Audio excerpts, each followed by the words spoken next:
symptoms and call your doctor right away. Other side effects include gas, stomach area pain, and swelling. Learn more at linzess.com or call 1-800-LINZESS. Big savings are back at Folsom Lake Honda, your one-stop Honda shop. New Hondas are piling up, and that means big savings for you. Looking to own or lease? During the spring sales event, drive a brand new Accord or Civic. Visit us today at FolsomLakeHonda.com, your one-stop Honda shop. As a family-owned and operated dealership since 2009, customer service is our #1 priority. Our customers love doing business with us, and you will too. Folsom Lake Honda, yeah, your one-stop Honda shop.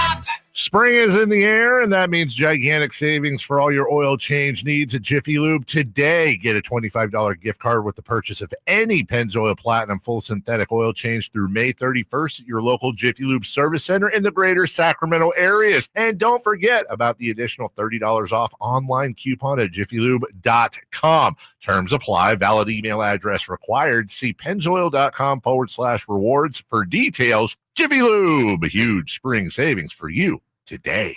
Danzig Live. With special guests Down, Aboth, and Cro-Mags.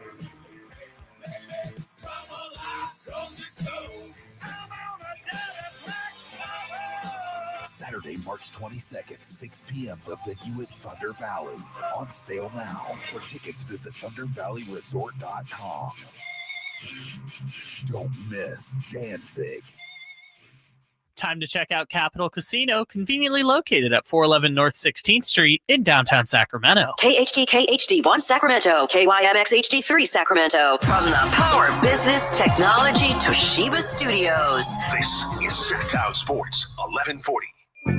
Feeding your passion for local sports in the afternoon. It's the Drive Guys with Kevin Gleason and Kyle Drake on your radio at 1140 a.m. Streaming audio at SacktownSports.com and the Sacktown Sports app. You can also watch the show on YouTube at Sacktown Sports 1140. Here are the Drive Guys with Kevin Gleason and Kyle Drake. Well, we'll see nothing official yet, but Sean Cunningham says that Domas, full participant in practice today. Sounds like the reevaluation of his status went well, so nothing official yet, but I'm feeling good about it, Drapes. Feeling good about Domas reinforcements tomorrow. are on the way, right? Yeah. Reinforcements are on the way. Yeah. And hold on, take over the show for a minute. I got to switch out chairs, man. I don't know who they have sitting in this seat during the day, man, but I'm tired of being at the kid seat right now. I got to switch out chairs. Yeah. Carry on, Whitey. Carry on. I mean, you can't keep talking while you do the chairs right there. I'm just saying. All right. It's a spectacle of it. You know that. Hold on here. Okay. All right. Yeah, so the word is that Domas was a full participant today. I think that we need to see more of Domas and Jonas Valanciunas together. I don't know if tomorrow night will be the night for that, but I'm trying to get your spirits up, Drapes. You are the leader of, in some ways, the leader of the morale for Kings fans. So yesterday, and understandably, you were down, and I'm not criticizing you for that. I don't begrudge that at all, but I just feel like it's my duty to get you feeling better about things today. No, I feel fine, big fella. I'm good, man. Had a great lunch meeting. Just got a phone call. They want me to coach some basketball up there in Folsom. Exactly. I'm going to be out there like Pat Riley in a suit, slick back hair. So, no, I'm good. So you want to see more of the king size combo? I would like to. Yeah. Tell me why. Because was there something that you've seen in the small sample sizes that makes you encouraged, or is this just let's give it a shot? Speaking of Jonas and size, all of a sudden now that chair, I'm up there. Right? Wow. You feel a little small, huh? You like? I don't normally see it like that high. Who's the dude on Fox Sports? Colin Cowherd. He's always high up. Yeah. And then his guest and people are always a little lower. See, I'm subconsciously, my back. I know. Look at you. Jonas played so well during the stretch where he played more, and the defense seemed to be better with him in the middle at times. I just think there's no reason not to try it. The whole issue is, can Domas guard fours in certain teams? He can. So why not? Bottom line, it's a way to get your best players on the floor together more often. Well, here's the thing, Whitey. Here, and I hear you. You could only play 5 guys at once, right? You know that, I've right? heard that, but I'm not a coach in Folsom, we can't put 7 guys out there on the court at one time. So is it just in small doses you want to see? Is it as a starting lineup you want to see? What is it that you want to see? Small doses, but I want to see what is it? I think you were talking about somebody. Oh, Fultz. This has nothing to do with Fultz, but as you said, I'd like to see him commit to Fultz for a few minutes at a time. Like, let's see it. Yeah, that's what I'm saying. Okay. Same thing about the king size combo. But again, as you pointed out yesterday, we're really more concerned about tomorrow, and tomorrow's might not be the night. Might not be the night against Golden State. And, I feel like, and this is just, it is what it is right now when it comes to the Sacramento Kings. Are we in the business of experimenting right now with 18 games left to go? You know what I mean? Like, is that, and maybe we are, I don't know. Like, maybe we're throwing everything in the kitchen sink out there, to try to win games. But remember, last time we saw it, it didn't go well. Right. And I understand it wasn't extended minutes or anything like that. And so I agree in the fact that Jonas has played so well, we got to find minutes for him on the floor. I agree. Is that maybe Domas only plays 32 minutes and Jonas is playing, 16 to 17 minutes. Maybe to your point, we do it in small, maybe a 5-minute sample size. Right. Depends on the match. Like, I hear you on that. And this is the issue, I think, when it comes to the Kings and the problem for Coach Doug Christie. You got about 7 guys that need time. And I'm including Keon, Malik, even my boy Jake LaRavia. You know what I mean? Like, how do you mix and match that? And, this is one of the things, so-called Kevin O'Connors and Hollingers talked about when it comes to playing with Domantas Sabonis. It takes a special kind of center. With that being said, if Valanciunas is your 5, are you cool with Domas at the 4 guarding? Well, that's why other you have people's to 4s. Pick your spots. Right. Yeah. Right. So to your point, maybe not against Jimmy Butler tomorrow. Right. You know what I mean? Right. Or somebody Probably like not. that. Probably not. Probably not. But then Kevin Durant on Friday? Probably not. Whitey is tough. Kevin Durant doesn't play 48 minutes. That's true. Yeah. That's true. And as you asked, are the Kings experimenting? Well, as Doug Christie said after the Knicks game, plane's in the air, and we're trying to figure out how to fix it while it's in the air. So to a degree, you are looking for things that work. And I just think the defense had been really good while Domas was out. That's not necessarily cause and effect. There's lots of factors, including who you play.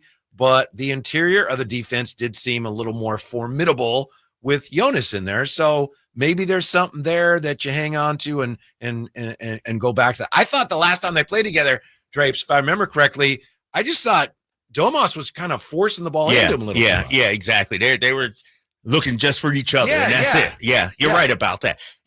My concern with this is, Domas hasn't been out a long time. Like, the defense he was out there to start when the defense started turning around after that Golden State Warriors game. And so I look at it as, if you play him and Jonas together, does that take away what made your defense so good? With Jonas at the 5 and, Keon out there. And so, and tell me, if we do play Jonas and Sabonis together, who's our other 3? That would be Zach. I'm thinking in an ideal world, Domas is on the floor instead of DeMar. So then again, it's obviously something you don't want to do for long stretches. So Keegan at the 3. Yeah. Okay. And then whatever, Keon and Malik, ideally. I would love to ask Doug about it, and get his take on the king size combo. We saw it the first time. It worked. It looked great. Right. Second time, not so much. And so I think it's matchup based, though, Whitey. I really would not agree. I agree completely. Yeah, I think I think it's not something you turn to, night in and night out for 15, 20 minutes together. But, especially when we see Milwaukee a week from Saturday, when we see Memphis on Monday, I could see us definitely turning to that. And I wouldn't be opposed either. I know we got Denver coming up on, one more time on the schedule.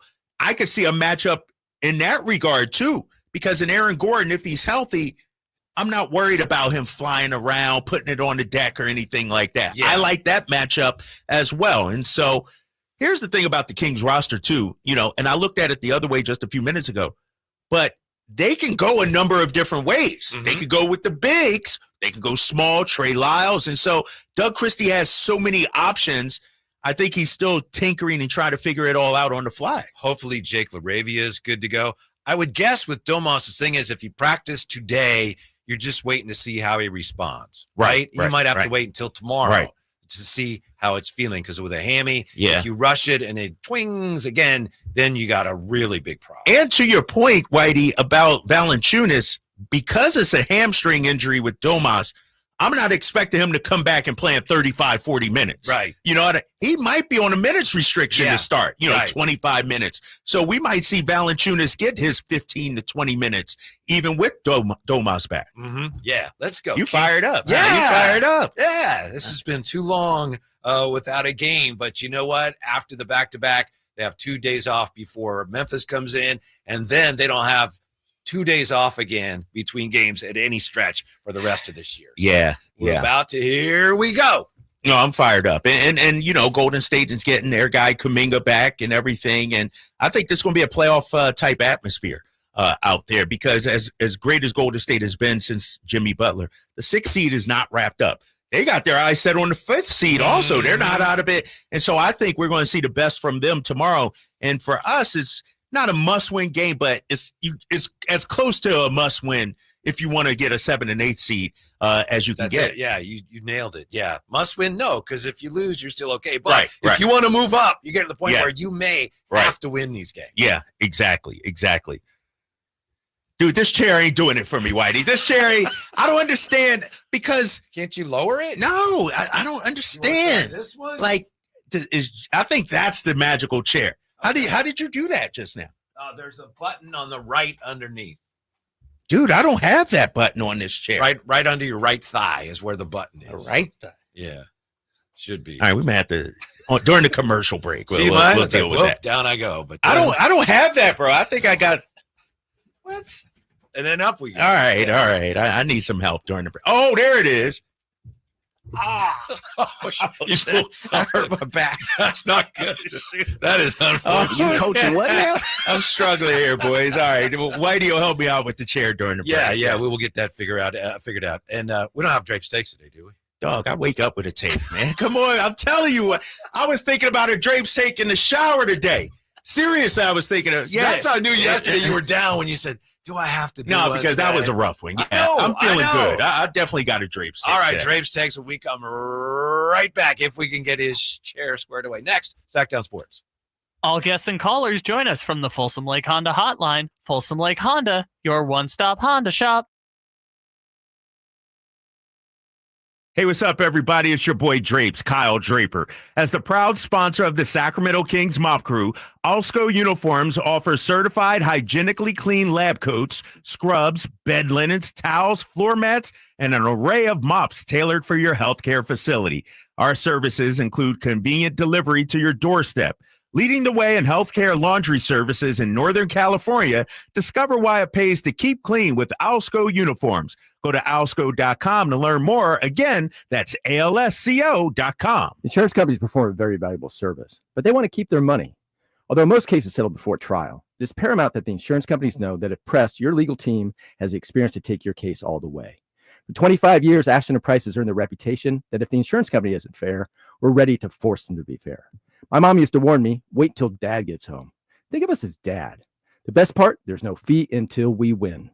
Remember, for the best advice, don't think twice. Call Ashton and Price. Are you tired of your tee shots ending up in the adjoining fairway while the rest of your foursome is hitting it down the middle?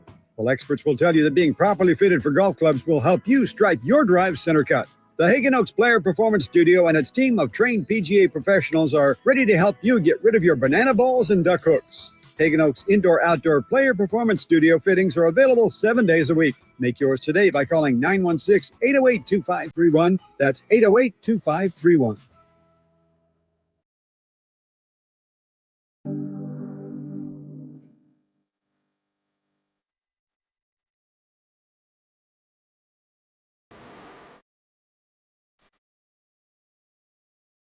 Live and local, it's the Drive Guys. Watch the show on youtube.com/SacktownSports1140. Or listen on the Sacktown Sports app. All right, let's start with more good news. I believe Drapes has the chair figured out. And it is, on most of these chairs, I can't speak for you, but I expect there to be some sort of like a lever or something. Yeah. And these, there's actually that button. And you don't know it's a button until you actually learn it's a button. Like I've been feeling it. I'm like, that doesn't feel like a button. And then I push it and it's like, oh, okay, I see what you're saying now. Yes. So it was a little and I just don't understand. Like every time I come in, the chair is either at the maximum height or the minimum. It's no in between, no gray area when it comes to these damn chairs. That's curious. Right? Like, yeah. Who could be sitting here? I don't know. Because you're in the Allen Styles seat, so it's not in the Carmichael Dave seat. So I would imagine you have to adjust your chair somewhat, or no? Oh, when if Allen's in here, that thing, of course, is as high as it can go. And Dave's kind of tall, so when Allen comes in, he probably got to boost that thing all the way up. All the way. Yeah, I don't understand about this chair. Allen's sitting, his feet don't touch the bottom. Oh, that's messed up, man. I'm not going to do that to my guy. I'm not going to do I'm doing that because I know he's listening. He's my guy. I know he's listening. He's you know that 100%. The other good news is you did not injure your back adjusting the chair. No, my back's been on fire for a few days right now. I actually made a trip to CVS, and if anybody has any advice on how to get rid of back pain, especially lower back pain, I tweaked it a couple of weeks ago, Whitey. You ever just wake up and like, something's not quite right there. Go on about my day, take my shower, and while I was in the shower, it was like, And so for 2 weeks, your boy had been struggling. And it was okay. I thought I was good. Hit the gym Monday, hit the gym Tuesday. Might overdid it. And now the back pain is back. All right. So we appreciate you playing hurt. Yeah, it's tough, man. I was about to take a sick day. It was that kind of back pain out there. William Skip Bishop. Drapes, my man is high maintenance. Yeah, pretty much, right? Kind of a diva, pretty much. Yeah, exactly. What you said is 100% accurate. Call me the Mariah Carey of 1140, baby. No red Skittles over here, man. Pull them out. Pull them out. Skip says, Drapes, remove that wallet stuffed full of cash. Your back problems will go away. Nah, bro. That's true. I actually downsized. Did you remember my whole wallet situation? I do. Look what I got now, big fella. Ooh. Sacramento Kings card sleeve or whatever you want to call this thing. And so this is how I carry all my stuff now. So I don't have the big wallet anymore. Yeah, very nice. Yep. You know what else is very nice? It's time for Drapes Takes. Calm down, Lion. Calm down. Take it easy, man. Just take it easy. All right, Kings fans, let's start first of all by talking the return of Domantas Sabonis. We'll see if he plays tomorrow night, but having him back, I think, is the best news the Kings could get all week long, and here's why. Everybody's talking about, well, the offense this, the offense that. DeMar DeRozan, too much ISO ball. Zach, too much ISO ball.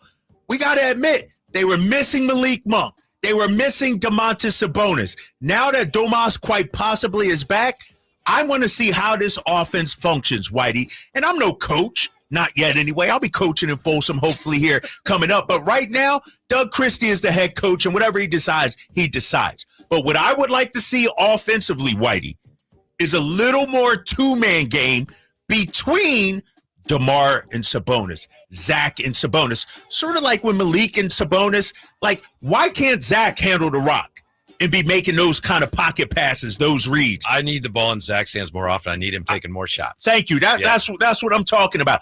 We don't need to give it to Domas and run the dribble handoff game and all that. Right. I think with this roster, I would rather have the ball in the guards and let Domas be the recipient. You know how the Kings can use Domas? How's that? Like Draymond Green. Mm-hmm.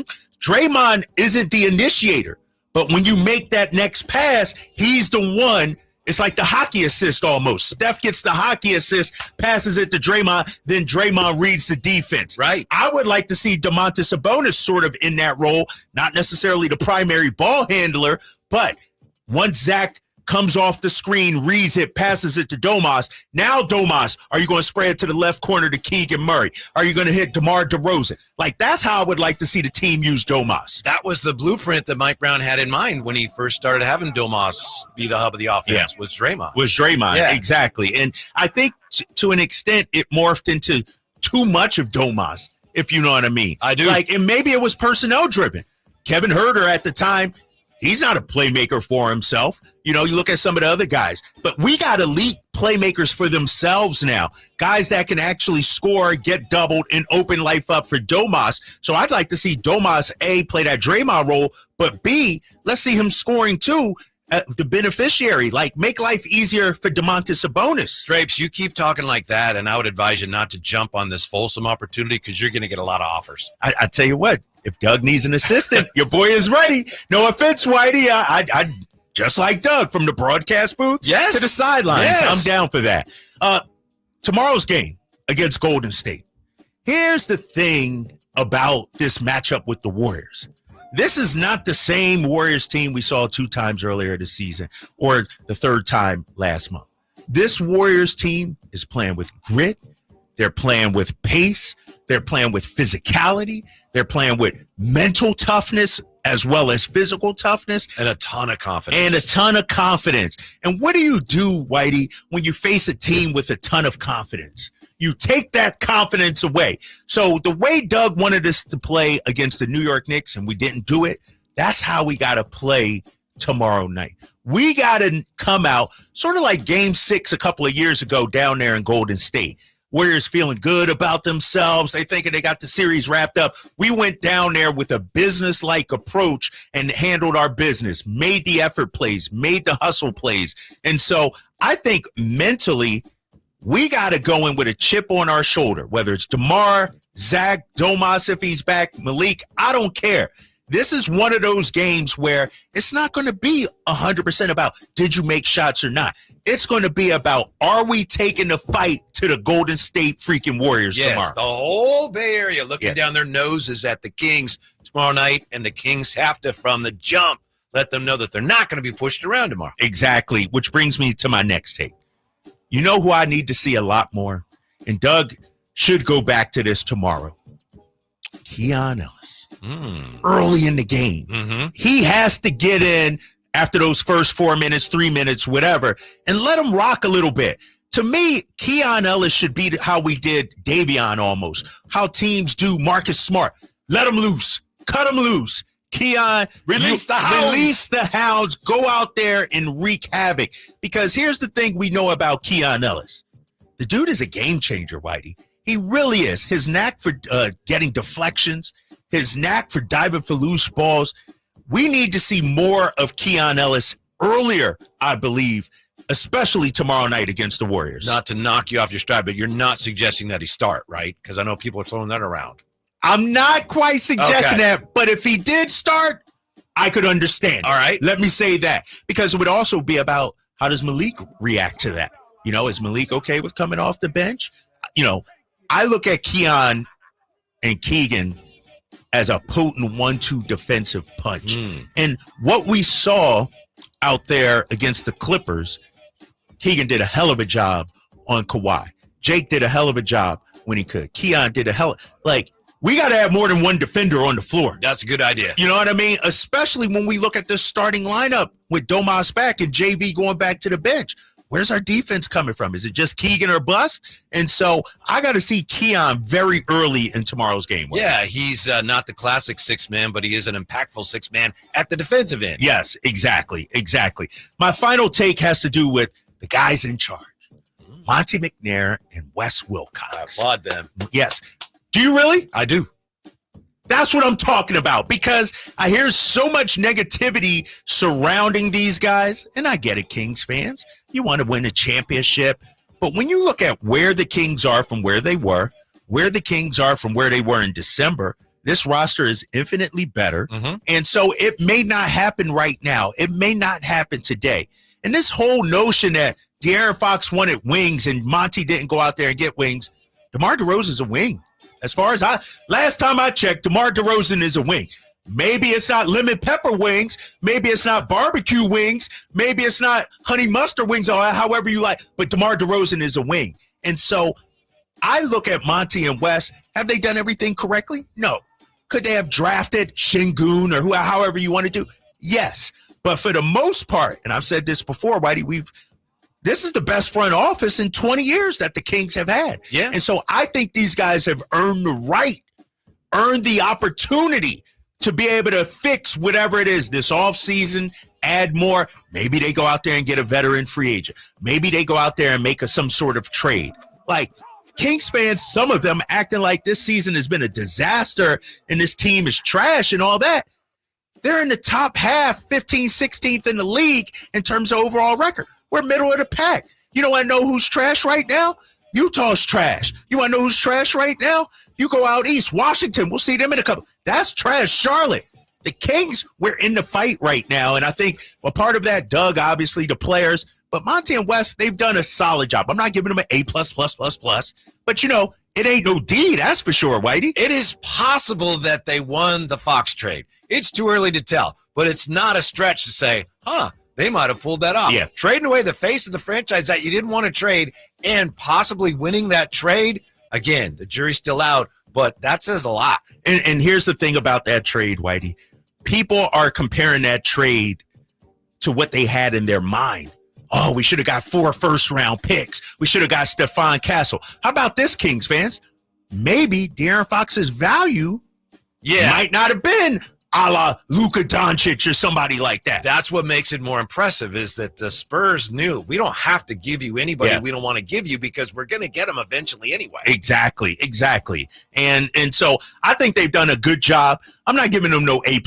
I know Wes and Monty might be listening now. They still got work to do, but they've done a good job, man, remaking this thing, getting rid of Mike Brown. Tough decision, obviously. Trading De'Aaron Fox, and we're still in the mix. A lot of teams, a lot of franchises would have crumbled. Our guys are still in the mix, and kudos to the players, too. I got to give them some, because they've been through a lot this season. Doug and the players, and they're still out there fighting. So go ahead. I was just going to say, if that 2031 pick that they got ends up being a good pick, which it might be, then I think they probably will win this trade. Exactly. We'll see. And here's the thing, too, Whitey. In my opinion, maybe the only way they lose this trade is if De'Aaron and the Spurs go on and do some special things. Which is possible. You know what I mean? Yeah. And that is possible. We got to wait and see.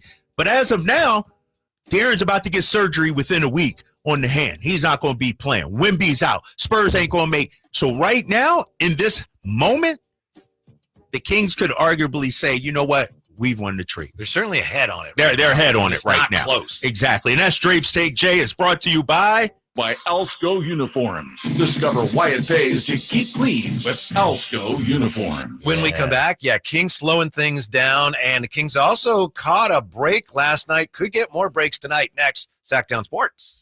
Wesley Financial Group is not a law firm. Are you a victim of the timeshare trap and think there's no way out? I'm Chuck McDowell, founder of Wesley Financial Group, the original timeshare cancellation expert. And I'm here to tell you that there is a way out. All you need to do is give my office a call. I will send you a timeshare exit information kit absolutely free, explaining how the timeshare industry works and your options for cancellation. Call Wesley now for your free info kit. 800-902-5454. 800-902-5454.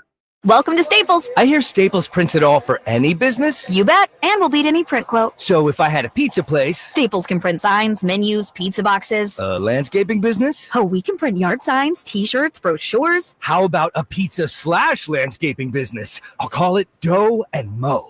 I like it. Right now at Staples, get up to $250 off your print purchase. Ends 4/5, exclusions apply. Visit staples.com/print for offer details. Price match guarantee valid in store and staples.com/print. Visit staples.com/price match for details. And now a brief history of the garage door. Garage doors could date back to 450 BC when chariots were stored in gatehouses. Here in the States, they became a thing around the start of the 20th century. You could find a float over door in a catalog way back in 1906. National Garage Door has been around since 1974. They're family owned and operated, so you can trust them to solve any garage door issues you may have. Squeaky door, malfunctioning door, or a need for a new door, which is what prompted us to give them a call, 916-638-4554. At National Garage Door Service is their number one priority. I've witnessed that commitment in my own home, certainly in our garage. National Garage Door sells quality Rainer branded garage doors. They are the nation's BSE broken spring experts. So if you have a garage door that looks and sounds like it dates back to 450 BC, National Garage Door can help, whether it's a garage door tune-up, repair, or replacement you need. They'll take care of you at National Garage Door. 916-638-4554.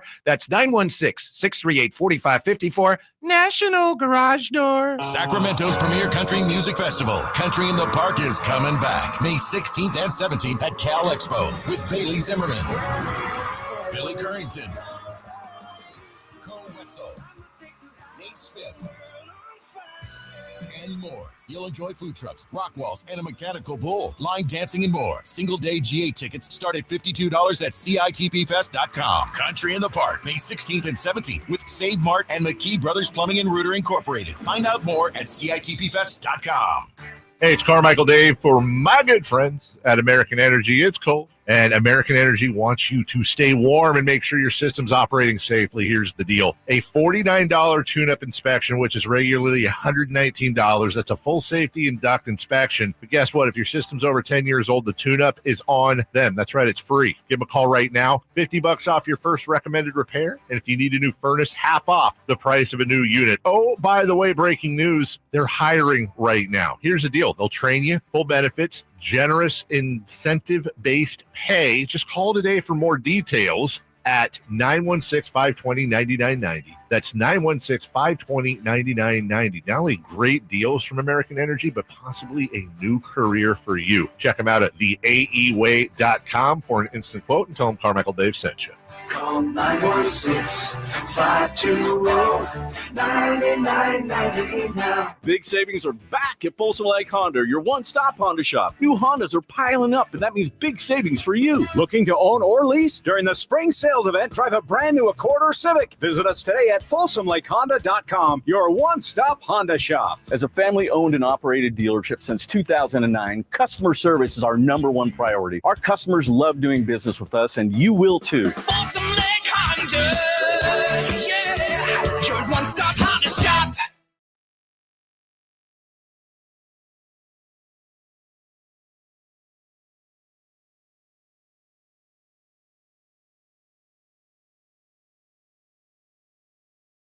Local 6 a.m. to 6 p.m. Monday through Friday. Sacktown Sports. Sad news to share with you. Eddie Johnson, the former King, tweeting this about 7 minutes ago. So sad to report, we have lost another NBA fraternity member, 9-year veteran Oliver Miller, former Sacramento King, has passed away at the age of 54.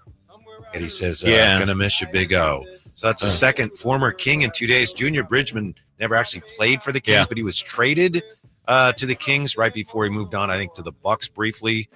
So sad news. Oliver Miller, 54. Yeah, just a short stint with Sacramento. Yeah. I remember him most from his college days in Arkansas. That Arkansas squad he was on was pretty damn good. And, RIP to him. His birthday was set to be coming up here, April 6th. Yeah, so would have turned 55. So shout out to the Miller family. The Big O. Oliver Miller. Yes. On the or in the chateau, pardon me, some interesting thoughts here, and I want to share some of the views that are not necessarily in line with what Drapes and I have been saying, in all fairness. Yeah, what you got? We have from Russell. He says they were third, they being the Kings, of course. Russell, I get that. They were third in the West 2 years ago. Teams with young cores don't usually get worse year to year, but the Kings have, says Russell. Yeah, but and that's Russell's take. I do feel like roster-wise, the Kings are actually better. I think this team, roster-wise, is better than the Beam team year. I look at that year, and let's call it what it is.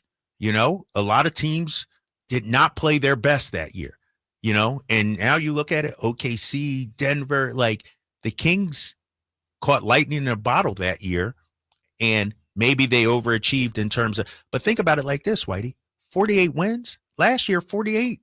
Ain't getting, top 3 seed. Right. You know what I mean? Like it's each year is different. And so, I hear what Russell was saying, but you can make the argument roster-wise, we are a better team, a deeper team than we were a few years ago. If there was a mistake that the organization / front office / whoever's making these decisions made over the last 3 years, I think it was that they didn't do more right after that year. And they did. Yeah. They decided what they wanted to do. They re-upped Domas, right? And that took a lot of money. They brought in Sasha. That didn't work out. They traded away a draft pick. They re-upped. Yeah, so they didn't add much. They kind of ran it back. And some of that, I'm sure, was because of what was available and what it was going to cost. But I think that was the one thing that my guess would be, I've never talked to Money about it. I know you've talked to him. My guess would be that would be the one thing. Maybe they wouldn't admit it, but they say, yeah, that's too bad we didn't take advantage of that opportunity. Yeah, and you know, nobody is going to hit on everything. Right. You know what I mean? You're not 100%. I think, you know, when you look at the draft for the Sacramento Kings, hit it out the park with Tyrese Halliburton.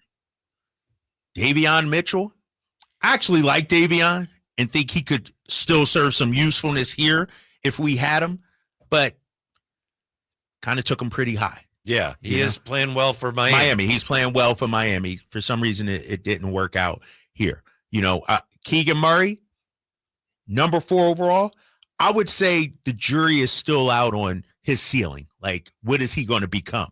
Because I still think there's a whole lot of room to grow. So I'm not going to say he knocked it out of the park with that, because to me, the script still isn't finished when it comes to Keegan. I still don't know. Is he an Aaron Gordon two-way kind of guy, KCP, or is he a borderline all-star? You know, like I don't know yet. I need to see more of Keegan Murray going forward. It's just too bad that the Kings couldn't have traded Fox instead of Halliburton. And I know why they couldn't. Right. Just there was, with the salary that Fox was getting, that trade wasn't there to be made. You know, sometimes I think people look at that unfairly and go, well, they traded the wrong guy. They didn't really have an option, right? Yeah. I mean, Halliburton was easy to trade. Fox at that time was very difficult to trade. I think Halliburton at the time had better value, more value. Yeah. It was more coveted at that time. It's just, you know, watching last night and then that shot that Halliburton made at the end of the game. There's nothing you can do about it. It's just too bad that, you know, since Fox is gone anyway, too bad he was the one that could have. And we got to remember where De'Aaron Fox was at that time. Remember, he was out with the injury, wasn't playing. The team was struggling a little bit. We weren't sure, you know, is De'Aaron the guy to build around? And then you get Domantas Sabonis and De'Aaron magically comes back and everything is fine and they take off from there. And so hindsight is 20/20 when it comes to Tyrese Halliburton. Would I have loved to still have Tyrese here? Yes, because here's the thing about Tyrese. He makes other people better. He makes guys want to play with him. Mm-hmm. You know what I mean? In terms of a face of a franchise. A building block. Yes, 100%. And so, you know, and people have said this on social media.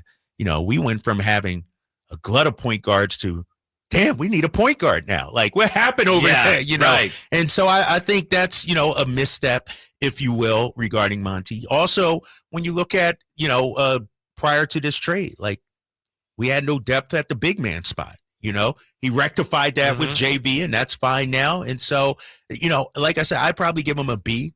You know what I mean? Not an A++, but not a D or an E like a lot of people want to give him. Tony Ray Harvey in the chat show says big ups to interim leader Doug Christie for keeping this team glued while it's being fixed in flight. And then we have from Dat Ninja, McNair Wilcox took so long to get us a play-in roster.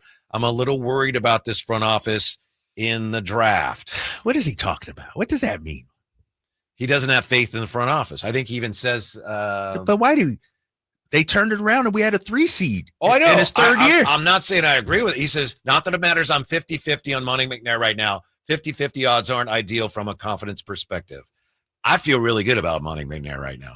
You know, and just based on the evidence. I agree. And I think that's what we should do one day. Maybe we should have an NBA expert or somebody rank the front offices. Somebody that's non-biased, though. You know what I mean? I don't want to get Kevin O'Connor up in here. But when there's a lot of front offices, like, what the hell has Daryl Morey done? What has Daryl Morey done? He's been there a long time. Nothing to show for it. You know, a second-round exit. You know, I think everybody wants Monty to be Sam Presti or Brad Stevens in Boston. Like, these things take time. You know what I mean? And what's this, his 5th season? because he came at the same time I did, basically. So he's actually from where we started to where we are. And I know people may say, oh, we're still not a respectable franchise. I beg to differ, because I look at the compete level of the team. I look at the standings and say we are light years ahead of where we were a few years ago. I would love to get him on the show sometime. And I know he's, understandably. Let's put in that request. Yes. Let's go. Let's do it, man. Put it in. I know he went on some other shows and things like that, but it's a basketball show. We're going to ask him the basketball questions. I'd love to get him on. Mm-hmm. Love to get Lollipopping now. Hey, Jay, you're going to be a part of it too, big fella. Lollipop. You're going to be a part of it too, right? Of course. You going to have hard-hitting ones? Yeah, I'm just saying, though, because one of the things that I think we here in Sacramento media, and we here, of course, meaning Sac Sports 1140, I think we try to make sure that we're driving home and asking decent questions and not so much as the softball question, right? Mm-hmm. I think that's what fans want to know when it comes to Monty. To me, it feels like the fans are ready to put the front office, the organization, the ownership, and some of these players' feet to the fire, and they want to know, like, is it right now? Can we move forward right now? And Drapes, I think that's what you consistently say is it takes time. It's not an overnight sensation. And, for the King's Kingdom, for whatever reason, it just feels like we're no longer patient. Yeah, I don't know if you guys noticed this, but after the Knicks game, there's the level of excitement and enthusiasm we're getting on this station about the Kings. I don't want to say it fell off a cliff, but it was dramatic. Right. And I know that you, I think, spoke for a lot of people yesterday because you were just so discouraged by it, which is understandable. But people have been just almost in a frenzy about what's going on. What are they going to do? Are they going to win? Oh, this is great. This is exciting. I don't know. And then after that next game, there was more of a, hello? Where'd everybody go? Yeah, but here's the thing too, Whitey, and you're 100% right.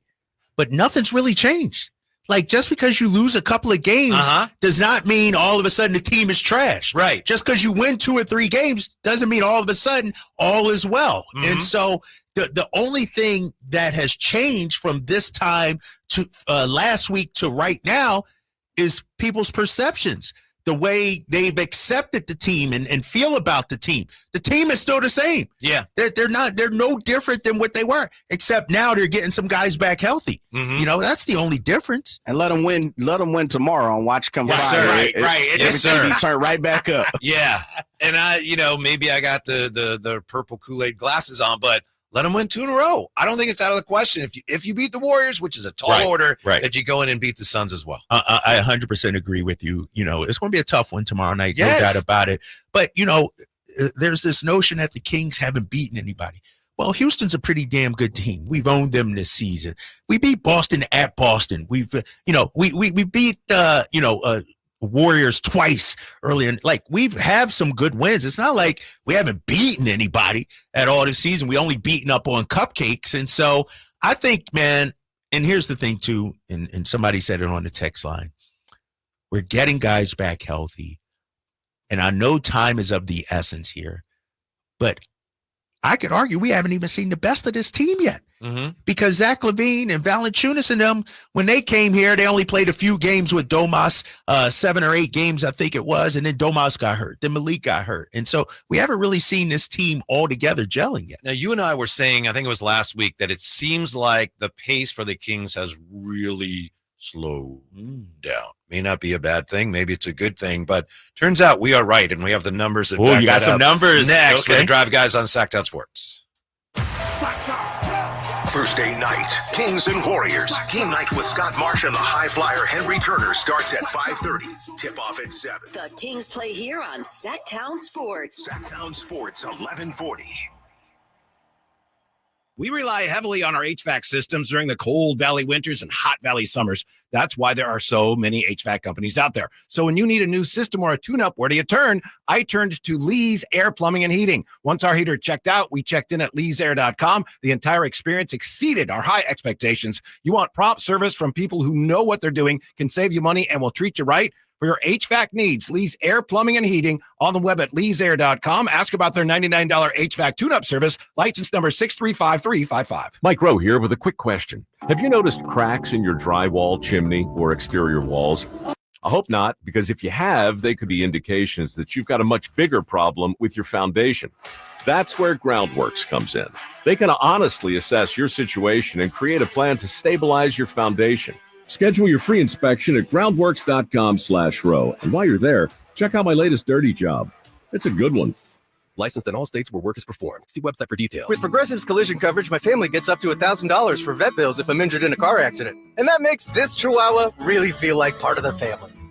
What's that? I don't sound like a Chihuahua? Oh, I'm sorry. What exactly am I supposed to sound like? I guess all Chihuahuas are high-strung, riding around in expensive designer purses. Actually, I prefer riding in cars. So I appreciate that my family protects me with Progressive's pet collision coverage. Okay, maybe I am a little high-strung. Progressive Casualty Insurance Company and affiliates. Not available in all states. Coverage for dogs and cats is included with the purchase of collision coverage and is subject to policy terms. Hey, Green Gobbler here. So you've got a clogged drain in your bathroom. Water in the sink's overstaying its welcome. You're spitting today's toothpaste on top of yesterday's toothpaste. You hope that it go away. Yeah, clogs don't just go away. I make them go away. I'm Green Gobbler, the only clog dissolver you need. I'm bleach-free, safe for your pipes, and I work. Guaranteed or your money back. Because I never met a clog that was going to unclog itself. Green Gobbler. Let the gobbler get it.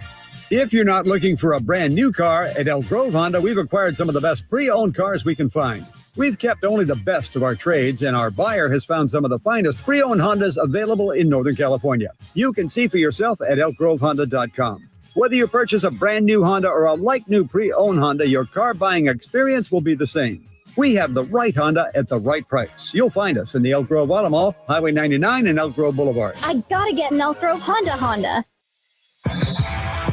Get ready for your chance to win $1 million by entering Sacktown Sports Bracket Challenge on Sunday, March 16. Brought to you by Xfinity. Stream live sports from the best seat in the house. When you're hiring, have you ever felt like you're missing out on meeting truly great candidates for your roles? It seems impossible to find them, but they have to be out there somewhere, right? Well, they're not hard to find when you know where to go, and that place is ZipRecruiter. And right now, you can try ZipRecruiter for free at ZipRecruiter.com/free. ZipRecruiter helps 10 million people with their job search every day. And because these people are actively looking for jobs just like yours, it's easy to find the right person right away. In fact, 4 out of 5 employers who post on ZipRecruiter get a quality candidate within the first day.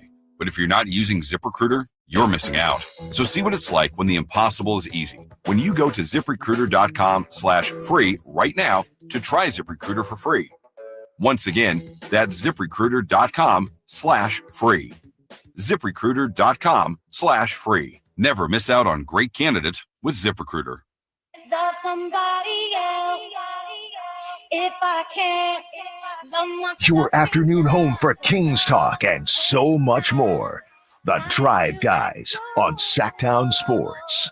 With this storm barreling down on us, I have a request for you. I'd love to know if there are any songs in any way, shape, or form about rain that you'd like to hear. Now, I can't promise we'll play them because that's Jay's purview, but I will ask him to play some songs if you mention them.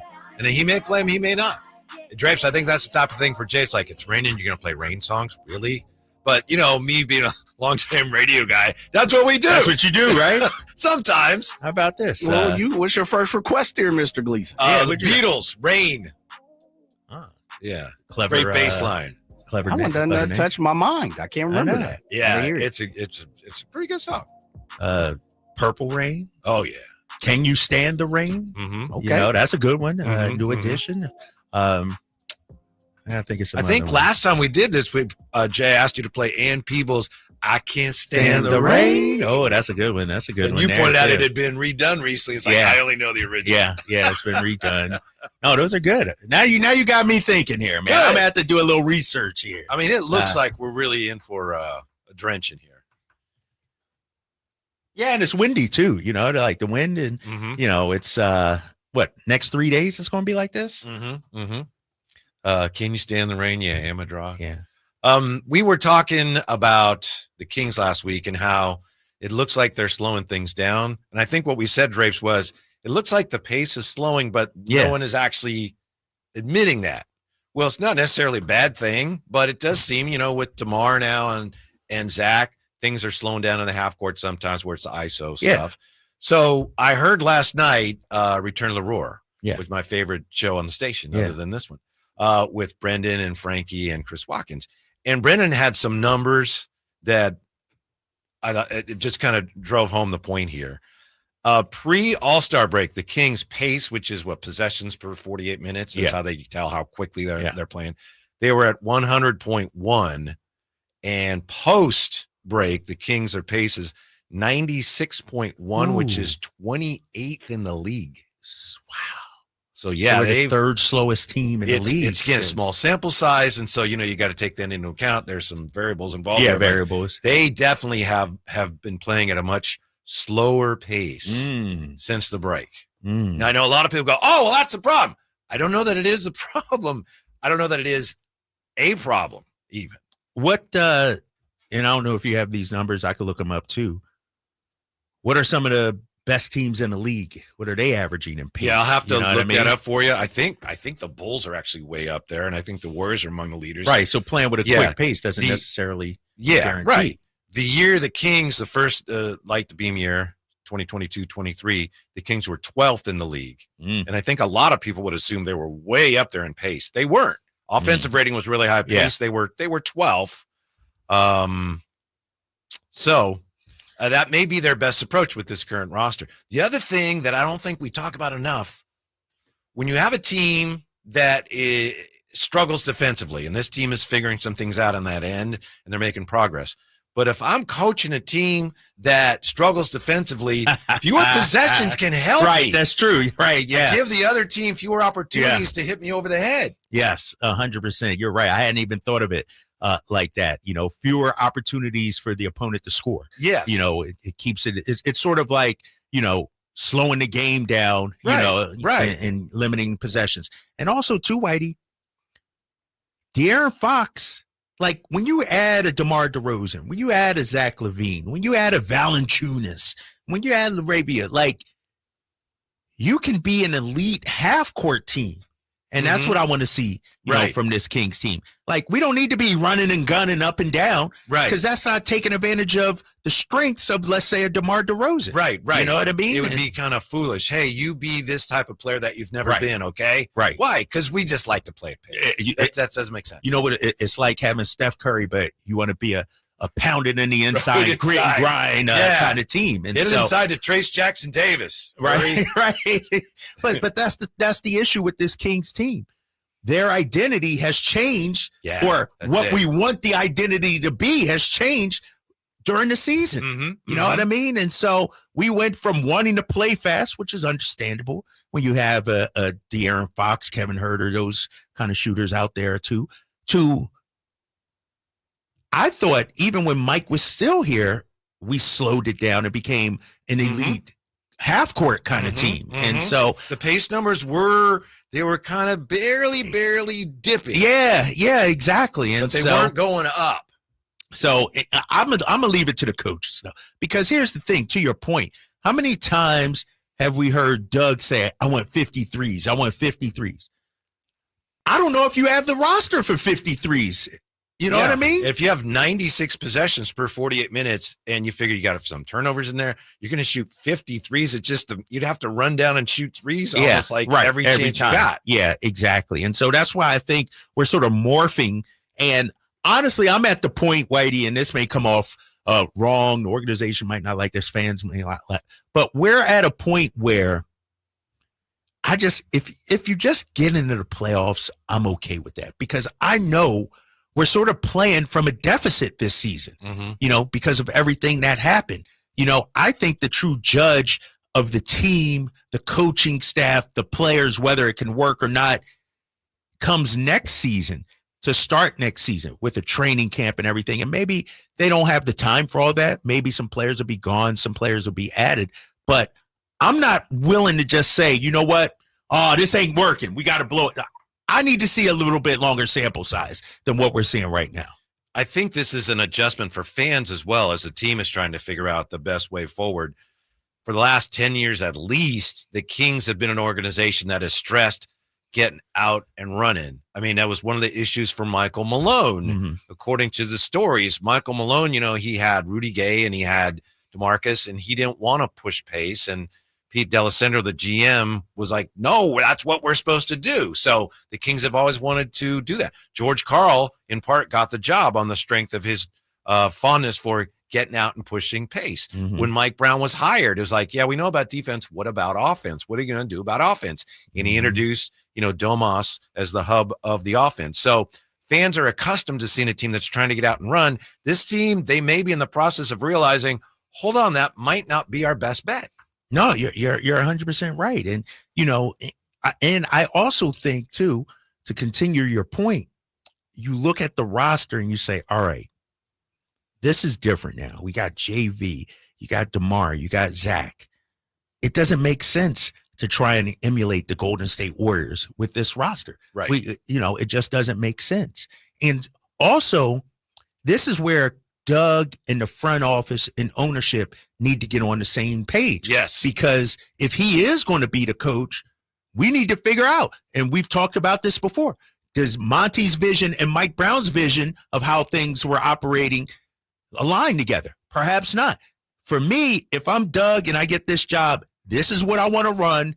This is the kind of player I want. And I think it's on management to go out there and support their coach and back them up in that way. If you give the guy the job, which we think they will, then you have to commit to his vision as well. To his vision, yeah, right. Or at least make that part of your overall vision. Yep, exactly. And so, I mean, and that's why I think this last 18 games or whatever is sort of a, do I want them to win?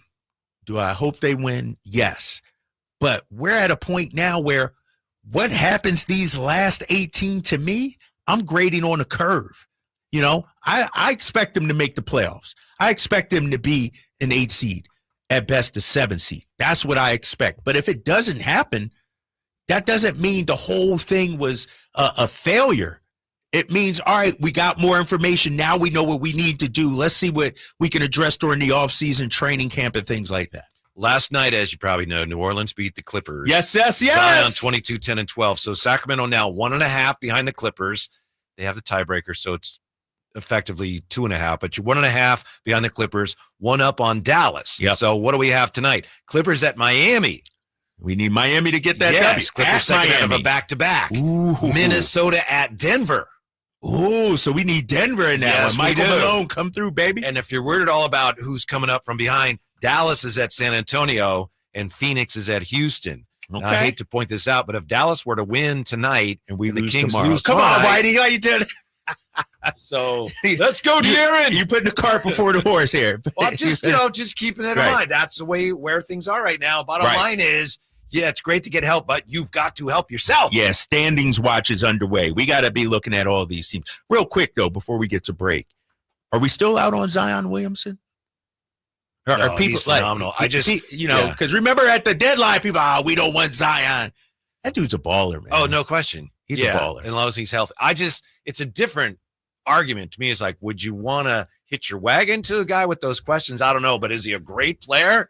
Well, he's been on fire lately. Yeah, he's been playing phenomenal. And it's scary to think about them, what they'll be next year. They but get I don't want to think healthy. about that. You start to look at some of the teams that are way down in the standings now and project what they could be next year. Who knows? But oh yeah, please don't do that. Who knows? San Antonio, they're coming. Portland, Utah. Yeah. 339-1140, 1-800-920-1140. Thanks for all the suggestions here. I know Jay's looking at him, and Jay is, he's in charge of the music. He may play some of them. He may not.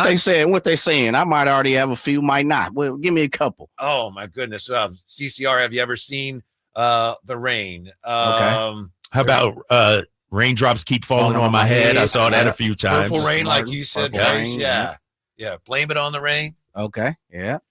I Want to Go Outside in the Rain. Dramatics. Yeah. Oh, okay. That's a good one. Yeah. Soul for Real, Candy Rain. Uh-huh. Oh, that's just a few. Oh, there's tons, just a smattering. Man. There's so many all the time. I know whatever Jay decides to do, it'll be. I'll give you a couple. It'll be a couple. Thank you. I'll give you a Appreciate that, Jay. When we come back, just for that, we're going to do some 49er talk when we come back for you. 49ers lose a Bosa, grab a Ram next on Sacktown Sports. I want to have enough money for retirement. And travel to visit our grandchildren. I understand. That's why at Fisher Investments, we start by getting to know each other so I can learn about your family, lifestyle, goals, and needs, allowing us to tailor your portfolio. What about commission-based products? We don't sell those. We're a fiduciary, obligated to act in your best interest. So, how do your management fees work? We have a simple management fee based on the value of your portfolio. So we do better when you do better. We appreciate that kind of transparency. We also check in with you regularly to keep you up to date on the markets and your portfolio. What other services do you offer? As a client, you have access to resources on investing, financial planning, estate planning, Social Security, Medicare, and more. Wow, it sounds like Fisher Investments has everything we need. At Fisher Investments, we're clearly different. Learn more at fisherinvestments.com. Investing in securities involves the risk of loss. Wesley Financial Group is not a law firm. An important message about your timeshare from Chuck McDowell, founder of Wesley Financial Group. If you receive an unsolicited phone call or mail piece to discuss selling, renting, or especially canceling your timeshare, don't fall for it. Contact your timeshare resort or Wesley Financial Group for assistance, and I'll send you our timeshare exit information kit free with the straight facts about timeshare cancellation. Call 800-292-7788. 800-292-7788. Progressive knows when you're on your boat, you're already on vacation. And Vacation You forgets all your worries. Vacation You doesn't even keep track of time and knows that time is a meaningless construct designed to control us, man. But Regular You knows you don't want to be too far out in the water after the sun goes down because Vacation You doesn't know how to navigate in the dark yet. Vacation You and Regular You really need to get on the same page. So bundle your boat with your home or auto policy and earn an automatic discount from Progressive. And spend the savings on the both of you. Progressive Casualty Insurance Company affiliates and other insurers. Not available in all states or situations. My friends swim no matter the season, but my moderate to severe plaque psoriasis can sometimes take me out of the moment. Now, thanks to Skyrizi and Clear Skin, count me in. With Skyrizi, Risankizumab Riza, a prescription-only 150 milligram injection for adults who are candidates for systemic or phototherapy. 3 out of 4 people achieve 90% clear skin at 4 months. Don't use if allergic to Skyrizi. Serious allergic reactions and an increased risk of infections or a lower ability to fight them may occur. Before treatment, your doctor should check for infection and tuberculosis. Tell your doctor if you have an infection or symptoms such as fever, sweats, chills, muscle aches, or cough, or if you plan to or recently received a vaccine. Thanks to Skyrizi, there's nothing on my skin, and that means everything. Ask your doctor today about Skyrizi, the #1 dermatologist prescribed biologic in psoriasis, and visit skyrizi.com or call 1-866-SKYRIZI to learn more. At Valley Strong Credit Union, we know that local businesses are the backbone of the Central Valley, investing in our neighborhoods, boosting the economy, making the Valley stronger. But when it comes to their finances, where can they turn? A big bank that just sees another number? That's not good enough. Valley businesses deserve Valley support for payroll, credit, cash flow, and everything in between. Valley Business is Valley Strong. Learn how our cash management services can support your business at valleystrong.com. Save $11,000 off MSRP on every new 2025 half-ton Silverado LT Turbo Max. After rebates at the Maida Chevy Silverado Super Center. $11,000 off new Silverado at MaidaChevy.com. Together, let's drive. See dealer for details. KHD1 Sacramento, KYMX HD3 Sacramento. From the Power Business Technology Toshiba Studios. Sacktown Sports 1140.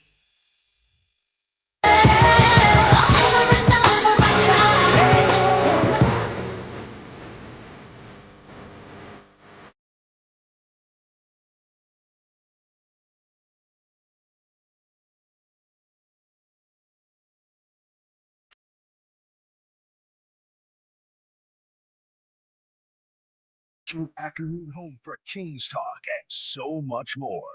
The Drive Guys on Sacktown Sports. Look at that. Look at Jaco.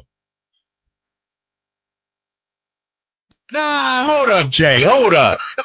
You know, I always got a problem. I can't just be like, great job, Jay. What's your problem this time, DJ? So let me ask you this. When it's raining, stormy now, don't we need something uplifting, though? You know what I was going to say, and this is why I was going to oppose the whole rain thing. Yeah. Most rain songs are slow. Right. And it's kind of like. They are. Yeah. It just reflects the mood. Right. That's all. But I'm trying to lift up, though, big fella. I hear you. I get it. There aren't many rain songs that have a fast beat. Dog, you're about to get me in my feelings over here and start crying. Start writing some love letters and everything. I was like, you know what I mean? A lot of them are fast. They aren't. What about Umbrella? I'm not saying Umbrella it's Rihanna? Yeah. Umbrella. See, I like that one. I like that. Yeah, Fool in the Rain, Led Zeppelin is Led not Zeppelin, that's yeah. pretty Mhm. it's kind of That's a bouncy. good, yeah. Okay. All right. We'll find some bouncy. Yeah, ones. Garbage has one. It's something like Let It Rain or something like that. Okay. A, All right. a rock group. Yeah. The Beatles song Rain is nice. Is bouncy. Most of them were slow though. Yeah, we'll avoid More those. times If you than guys not. don't want to play Well, no, that. but those are the bigger ones. You know? Because you know what though? Let's keep it real. I don't know about you guys, but this kind of weather makes me want to listen to those kind of songs, but like sit at a park and reflect on my life and everything. I'm not trying to do that right now. You want Whitey. to sit at a park when it's pouring rain? Quiet as is kept. Not. I mean, in my car, bro. Oh, Quiet okay. as All right. Okay. Quiet as is kept. This is some of my favorite kind of like, Sure. Weather and like, Yeah. because it's a struggle out there. Uh-huh. If you out there working in the rain, it ain't sunshine. Like you grinding out there. That's how I am. I'm a grinder. So this is the kind of stuff I like. Okay. We got some good news today on Domas. We'll get to that. He practiced today, basically. We'll see where that leads to. We also have what looks like it might actually be good news for 49er fans on the Brock Purdy front. How about that? All right, you got an update. This actually was posted Monday by Tim Kawakami. Tim Kawakami Tim's says, in the know, right? He really is. He says, I continue to hear that the conversations with Purdy's camp have been good throughout this process. Neither side is taking an extreme position. Both sides believe an extension is within reach before too long. Tim Kawakami says nothing is imminent with Purdy. The 49ers are busy right now, but I expect that there will be a deal by May or so. And he says, everybody I talk to expects a deal, and I talk to some people who can be very pessimistic. So there you go. Oh, even the pessimists think their deal will. Yeah, I mean, it got to, right? Like, I mean, there is a number that I think is a minimal to both sides. Like for me, 50 million. Here you go, Brock. If Brock turns down 50 million, come on, bro. Like, and from a Niners standpoint, what's your backup plan? Yeah. Brock's in the driver's seat, I feel like, right now. Brock's getting 54 or 55 a year for 6. That's what he's going to get. You're trying to get me fired up. That's what he's going to get. Because that's what Josh Allen got. He got more longer, though. Yeah. And more no, he got money 6 for 55 each year. Josh Allen got. That's longer. He just said 6. I right? did say 6. Yeah, he I said did say 6 Yeah. for 54. And I'm like, Josh Allen got 6.55 per Josh year. Allen cheated himself out of money. That's not Brock Purdy's fault. Hey, Josh man. Allen's worth more. Brock, you take this Sam Darnold money and be happy. That's what I'm joking. I'm joking. But no, but I think this is a dilemma for the Niners. And they may not view it as such. And we've seen, some national people say, let's see what Brock looks like without all the weapons and everything. One more year of proving it. And I'm being 100% honest about this, fellas. Where is Brock Purdy ranked in the league? Like, is he a top 5, top 10, top 15? Did this past season make you think differently about Brock Purdy? Obviously, 2 seasons ago when they reached the Super Bowl, he was in the MVP conversation. So my question is, what's the real Brock Purdy? Like, where does he really rank in the NFL? I think, and I'm not being a hater. He's more, yeah, I gotcha. He's perfect for what the 49ers do. So in that sense, he's more valuable to them than he would be to another team. I really believe that. And that's why they're going to end up paying him more. And there's going to be a lot of people who will say, oh, they overpaid that guy. He's perfect for what they do. He's a perfect quarterback for Kyle Shanahan's offense. 50, I think 54 for him. I would bet you, I could be wrong. I would bet you it's at least 54 a year. And you could be 100% right, because we talked about Trevor Lawrence's contract. Do you think the Niners would think just because those teams made that mistake, that's not our bar?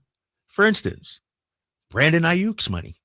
It took him a while to get paid, and even when he did get paid, it wasn't, $32 million a year or anything like that. According to all reports, just excuse me for interrupting, but to your point, by all accounts, the 49ers look at that and go, yeah, we shouldn't have given him that much. Right, exactly. And I'm just, spitball. I don't know what the Niners think. Maybe they think he is a $55 million guy, a $54 million guy.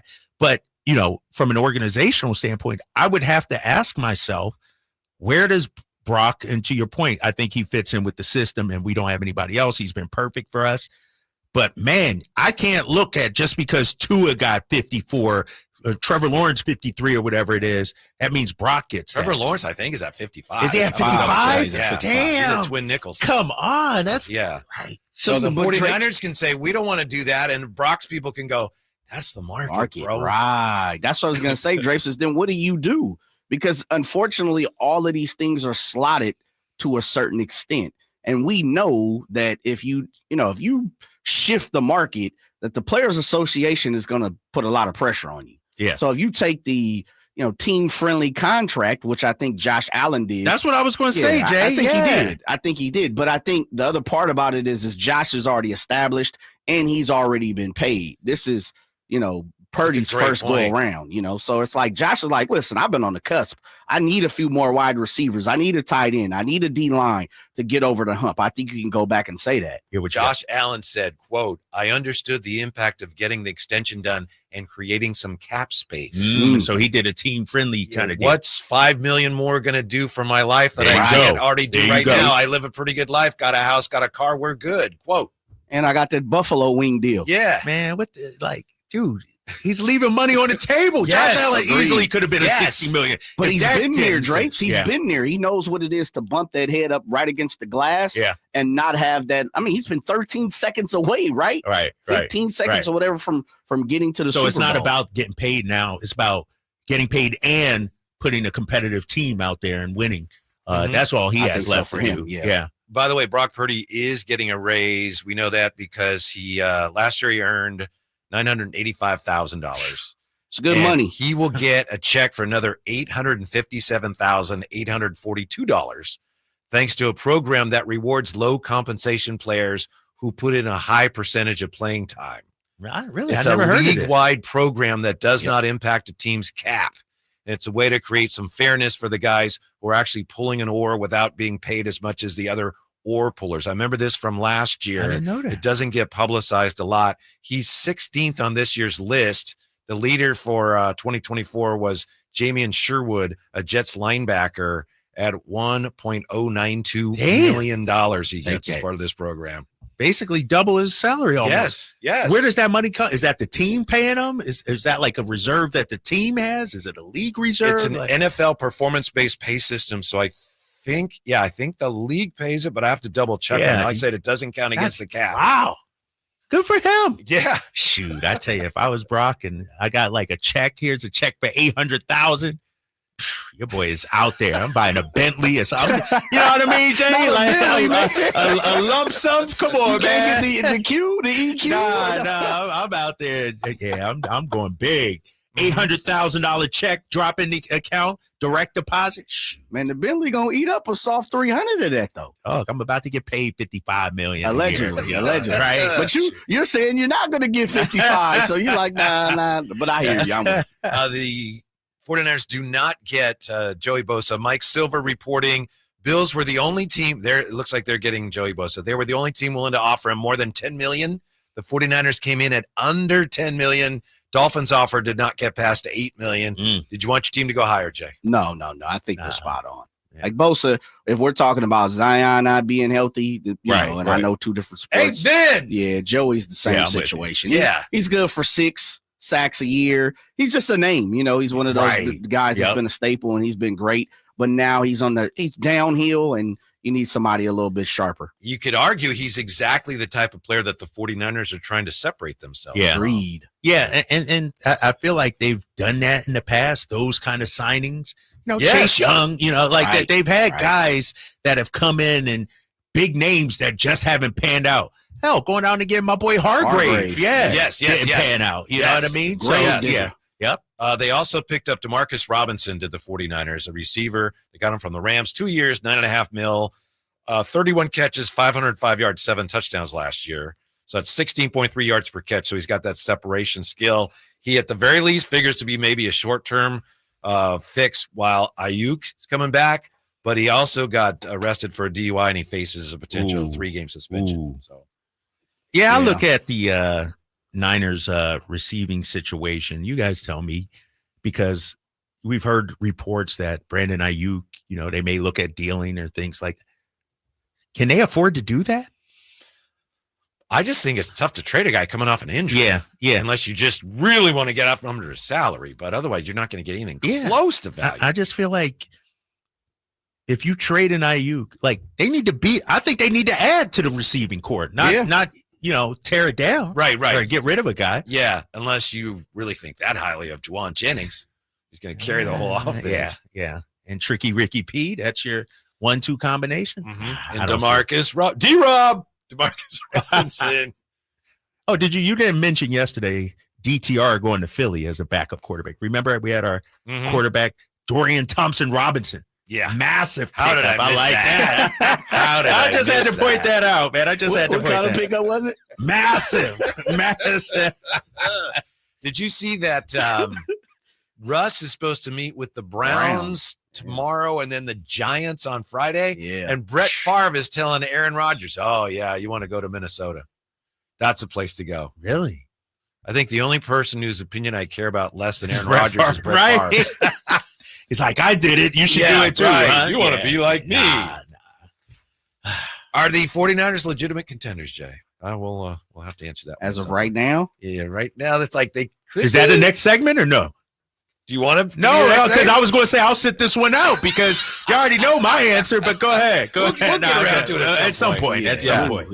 We'll get back to we'll get back to the Kings. Kings fans been shaken by the last 2 games. So what do the Kings need to do to bring them back around? Next on Sacktown Sports. Thursday night, Kings and Warriors. Game night with Scott Marsh and the high flyer Henry Turner starts at 5:30. Tip off at 7. The Kings play here on Sacktown Sports. Sacktown Sports, 1140. Wesley Financial Group is not a law firm. Hi, I'm Chuck McDowell, the timeshare cancellation guy and founder of Wesley Financial Group. And I want to set the record straight. I am not an attorney. I've never wanted to be an attorney. And the truth is, I really don't even like attorneys. If I sound like an attorney or if I look like an attorney, I'll apologize. But what I've learned in my 15 years in the timeshare cancellation business is you don't need to be an attorney to get folks out of their timeshare. At Wesley, we've helped over 40,000 families cancel their timeshare without me being an attorney. And I want to share with you how we do it. Just give my office a call, and you will not talk to an attorney. And I guarantee if we take you as a client, we'll get you out of your timeshare, or you'll pay nothing. Call now for your free timeshare exit info kit. 800-931-6677. That's 800-931-6677. 800-931-6677. All guests come to you from the Folsom Lake Honda hotline. Folsom Lake Honda, your one-stop Honda shop.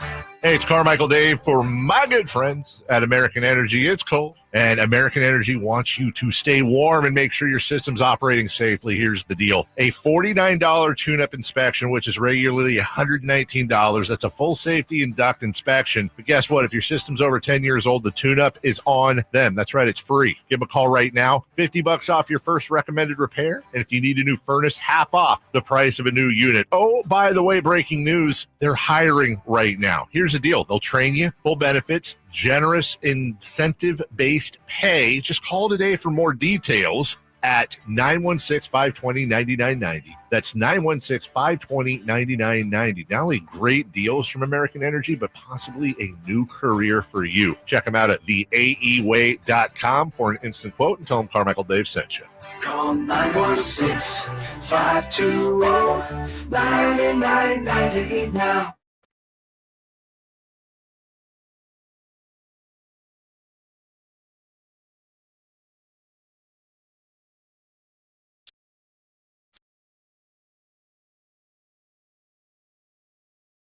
The Drive Guys, live and local, every afternoon, Monday through Friday on Sacktown Sports.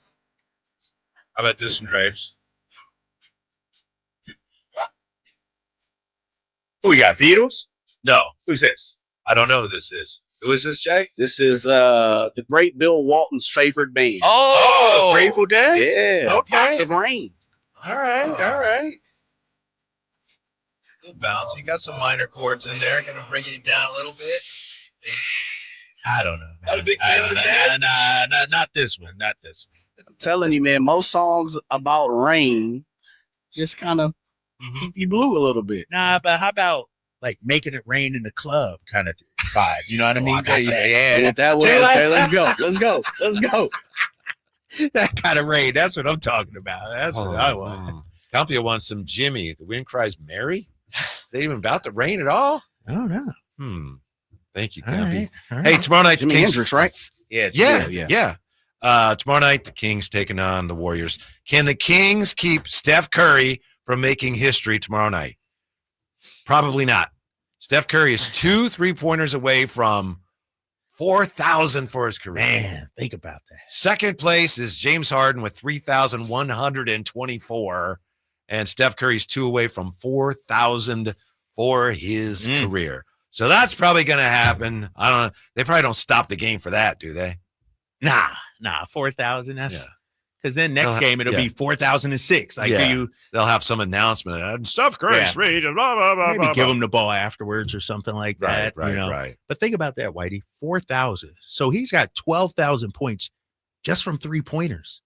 That's unheard of, man. That's crazy when you think about it. Like more than about a half his points have come from 3-pointers. Crazy. He's going to work that defense tomorrow night. He'll challenge it. By the way, I texted the great Jerry Reynolds. Yeah.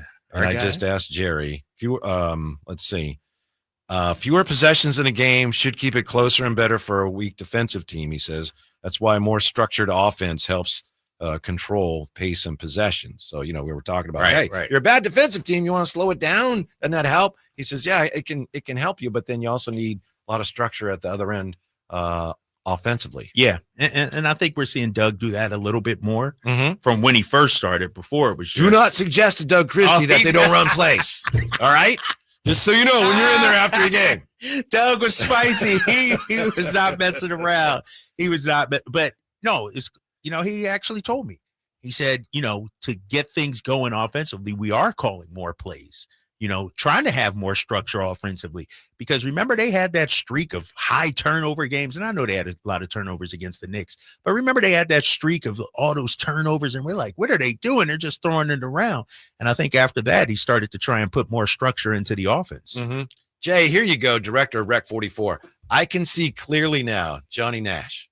Yeah, that's the Jimmy easy Cliff. one. Yeah, but that song takes it. Nothing but blue sky. That song just soars. Ooh, that's a beautiful That's what song. we need, right? Yeah. That's what we need. Because that's right I can there. see clearly now the rain is see gone. Yeah, that's what I'm talking about. I'm kind of feeling where you're going, Drapes. I'll make it rain. I'm gonna have to go to that. What you know about that, Jay? What you know about that? Oh, Jay, if you play that, man, we're going to get turned up. 339-1140, 1-800-920-1140. Michael has been hanging on. Hey, Michael, you're on the drive, guys. What are you going to do about it? Hey, good afternoon, Hello. guys. Just wanted to give a grade on Monty. I'm gonna give him a C+. I'm a big draft guy. I'm sure I've called in about Jalen Wells, Terrence Shannon Jr., Dalton Connect. It's like, come on, man. You need some wings. You got them right in the draft. In the NBA, you really got to hit in the draft. There's not these James Hardens and Kevin Durant's walking around anymore. We're not the market to get those types of guys either. We're still a small market team, but and it's a little bit, that's what kind of bothers me about Monty. But first round unprotected, yeah, and then I was gonna talk about the Niners. I think they're gonna just pay Brock Purdy a lot of money up front. I think we're about 2 years away. I'm sorry, Michael. I have to let you go, and it's not your fault. You're cutting out on us a little bit. We got the gist of your call on Monty, and I apologize, but you were fading in and out there, and it's just really tough for listeners to follow along. Not your fault, but C+ for Monty because of the draft. He has no faith in Devin Carter. See, that's interesting. If we're being honest here, there's a lot of fans who right now would say, Devin Carter, oh, that was a waste. And I think it's far too early Yeah, to say way that. far And he's too early. playing well lately, and he's only had half a season. I'm not saying he's going to be, a great pick. Yeah. But I think there's a chance he'd be a very good pick. I mean, Devin Carter's 6 weeks in to his Kings tenure, really, because of the shoulder, and part of that was spent in the G League. And here's the thing about a pick like Devin Carter. To your point, we won't know until we see him. I need more tape. I need to extend it. Like, I can't. To me, the grade is still incomplete. And I think what winds up happening is people will see Dalton Connect put up numbers. Khalil Ware put up numbers, and say, oh, we should have had that guy. But we don't know. Those guys are getting an opportunity that Devin Carter hasn't gotten yet. And so I'm not willing to say Monty missed on that. I was high on my boy Dalton Connect. I thought he would have been perfect in terms of the style we were trying to play at that time. To me, shooter. He can put it on the deck. Like, this guy is a Doug McDermott, but a 2024-25 version with a little more toughness maybe. And so I thought he would have been perfect. I think you were high on Khalil Ware maybe at some point. Yeah, I think the guy that Jay and I really wanted was Jalen Williams' brother, who hasn't played much for Utah. He hasn't done much. Yeah. Wasn't that right, Jay? Oh, Cody Williams? Williams. Yeah, he really hasn't done much. But there's not a lot of teams right now that are doing backflips over their first-round picks from last year. No. It just hasn't been a great class. The thing I like about Devin Carter, two things, is he gives you a little bit of everything, including a little something at the defensive end. And as we discussed with, again, Jerry yesterday, they probably would not have gotten him if he hadn't been injured. Right, exactly. You brought that question up to Jerry yesterday. Like, did he fall? He would have been gone already. Yeah, exactly. And how about this, Whitey? I'm looking at a redraft. Bleacher Report actually did a redraft of this last year's draft prior to the All-Star weekend. And they had Alex Sard, number 1. He went number 2 in the real draft. Stephon Castle, number 2. Yeah. Damn. Yeah. Reed Shepard, they still got him at 3.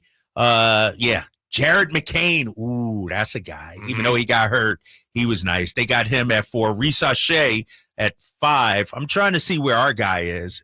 Bucelas, Klingon, Jalen Wells. How about Jalen Wells, number 8? That's amazing. For him. That's a guy that everybody passed on at least once. Let me ask you this. Is it fair for fans around here to go, he was in your own backyard? If you missed on him, that's a double whammy. Because A, you missed on him. B, you should not have missed on him because you had a chance to see him before anybody else. I'm of the belief, yes. I'm a belief.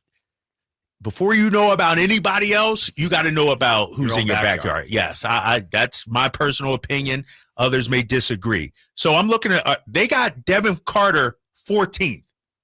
He was drafted 13th. So he was picked right where he was supposed to be, even in the redraft. So we'll have to see, man. We'll have to see. And this was really before he even played any games. It was a handful of games at the time. If he keeps playing the way he's played the last handful of games from here to the rest of the end of the season, I think people will have a different opinion of him. But we'll see whether he does that or not. Yeah, and, this article on Bleacher Report says leaving Devin Carter inside the top 15 is a bet on his three-point shooting, three-point touch evening out. His moonball arc is fine, but he'll probably need to quicken the pace of the release. Failing that, he has to parlay his strength into more reliable finishes at the rim. That's what Bleacher Report says. I understand. I get it, but I don't sleep on Devin Carter. I agree. Yeah. And real quick, the thing that I've noticed about Devin Carter, and it's not, blowing smoke up. He has a knack for being around the ball when it's loose, right? Rebounds, things like that. He just finds his way involved in a number of plays. I'm probably not supposed to say this, but he might be like a Mike Brown type player. But I'm sure Doug appreciates all that too. Right. Exactly. Yeah. Exactly. Yeah. The question with Devin Carter is, as we go forward, where's his best role and where's his minutes going to come from? You know what I mean? Because a lot of these rookies are being allowed to play 15, 20, 25 minutes. When will Devin Carter get to be that kind of guy? I don't know. Currently, he's a 10 to 15 minute player on our team right Maybe now. Next year if he continues to play well the rest of this year. Yep. Richard Sherman's trying to figure out what the 49ers are doing. That's a quote. What are the 49ers doing We'll dive back into that next, Sacktown Sports. Sacramento weather is brought to you by Consolidated Communications. From the KCRA 3 Weather Center, I'm meteorologist Heather Waldman. Steady rain and gusty winds will end tonight, but there will be some scattered showers, even a couple thunderstorms Thursday with highs in the upper 50s. Get the latest forecast on the KCRA News and the KCRA app. Want internet with more speed and less frustration? Fidium Fiber internet is better because it's built to deliver more bandwidth and speeds up to 2 gigs. Switch today and you can kiss buffering and weak Wi-Fi goodbye. Visit fidiumfiber.com. It's a myth to think you don't play golf well enough to get fitted for golf clubs. The professionals at the Hagen Oaks Player Performance Studio would argue that playing the game with golf clubs properly fitted to your body and swing characteristics is the best way to improve your game and have more fun on the golf course. With a professional staff of fitters, all the major brands of equipment, and cutting-edge technology featuring TrackMan, the indoor-outdoor Hagen Oaks Player Performance Studio is worth a look. See for yourself, Fulton Avenue at the Cap City Freeway. Schedule your fitting at 916-808-2531, 808-2531. Spring is in the air, and there's really nothing better than hitting the open road in a new Honda. Whether you're shopping for new or pre-owned, Stockton Honda has the selection and savings. Plus, get top dollar for your trade. And while life's roads are often filled with bumps, buying from Stockton Honda couldn't be smoother. Wherever the road you travel might lead, Stockton Honda is happy to get you there. Come in today or go to StocktonHonda.com. Anytime, anywhere, it's all here. StocktonHonda.com. The PGA club fitters at the Hagen Oaks Player Performance Studio know that golf should be fun. They also know that players of all abilities will hit the ball farther and straighter, play better golf, shoot lower scores, and have more fun if they get fitted before they purchase golf clubs. Hagen Oaks delivers the same technology and major brands used to fit PGA and LPGA professionals. See how the game can be even more fun. Hagen Oaks Player Performance Studio fittings are available 7 days a week. Make yours today by calling 916-808-2531. That's 808-2531. Sacramento's premier country music festival, Country in the Park, is coming back May 16th and 17th at Cal Expo with Bailey Zimmerman, Billy Currington, Cole Wetzel, Nate Smith, and more. You'll enjoy food trucks, rock walls, and a mechanical bull, line dancing, and more. Single-day GA tickets start at $52 at CITPFest.com. Country in the Park, May 16th and 17th with Save Mart and McKee Brothers Plumbing and Rooter Incorporated. Find out more at CITPFest.com. We rely heavily on our HVAC systems during the cold valley winters and hot valley summers. That's why there are so many HVAC companies out there. So when you need a new system or a tune-up, where do you turn? I turned to Lee's Air Plumbing and Heating. Once our heater checked out, we checked in at leesair.com. The entire experience exceeded our high expectations. You want prompt service from people who know what they're doing, can save you money, and will treat you right? For your HVAC needs, Lee's Air Plumbing and Heating, on the web at leesair.com. Ask about their $99 HVAC tune-up service, license number 635355.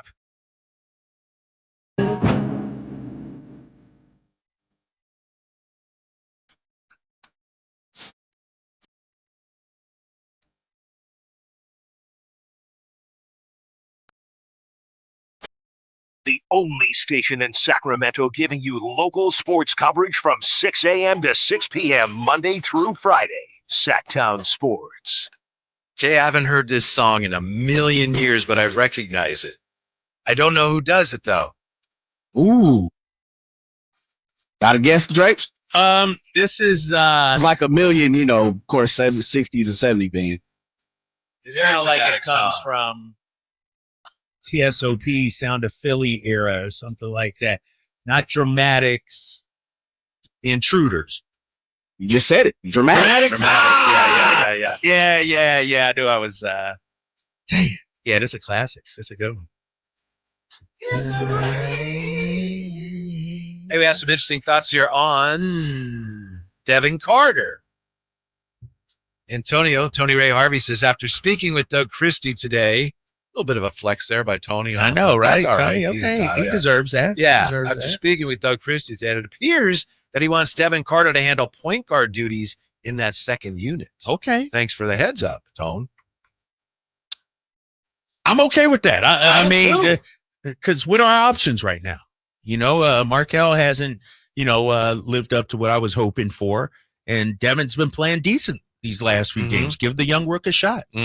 It's a lot on a rookie's plate to get the offense organized, but I think he can do it. And as you said, he's He's got a nose for the ball, and he kind of does at least a little bit of just about everything. Yes. Yeah. Yeah. And that's the thing. He knows for the ball.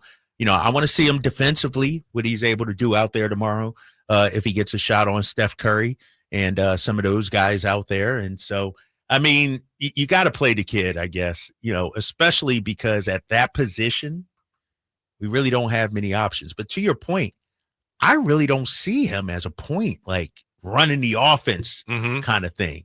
He may bring the ball up and pass it, but it's not like he's, pointing you over there, calling for the screen and all that. He's like Malcolm Brogdon running an offense to me. And I mean, he's smart, but I don't use Malcolm Brogdon. Yeah, I like Malcolm Brogdon. Yes.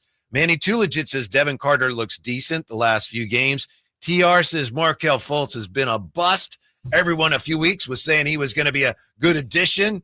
Laugh emojis. Then TR comes back with stupid Kings fans. TR is terrible, man. He's hating his own people. Because somebody asked him, TR, are you a Kings fan?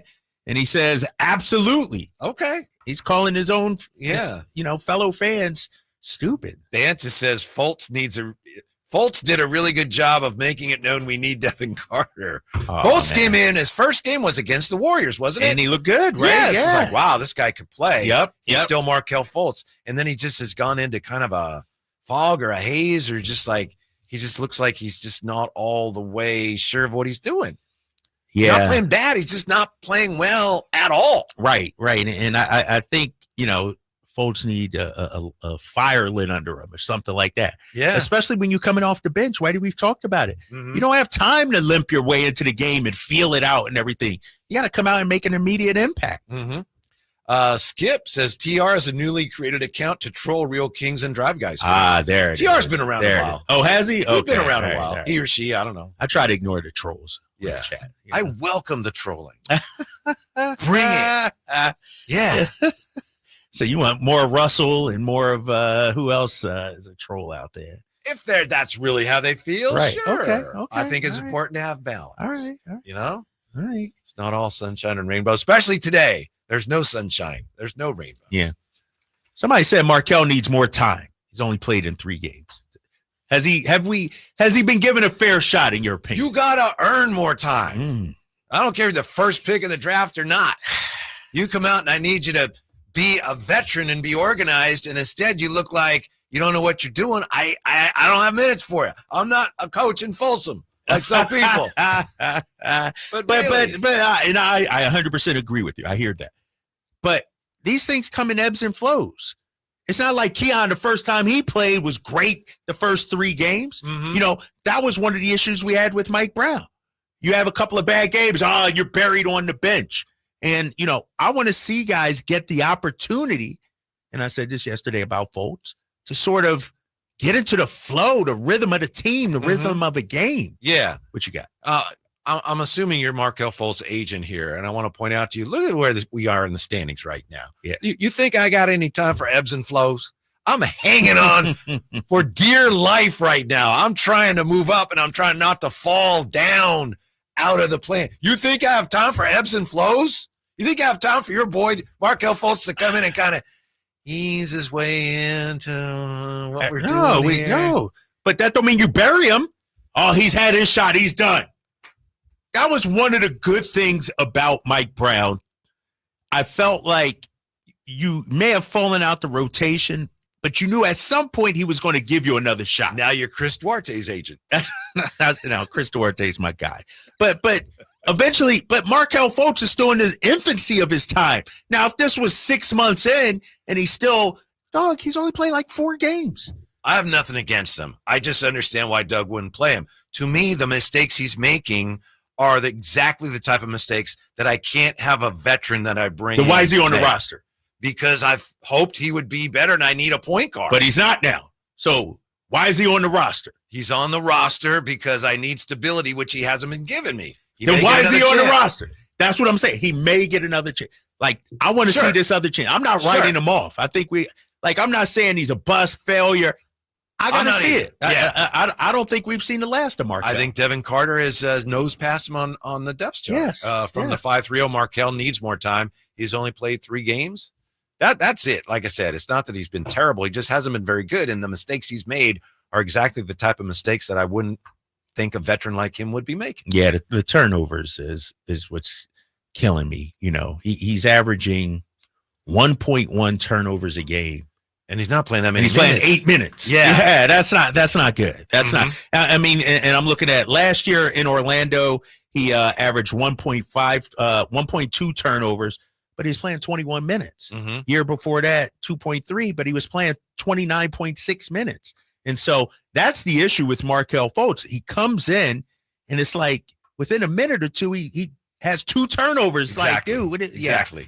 So, when you do that, it's like, I got to sit you down. Yep. Yeah. He'll get his chances. But right now, I'm sure it's something that the team feels good about. If Devin Carter is nosing his way past a veteran that you brought in, it's disappointing that Fultz isn't doing more, but you welcome Devin Carter's growth.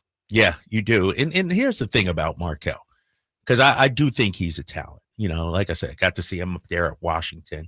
And I believe, and this is, whether it's on the coaching staff, whether it's him, whether it's his team, whatever, when he's motivated, locked in, and engaged, he's really good.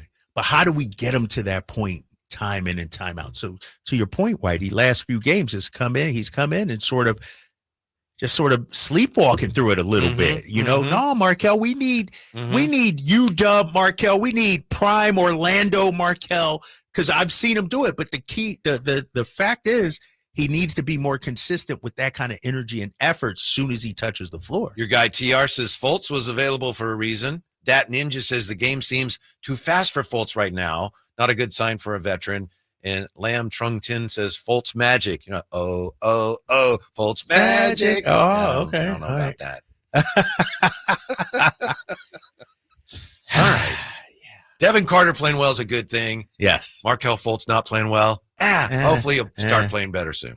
And maybe we also he's unhappy that he's not playing more. Maybe, thought he was going to get an opportunity because when he was brought here, let's not forget, Devin Carter was in the G League when Markelle was brought here. It wasn't like, he was competing with Devin Carter. Devin Carter goes to the G League, lights it up for a few games, and then, comes back and has confidence, is playing well out there. Real quick here, I'm looking at just some of Devin Carter's numbers in comparison, both small sample size. Devin Carter, 9.9 minutes per game played.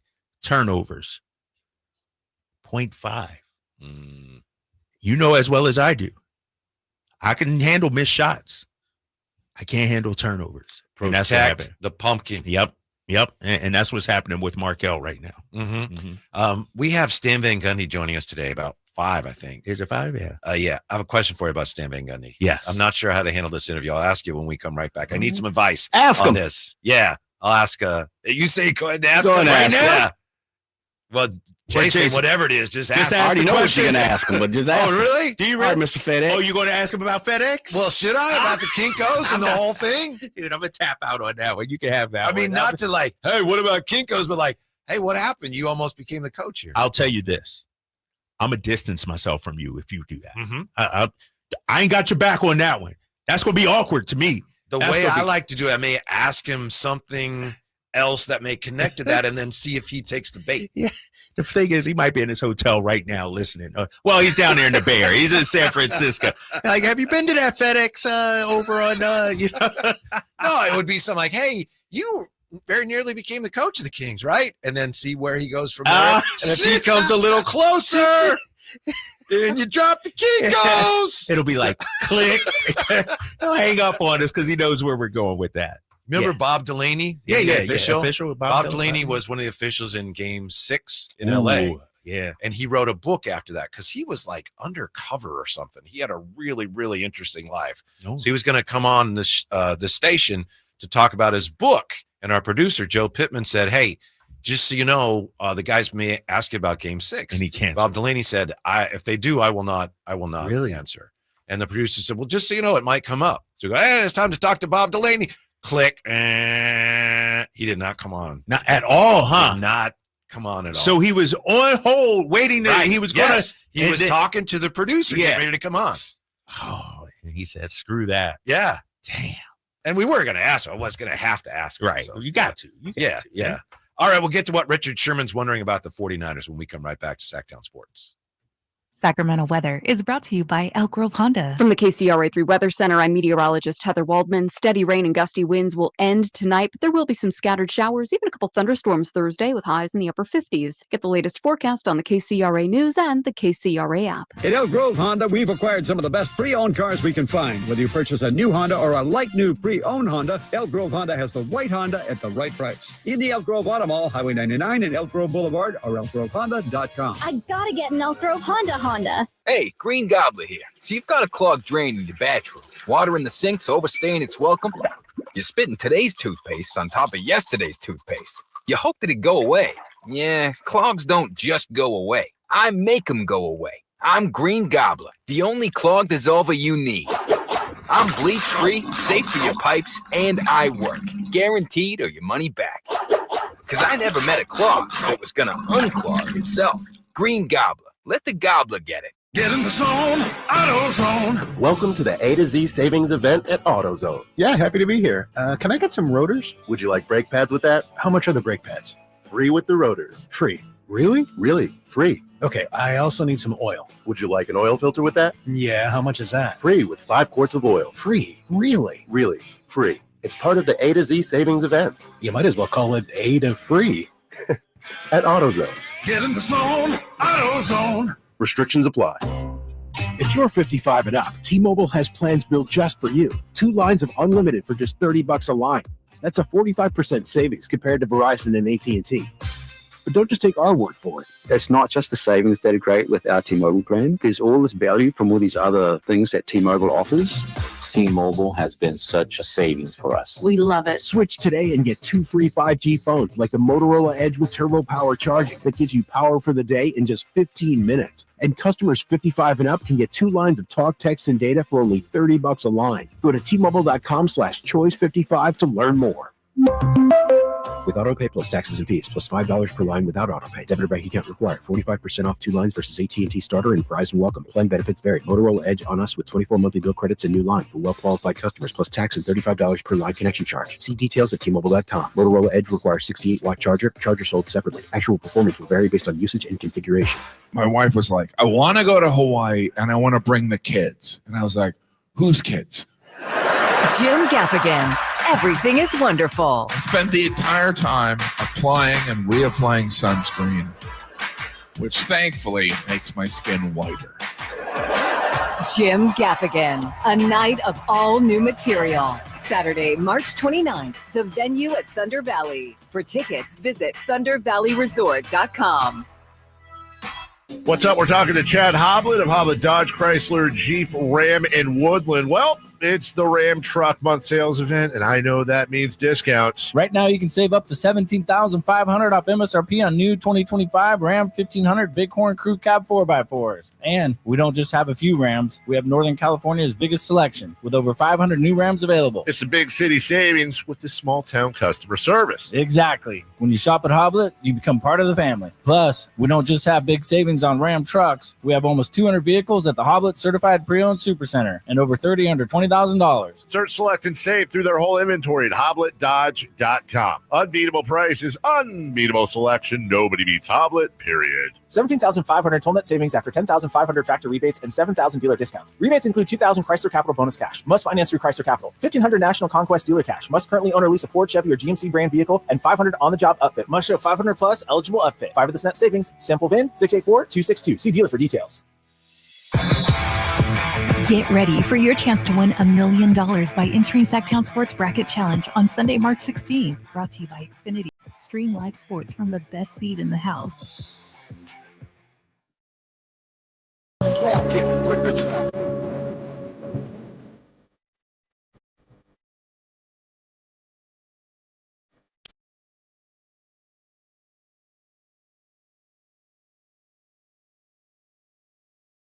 Your afternoon home for Kings talk and so much more. The Drive Guys on Sacktown Sports. 5 o'clock, Stan Van Gundy. He's the analyst for tomorrow night's game on TNT. So what if when I bring him on, I just happen to slip in, this segment is brought to you by Kinko's. What about that? That would work, right? You on your own, man. That's a surefire way for Stan Van never to come on again. I can do it in such a way where he'll have no idea. No, he knows exactly. He knows exactly what's happening here. He knows it's coming. Yeah. What do you think, Jay? You know I'm riding with you. I know Drake. Jay's like, Drake is dude. I'm like, nah. and we're getting Stan through TNT, so Oh. I didn't go straight to Stan. I went to TNT, so it's gonna be interesting. Okay. If he goes back to TNT, they be like, "Oh, you know what, Jay? You can no longer get anybody else." Right. And I'm gonna say, guess what? You guys are dissolving anyway. Yeah, exactly. Right. Probably won't do that, but we'll see. We'll figure out something. I'll do it. For the pride of Martinez, California, Stan Van Gundy. Stan Van. A lot to talk to him about, though. Mm-hmm. And he's on the call for tomorrow's game. That's why we got him on. Yeah. See, it's very easy to say something like, hey, Stan, it's interesting. Kings and the Warriors, you were very close to becoming a coach of both teams. And then see where he goes from there. Just lay out. Yeah, Huh? yeah. Lay out, right? It's a fact. It's factual. Okay. All right. That's you, man. Own it, Whitey. Don't backtrack. Own it. You got that. Mm-hmm.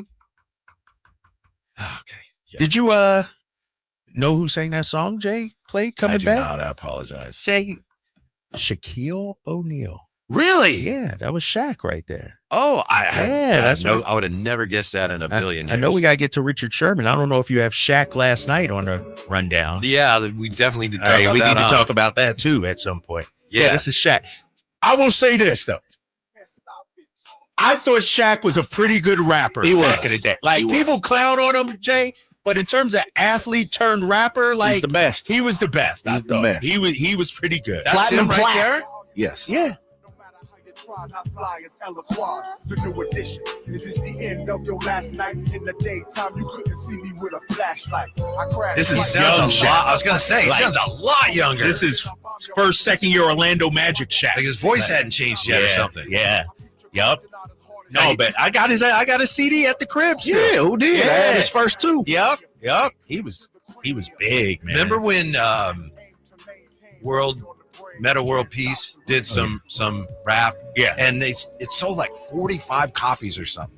Really? Yeah. Oh, it was like obscene how few he sold. Oh man, it was that bad? Wasn't that right, Jay? It's just Yeah, like it was something. really, really like 37 people bought it or something. Yeah. I'm not exaggerating. I remember. No, like, you're tough. speaking That's facts tough. though. Yeah. That's tough. Now, what did Shaq do to get your attention last night?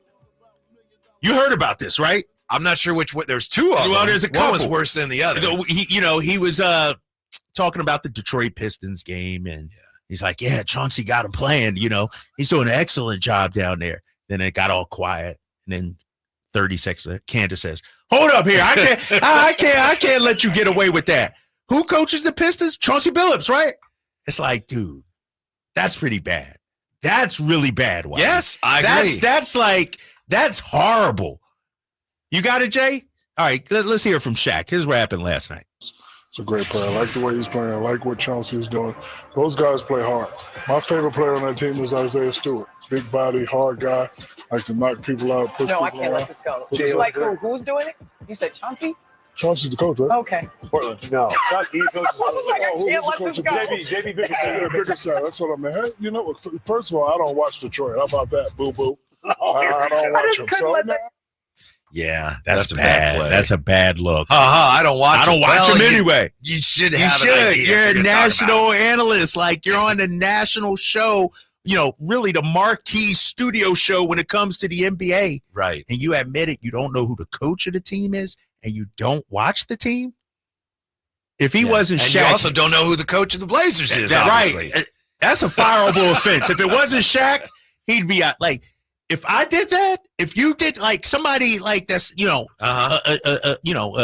name compared to Shaq did that, they'd be out of there. Yeah, that's really bad. Mm-hmm. Can you imagine? You watch an NFL network or CBS. Who's the coach of Pittsburgh?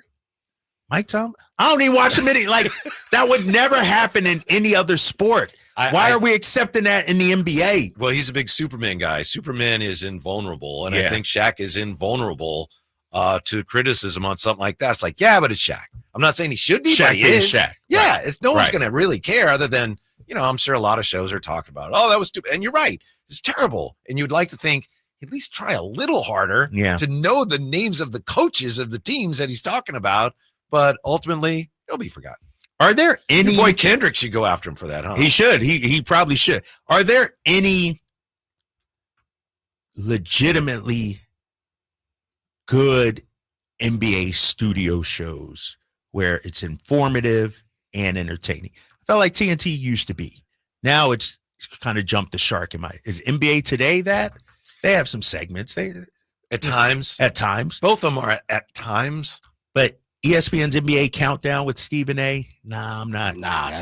That's not it. In my opinion, the problem is, Drapes, what you want from the show, and it's probably very similar to what I want and what a lot of people listening want. It's not what the networks are interested in giving you. You know, you want facts, you want information. It's like they want entertainment, and it's like if he's wrong, that's okay as long as that's great because now people are talking about it. So it's great. And I honestly think they've gotten worse in terms of being factually correct. Like now, when they're proven to be wrong, they double down. Oh, I don't watch. Right. Coming up in NBC Sports Boston, we used to try to emulate Inside the, like that's what NBC wanted us all to be like. But that was when they actually were informative and entertaining. Now it's just strictly entertainment with those guys. And the entertainment, that's one great thing about that show. It is genuinely funny. Right. Or on some other studio shows and a lot of shows, news shows, whatever.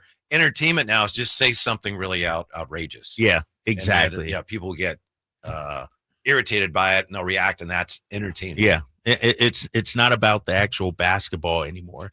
And I think we've reached a point where if you're tuning in to hear what Chuck and Shaq think about your team or your favorite, like, I don't want to hear what they have to say about the Sacramento Kings because I know it probably isn't going to be good. It's probably going to be a shot or something like that. Pistons fans feel. Right. Like if they were talking about the Kings this year and he said something about Michael Malone's doing a good job. Just think how we feel. Right. Exactly. And they're balling right now. Yeah. Pistons are legitimately good. Yeah. It's like Barkley, and I don't want to go too far down this. It's like Barkley calling the Lakers trash. Last week, he doubled down on it, Whitey. I don't know if you saw it. And they're second in the Western Conference. It's like you're doing a disservice to these teams that are actually pretty damn good. Now, if you want to criticize Washington, take shots at them, Charlotte, well, they're not playing well. They're trash. They're at the bottom.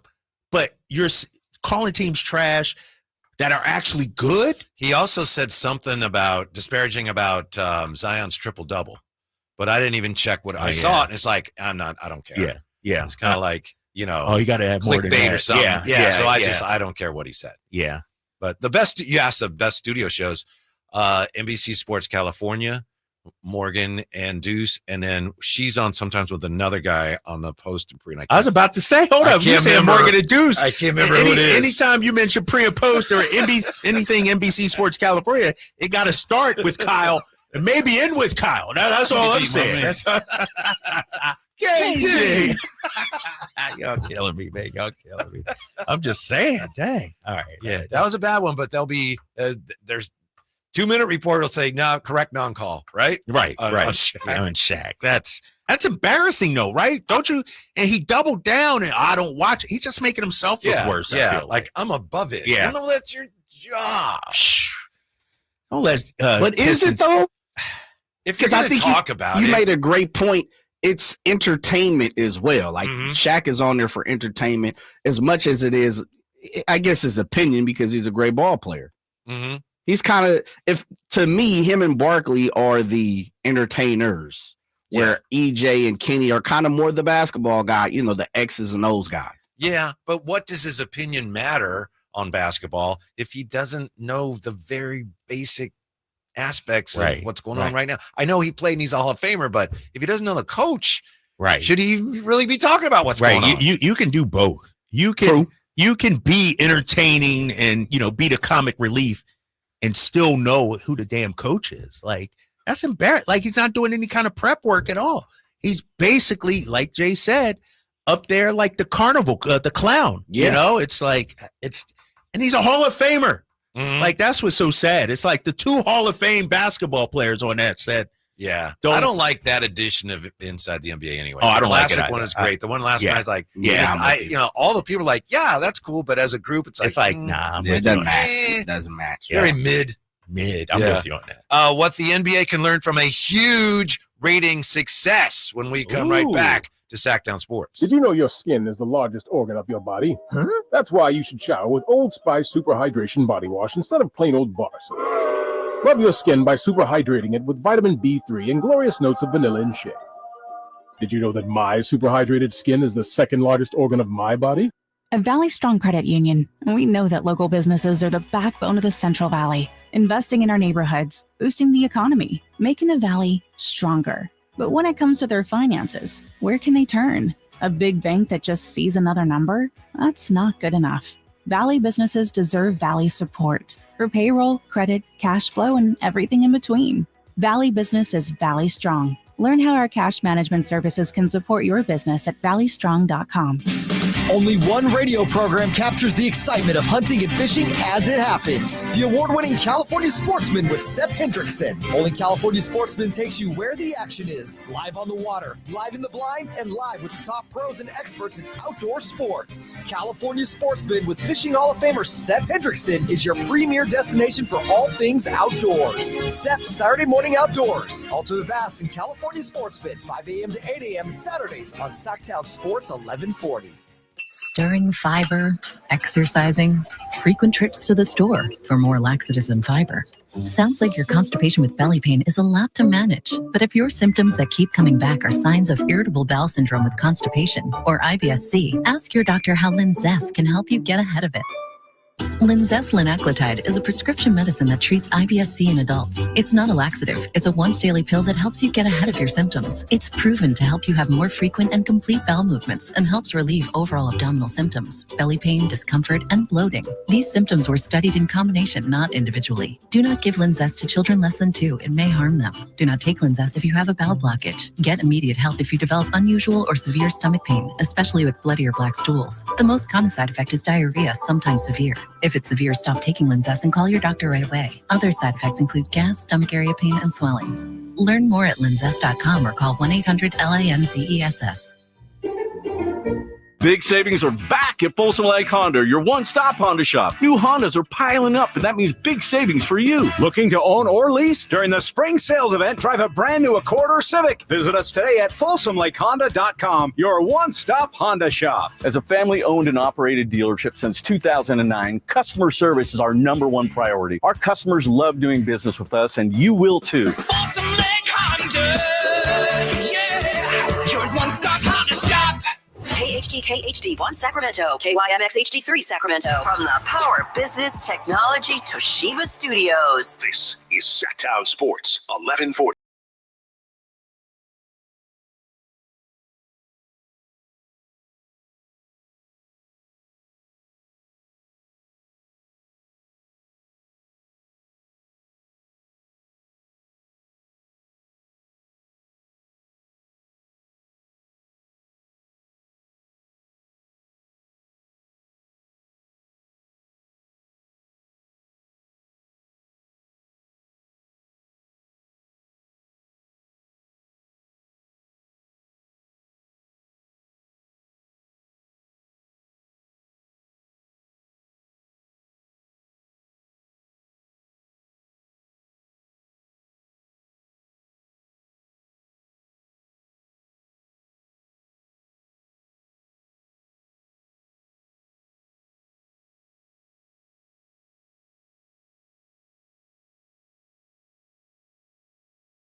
Game in 7 years, excluding Christmas Day, and up 92% versus the comparable window. The game peaked at 5.3 million viewers and was the most watched program in prime time on Saturday, according to ESPN, or excuse me, according to the NBA. So with all this talk and this ongoing narrative of the NBA and all its problems and how nobody watches. What is the lesson the NBA can learn from this huge rating success in the Lakers-Celtics game? What can they take from that and go, all right, we're doing some things right. We need to do more of them right. Obviously, the brands, Celtics and Lakers, huge. How about this? Maybe you should focus more on building team brands and less on focusing on individual brands. So do you think the day has come where it's different? Because remember, David Stern started the individual brands. You're right. It was Magic and the Lakers against Bird and the Celtics. Yeah. You know what I mean? And so, and for years, Michael Jordan. For years, and that it worked. did well. Yeah. Are we at a point, which you're saying that maybe we need to focus on the teams? And let me ask you this. And is that hard to do when players switch teams so often? Yeah, maybe so. I know that when he took over, Adam Silver talked about that. He said, we're going to focus more on teams. And they haven't done that. I assume it's because they tried it and realized it doesn't really work. But there's some lesson in here somewhere. Maybe it's just LeBron. It's still LeBron. Maybe that's the lesson, and there's no way around it. Yeah, and let's be, I mean, Lakers-Celtics, the biggest rivalry in NBA history. And so anytime you have those two teams, when they're both good, you know what I mean? I believe at the time they were both second in their conference. Yeah. And so it's a heavyweight matchup. And it's the Luka Doncic effect also, you know? And so I don't know. Like, to me, and I'm going back 40 years of watching the NBA, I don't recall. So that's when CBS had the game, Yeah, right? CBS. Yeah, Jim Nance and Tommy Heinsohn back then, right? I think it was. I think it was Dick Stockton. Dick Stockton, yeah, Stockton, yeah. But NBA has always had this kind of issue where the premier teams, Lakers, Celtics, it felt like those two were on national TV all the time. I don't remember seeing the Dallas Mavericks a whole lot or the Milwaukee Bucks a whole lot or something like that. And so that's true. That's a great you know, point. it is. I mean, and let's keep it honest. NBA they're not the only one with this issue. NFL doesn't have this issue because all of their games are national games to an extent. But hockey, you get the original six. World Series, New York, LA. You know what I mean? If it's Arizona against, you know, whoever it may be, it's not the same draw. And I think that happens in all of sports. And so this is why the NBAs of the world, ESPNs of the world, focus so much on the Lakers. Let me ask you this. Tonight, Boston, OKC. That's a massive game. Right. That's a massive and ESPN's going wall to wall with it. We're watching, you know, some of their coverage right here. I've been keeping an eye on. But OKC is great because of Shea. Like, Shea is the one that moves the needle for OKC. You know, Jokic is the one that moves the needle for Denver. The NBA is just an individual league. And I don't know if you can boost French. Like, ain't nobody getting excited to see the Orlando Magic play or, you know, who's number, like the Pacers. Even the Pacers aren't drawing, even though they're a pretty solid team this year. I just think it's about the individual stars, man. Yeah, I'm curious to see how this game will do, the game you just mentioned tonight. Also, remember just a few years ago, Kings and Warriors did great numbers. Yes. During that series, right? Right. Big right. numbers. So numbers that were so big that the next year they had them play each other like 7 times in the first 2 weeks of the season, whatever it was. And they're going to be on national TV tomorrow. Can't wait to watch that. But because of player movement and everything, like De'Aaron Fox versus Steph Curry, that could have turned into something. Right. You know what I mean? That could have turned into a rivalry, and we're stripped of that already. And so I think it's hard to build up player rivalries when the participants change so much. The lesson might for be team rivalries. I mean, when the participants change. Yeah, one of the takeaways from the huge ratings for Lakers Celtics may be this: at some point, Steph's going to be done and LeBron's going to be done, and the NBA is going to have a problem because there's no replacing those guys, right? I mean, eventually, yes, but though you got two of the greatest players of all time, two of the most watchable players of all time, whether you like him or not. I'm not a big LeBron fan, but he's incredible, and I'm going to miss him desperately when he's done playing. When those two guys go, there's going to be a void there in the NBA. And to your point, you know, and I'm looking at back in January, the NBA's top selling jerseys, Steph Curry and LeBron James, 1 and 2. And those guys transcend sports. They're pop culture guys, they're icons. As great as my boy Jason Tatum is, Jason Tatum isn't a crossover star yet. And I know he's been on Good Morning America and they're trying to push him out there and things like that. But he's not a Jalen Brunson, fantastic, playing in New York, but he's not a crossover star. Like we're talking about iconic generational talents. Who's that next guy that's coming up after them? Yeah, obviously just guessing Wemby. Wemby, yeah, that's what I was looking at. Best hope for the NBA. Ant was on that track, but it looks like he has no interest in being on that track. Yeah, and what's interesting, Wemby, this is back in January, 5th highest top selling jersey in the Anthony Edwards, 6. So Wemby and then Ant. John Morant could have been that guy, I think. I think John Morant was moving the needle. Like Zion, if he would have been healthy. I think those were good. Does Luka move the needle like that? Hookah? I don't know if he does in the pop culture, like basketball wise. I was going to say something. Oh, shoot. No, don't do that. Don't do that. He's playing for the Lakers. Yeah. And that may help him. That may help him. But, Stephen A., I think, brought up this point and they had a discussion. Can a European-born player, be the face of the NBA? And not saying, like Jokic, like will young kids gravitate towards them, want to buy their jerseys? Because look at it. Like Jokic is the greatest player in the world right now. His jersey is number 10 in the NBA among, like Luka's 8, Ja's 7, Brunson, Tatum. Like, who's the guy? Because what you need, Whitey, I think, and this is why LeBron James has been so great for the NBA. You got an equal amount of people that love him and an equal amount of people that hate him. You got people that want to see him fail, and you got people that want to see him succeed. A guy like Jokic, Giannis, Ant-Man, Wemby, they aren't polarizing like that, I don't think. LeBron was polarizing. Yes, but if you look at the question on a market-by-market basis, who's the all-time face of the Mavericks franchise in Dallas? Dirk. Yeah, and they don't care that, I don't think, and that's Texas. And they're like, yeah, he was a great player. Right. I think if somebody is really good enough, I don't think we're going to care that much if he's American or not. Maybe I'm totally wrong. Maybe I'm giving us too much credit. And I'm talking league-wide, though. Yeah. I'm saying I'm taking the local and then trying to draw it out. Yeah, try to draw it. Still apply nationally. Like, how, when you look at the face of the league, one thing that these guys have in common is they do things that we haven't seen before. We haven't seen anybody like Giannis before. We haven't seen anybody like Steph, what LeBron's been able to do, Kobe, Jordan, Magic, Bird. Like they kind of revolutionized the game to an extent.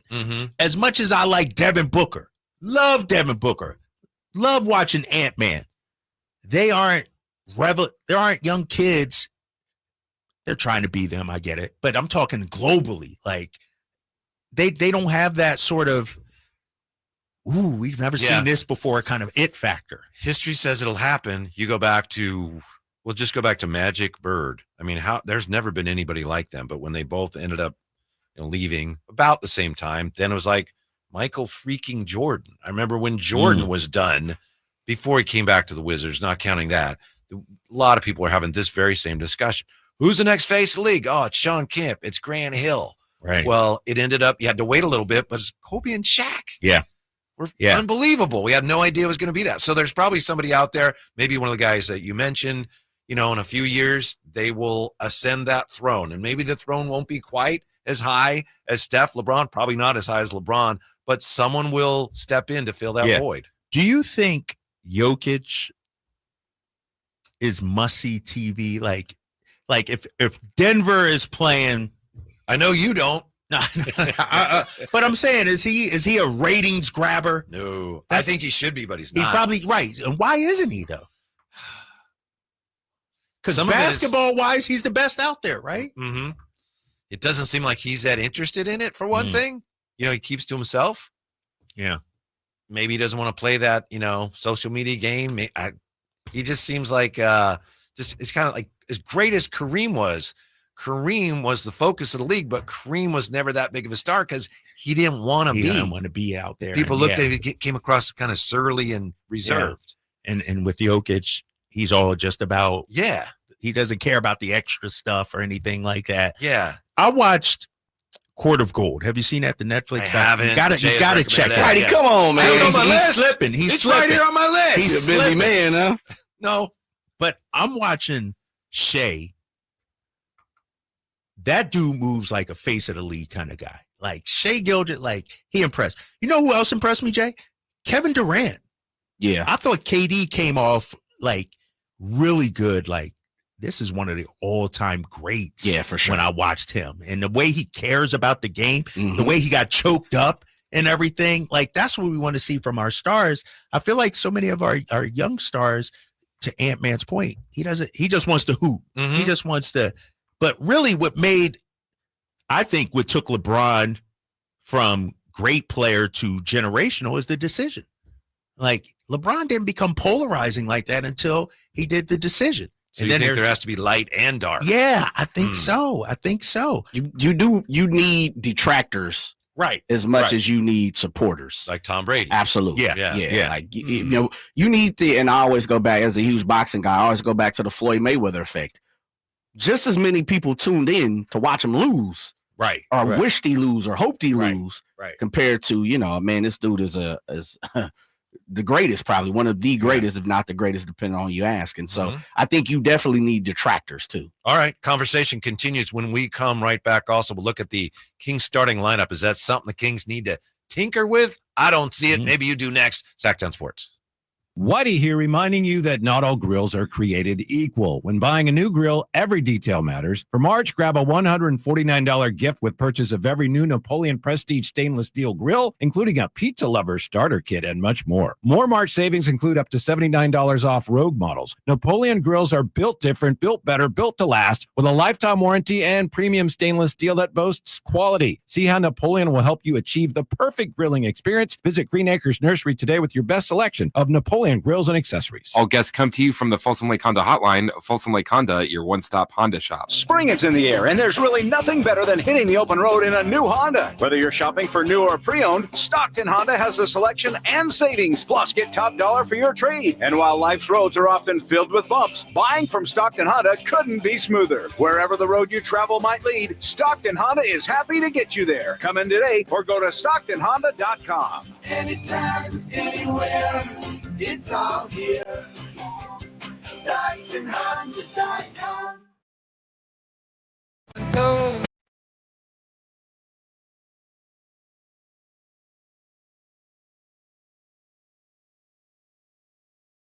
The only station in Sacramento giving you local sports coverage from 6 a.m. to 6 p.m. Monday through Friday. Sacktown Sports. Creedence Clearwater Revival. Every hole I know. Hey. Okay. Yeah. Rain songs today. I guess it's pouring out there. Forts and thunderstorms, maybe it is. Yeah. Yep. Thanks for going along. I know you weren't excited about a lot of rain songs. Yeah, it's a little depressing. You know, I'm gonna have to listen to some Tupac, hit 'em up or something on the drive home. You know what I mean, Jay, to get me back in the right mind frame. But yeah, it's okay. Do what you gotta do. So Domas practiced today. What do we know about Domas? Not a lot, but what do we think we know about him and his availability for tomorrow? Did Doug Christie talk today? Yeah, I got some. You got some? Yeah. Don't. Why are you looking at me? I wasn't at practice today, big fella. Doug talked today. You got it, Jay? He'll get to Yeah, it. give me a quick All right, We'll Jay get it. working on it. All we know is that Domas did participate in practice today, full participant. So he was supposed That's a to great be sign, right? reevaluated yesterday, wasn't he? Yeah. Yeah. And the team has not put out a statement of anything like that. And I didn't hear obviously what Doug had to say. Here's what he said to say about Domas, who returned to practice today. Yeah, I think he's going to be day-to-day probably as they decide. But I look good to me. I mean, it's just how I'm happy to see him out here, period. So just seeing his face, seeing him smile, get up and down the court a little bit, and shoot the basketball. Like as far as health and when, I think that's going to be, it's going to still be up in the air. Yeah. So All right, there we go. I think to me, it sounds like everything is pointing in the right direction, but he had full workout today, and they just got to see how it responds. It being his hammy tonight, tomorrow, and I would think if he's feeling good tomorrow, maybe he goes. You would think, right? Yeah. Right. And as you pointed out, and I hadn't thought of this, maybe a minutes restriction. Yeah. And I'm looking at the injury report. The Kings have not yet submitted their injury report for tomorrow. Golden State has Jonathan Kuminga probable, Gary Payton II available, Podziemski out. So the Warriors injury report is in. Kings have not yet submitted. So and it may happen here at 4:30. That's when the next round of injury reports come out. So, Okay. Yeah. I think they just don't want to jump the gun, and it looks good. They just don't. They're just still biding their time. Yeah. Playing a little bit close to the vest, not in terms of gamesmanship, but just because they don't want to say something, then have to go back and go, oh, you know what? He's not playing after all. Yeah. Exactly. And I would think, if when he does show up on the injury report, it'll be questionable. Like that's what I think. 50-50 was.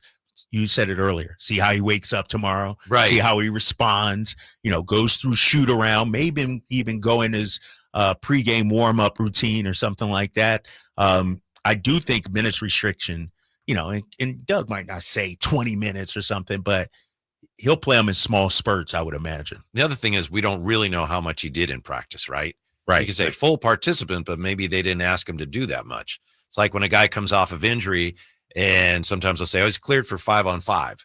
And you don't know it, but he's actually playing against like 5 coaches or 5, It's like not playing against NBA guys. Yeah. I'm not saying that's the case, but it's possible he wasn't going all out today. I don't know, but it sounds really good to me and really encouraging. No, and like Doug said, he said, it looks good to me. Yeah. And so I think what's encouraging is he didn't come out of it with any bad signs right off the jump, or he was able to do everything that was asked of him today. It didn't have to cut it short or anything like that. And so I think he'll return tomorrow. I think it'll be in a limited basis. And but we need the big fella. When you look at Domantas Sabonis, he was a top 3, top 4 guy in second chance points in the league also. And I feel like that's an area where we struggled the other day against the New York Knicks. And so, we need him out there. There's been a lot of talk about potentially changing up the starting lineup, which I get it. The team's struggling right now. You got Domas coming back. So I understand it. I don't see it. Domas starts when he's ready to start. Malik still starts, in my opinion. I know you've said you want to see Keon get more minutes. I understand the conversation, and I think it's a reasonable conversation to have. But to me, if it were up to me, I'm not changing the starting lineup, at least not now. Not now. I'm with you on that, because we really haven't seen everybody in their correct positions, the bench, unit doing what it does. Yeah.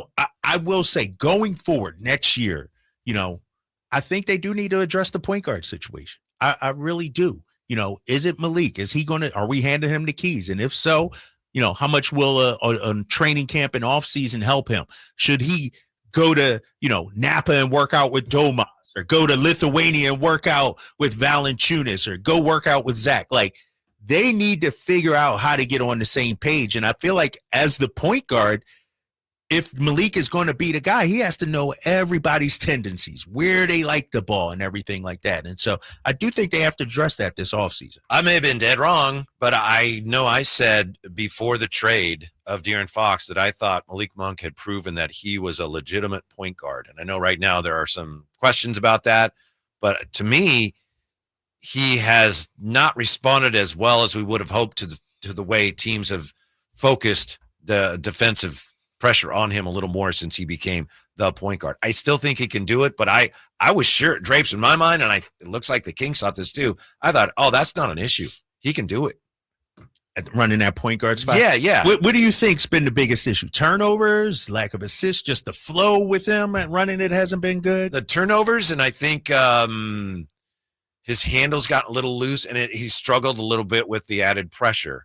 But he shares the ball. He's had a lot of assists. The lobs are an easy cleanup. That's been a problem. But, he said, I got to cut back on that a little bit. It's just, it looks like a lot of it is he has that rapport with Domas that he doesn't necessarily have with anybody else. Right. That's the thing. He looks great, with Domas, the pocket pass, the feeding, things like that. And that's why I said he got to get on the same page with Zach, got to get on the same page with DeMar DeRozan. I'm looking at some of the numbers here, Whitey, since the De'Aaron Fox trade. From that point on, Malik has taken over the starting point guard role. 13 games Malik has played, 16.7 points, 5.8 assists, 3.2 turnovers. Mm-hmm. That's not even a 1.5 to 1 turnover, assist turnover ratio. And so I'm going to go back here and do some further digging because I would like to know prior to De'Aaron Fox getting traded what his numbers were. And I feel like his assist numbers might even be down. And I don't have any evidence here. I'm looking this up. He was at 18 points per game with De'Aaron Fox here, 5.9 assists. So he's averaging fewer assists now with De'Aaron Fox gone. Yeah, my guess would be a lot of that has to do with the pace at which they're playing. And now it's more get the ball to either Zach or DeMar, and then they're going to do something. Mm-hmm. There's less. It's not as motion centric as it used to be. By the way, thanks to Tony Ray Harvey. He reports again from practice. Doug said it depends on the stress test as to whether Domas is ready to go. Zach LaVine said he should take his time. Okay. All right. So I don't know if that's actually a test. I know pregnant women undergo a stress test, or if he's just talking in general terms of the test of the stress of what he's been under. Well, our boy Tony Ray Harvey, he was out there today. Yeah. Shout out to Tony Ray. Tony Ray may be the hardest working guy in town. Him and Sean Cunningham. Mm-hmm. Tony Ray, the only guy I know that's covering Doug Christie's practice and Capitol News all in the same day. Yes. Like the dude is back and forth. Shout out to Tony Ray, man. Mm-hmm.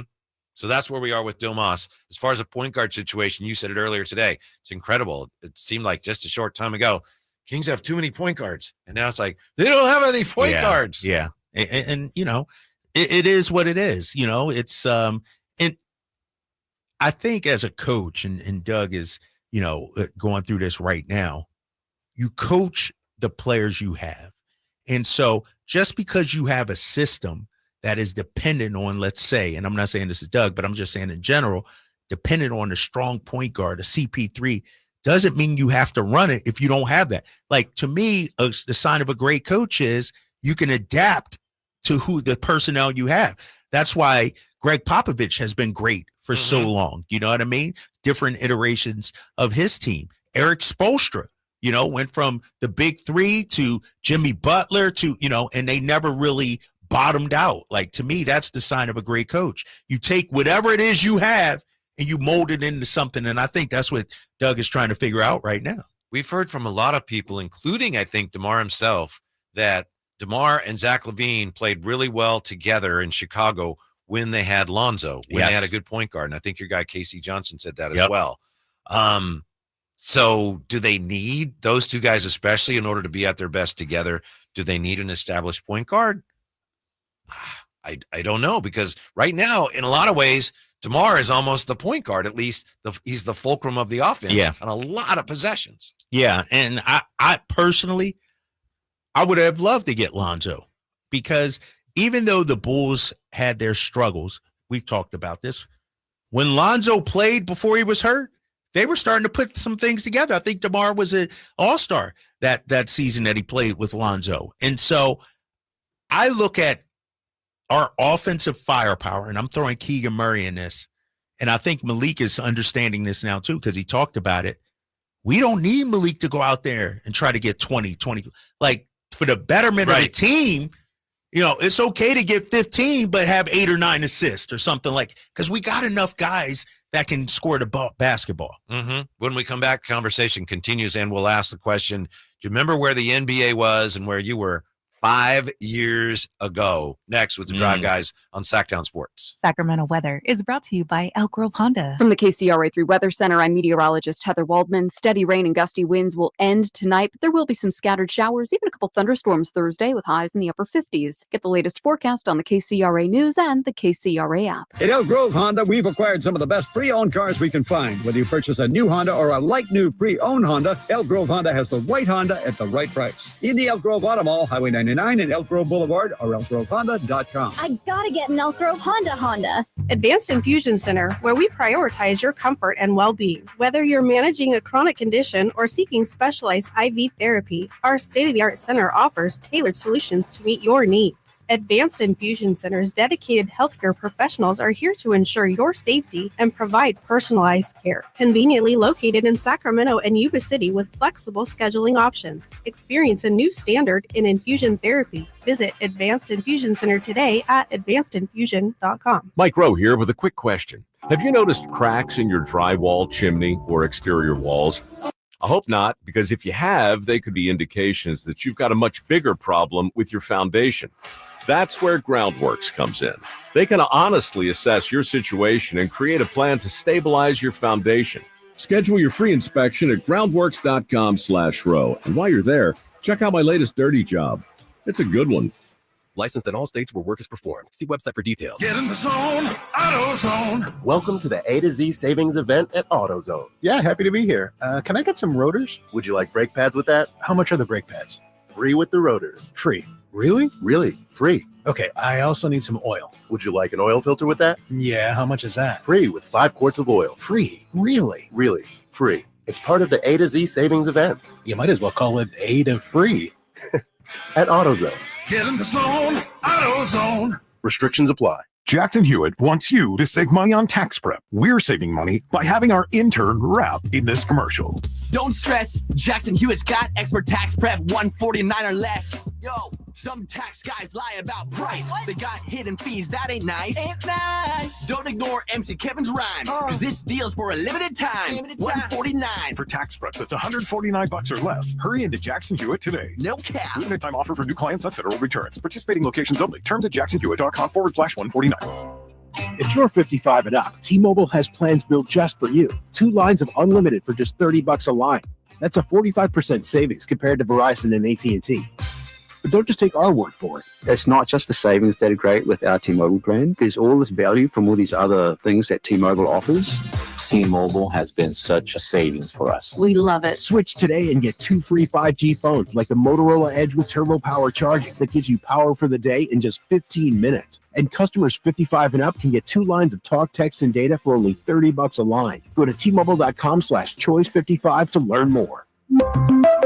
With AutoPay plus taxes and fees, plus $5 per line without AutoPay. Debit or bank account required. 45% off 2 lines versus AT&T Starter and Verizon Welcome. Plan benefits vary. Motorola Edge on us with 24 monthly bill credits and new line for well-qualified customers, plus tax and $35 per line connection charge. See details at T-Mobile.com. Motorola Edge requires 68-watt charger. Charger sold separately. Actual performance will vary based on usage and configuration.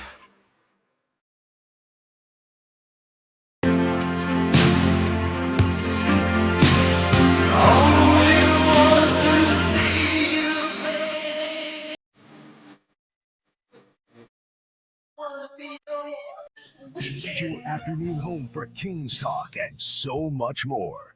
The Drive Guys on Sacktown Sports. Jay, I thought this was a really, really, really good movie. You like Purple Rain? That was a great movie. It was all right. It was pretty good. It was. With Apollonia, right? Oh, come on now. Now you speak. Now that's a great movie. Morris Day and the Time. Love Morris Day. Yeah. Jerome, where's my mirror?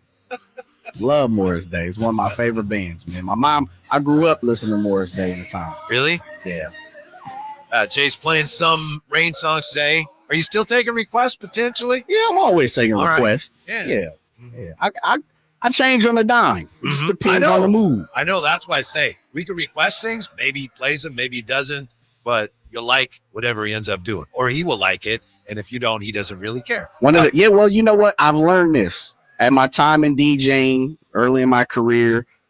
One of the things someone always taught me is you don't play what you want to hear as a DJ. You play what the people want to hear. Yeah. And if you play what you want to hear, more times than not, you clear the dance floor. So you just, even though if it's like, that's not my song, doesn't matter. If the dance floor is moving, you got to spin it. Yeah. So you got to kind of read the room, right? And see what the energy level is. And then, these people need this song, right? Absolutely. The worst as a DJ is when you moving and the club is really moving and it's jumping, and you throw something in the mix and you just start to see it's like the Red Sea. It disperses. You're like, I messed that up. I messed it up. I thought I had it. I thought I was, people were feeling it. And that's the worst. And that's why I've learned when you are a DJ, you definitely take requests. You definitely don't want the crowd to disperse. So I never play what I want to hear. I always play what the people want to hear. Now, Jay is a true DJ in this sense. A long time ago, I guess, way before even my time, DJs on the radio, they would choose what to play. And then as long as I've been in radio, you have some say, but for the most part, you get a list, play these songs. Oh, in radio. Yeah. A little bit. And sometimes people will call them, so-and-so, you're doing a great job picking the songs. Yeah, thanks. Like, thanks. Hey, he had nothing to do with it. But Jay on this show Joe used to be our producer. Jay makes the list. Yeah. It's all Jay. Yeah. Whether you like it or not, it's all Jay. But see, I take requests. Yes. And that's what I was saying, Drapes, before you got here. I learned this when I was DJing young Jay was you don't play what you want to hear, you play what people want to hear. Because if not, you'll disperse the crowd. And that's the worst thing you want to do as a DJ, especially when you got them on the floor and it's really moving. And I'll say this. Women bring the men when you talk about nightclubs, right? Hence why they get in for free and all these different deals. And so when you really have the young ladies, the beautiful women on the floor, the men are going to crowd around. So you got to kind of, you got to piecemeal where you want to go with the young ladies as well, too. So there is a rhythm. There is a science to DJing. Absolutely. I respect all DJs. Sure. When our youngest got married a few years ago, Janelle, she chose the song for the father bride dance. Yeah. And they cut it short. And because they had so much to do. It's like we were dancing. You gotta let that rock, like, right? Thanks. Let's say thanks, everybody. And now let's move on. It's like, hello. Right. So you're out there dancing, and then they're like, yeah. And then I guess they had a lot to get to or something. Yeah. I thought that's just wrong. How did you choose the song? I did not. She did. She chose it. Yeah. Right? But was it special to you guys over the years, or it was something? Yeah. Because me and Quinn, we already got ours picked out. Oh, good. Yeah. It's gonna change. Yeah. We are. Yeah. You think so? It's gonna change. No, I told her what it was though, Jay. It can't change. It's gonna change. But my opinion won't change. I told her this is your song that we're dancing. What Taylor Swift song is it? No, it's not. It's not. I know it may change. Jay, I don't believe you did that, man. I don't believe you did that. No, it's I'll pull it up real quick. I'm drawing a blank right now, but no, we have our song. It's like a song. Anytime it comes on, we stop whatever we're doing. You're gonna cry. We stop. You're gonna cry. You think it's gonna change? You think it's gonna change? No, but I gotta have a dad song too, right? I get to pick. It's 1,000 Years by Christina Perri. You guys know that one? No, hold on. You know what? That's a classic. Jay, it's gonna change. Drapes isn't going to know. The song's going to start, and guess who's going to say, "No, hold on. Who the hell paying for this DJ? If I'm paying for it, I got to get some say." Oh, man. Well, as of now, we got our song, 1,000 Years, Christina Perri. That's our jam. Yeah. You got a ways to go, right? Before you have to. Yeah, about 30 years or so, right?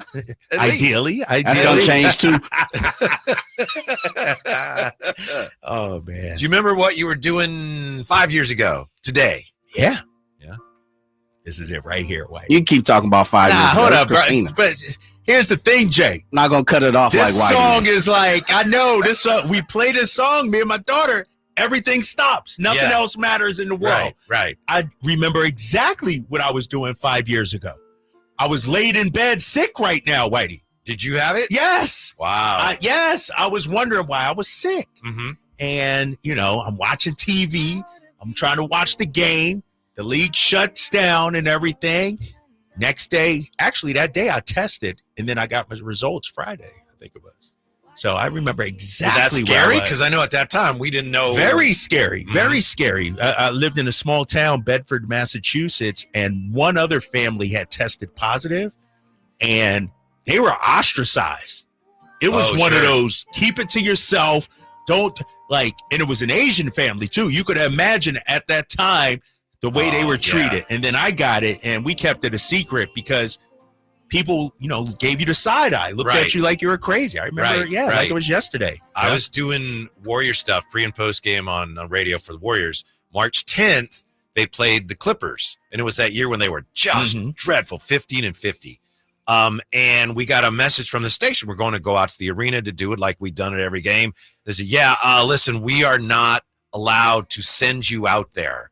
You can do it from our studios. If you want to go out to the arena, you're doing that on your own. And this had to do with, I think, San Francisco, the health code, and also the company was trying to legally, cover their behinds. So John Dickinson and I were doing, it's like, we're going to go out to the arena. So we meet at the station, and Jim Barnett, who was doing it with us, he said, I'll come pick you guys up. So we're driving from the station to the arena, the Chase Center, in Jim Barnett's car, and this is what I'll never forget. The town is San Francisco, downtown, like rush hour. There was nobody there. Town, huh? I was like, what is going on? Really? So we went to the game, and the Clippers destroyed it, and we had to catch Uber back to the studio. But then it was the next day when, they announced during that game, right before the Jazz game, right, that Rudy Gobert had tested positive. They were shutting things down.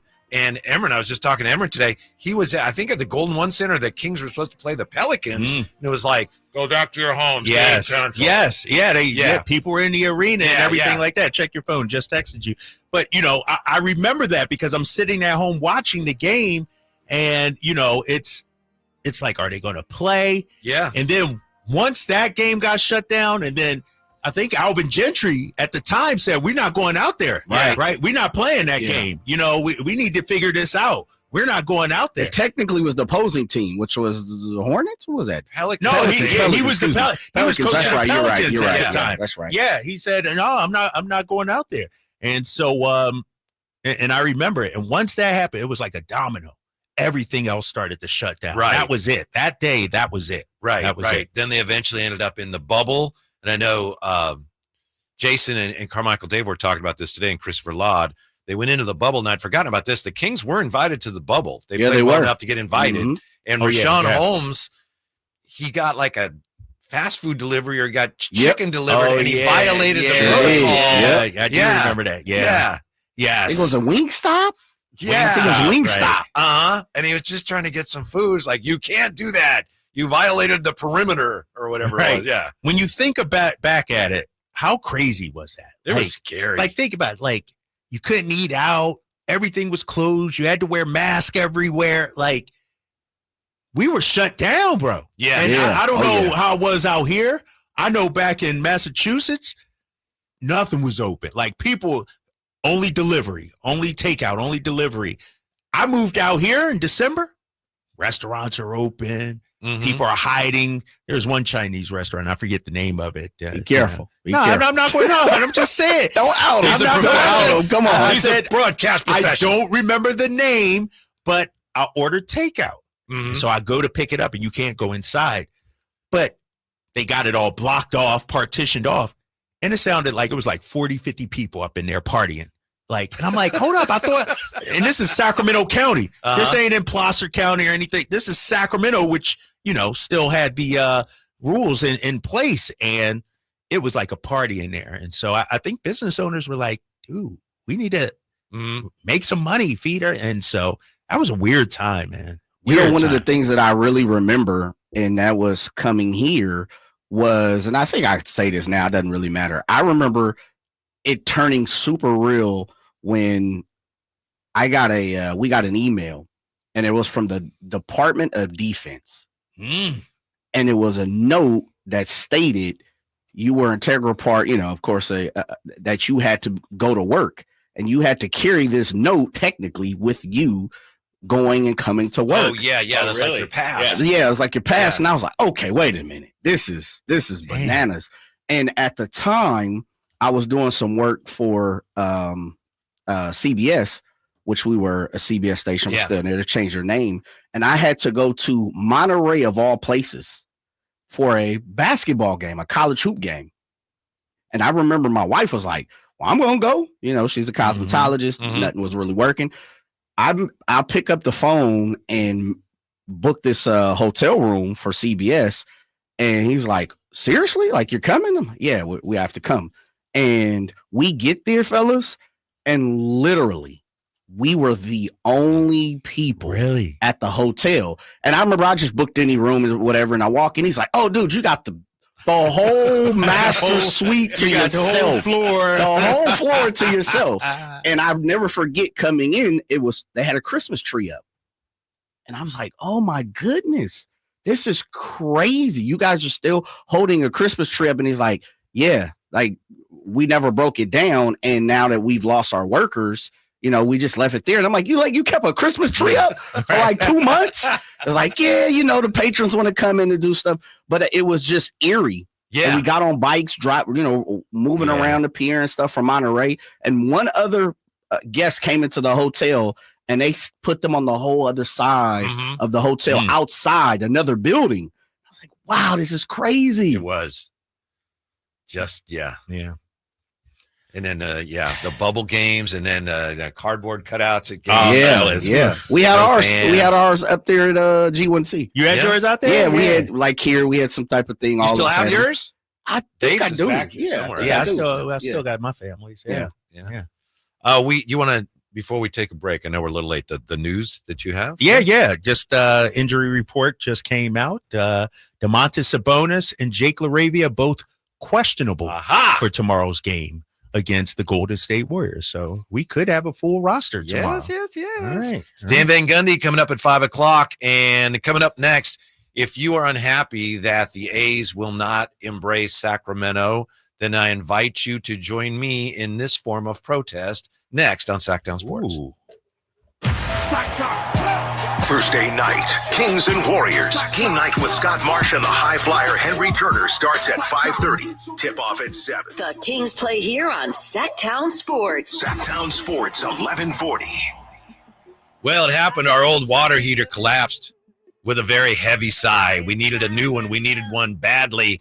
But here's the thing. There are so many HVAC companies out there. How do you choose? A friend recommended we check out Lee's Air Plumbing and Heating at leesair.com. I'm glad we did. Lee's Air Plumbing and Heating was ready to come out the day we called. They treated us with respect, from the person who answered the phone to the guys who installed the new unit. So it comes down to why choose Lee's. Well, they offer a 100% satisfaction guarantee. They get 4.8 stars on Google, so that means a lot of friends recommend them. They've won awards for their service, and they've spent more than 40 years serving the Valley's HVAC heating and plumbing needs. So you can trust Lee's with installation and repair of your AC, furnace, water heater, plus residential and commercial plumbing repair and commercial HVAC services too. You can find out more at leesair.com. Check out their mission statement, which is all about serving customers and serving the community. Check out their $99 HVAC tune-up service. Let Lee's take care of you the way they took care of me, treating us like family while setting us up with an HVAC system that has improved our quality of life. Lee's Air Plumbing and Heating. License number 635355.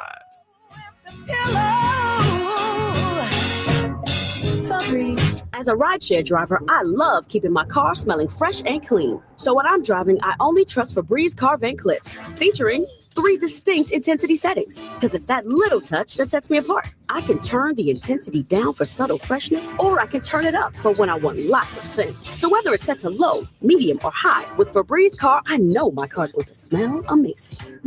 Which keeps my driver rating right where it belongs. Picking up, Oscar!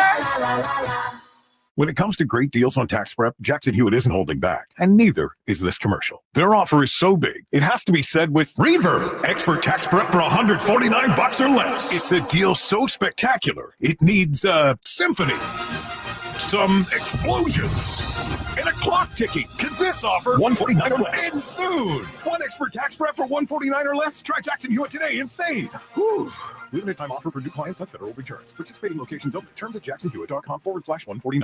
Coach Doug Christie here for your truck headquarters, Folsom Lake Ford. Shop all your favorite models on sale now, like America's best-selling F-Series. Check out a huge selection of Mavericks, F-150s, and Super Duty trucks, or tech-filled SUVs like Explorers and Expeditions. Plus a huge selection of Broncos and Bronco Sports. All in stock now at Folsom Lake Ford in the Folsom Auto Mall. Right now, buy any new Ford with zero down on approval of credit. Save big with low interest finance rates. And Folsom Lake Ford always pays top dollar for your trade. Hurry to Folsom Lake Ford in the Folsom Auto Mall, a 6-time Triple Crown winner for sales and service excellence. That's why they are my trusted dealer, and they should be yours too. For 35 years and counting, come down and take a test drive today. Tell them Coach Doug Christie sent you, or shop online at FolsomLakeFord.com.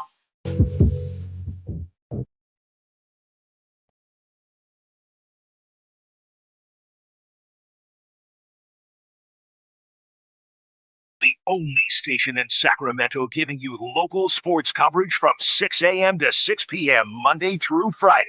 Sacktown Sports. Yeah, Drapes just shared the latest on Domas and Jake LaRavia, both listed as questionable for tomorrow. So again, it would appear that they just got to make sure Domas's hammy holds up after practicing today. Yeah, exactly. And that's an encouraging sign, man. And I was looking at his game log, and somebody was like, how long has Domas been out? 2 or 3 weeks. He only missed 5 games. Seems like he's been out longer than that, right? Mm-hmm. Well, he went out on that March 1st game against Houston early. Early, yeah. Yeah, so we're talking 12 days he's been gone. Seems longer than that. Overall, you'd have to say, considering how important he's been to them, that they did fairly well. 3-3 without him. Mm-hmm. Because I'm including that Houston game also. 3-3 without him. Yeah, I think so, man. And, looking at it, and I understand it was against Charlotte and Utah, they had just started to ramp up the defense and everything like that.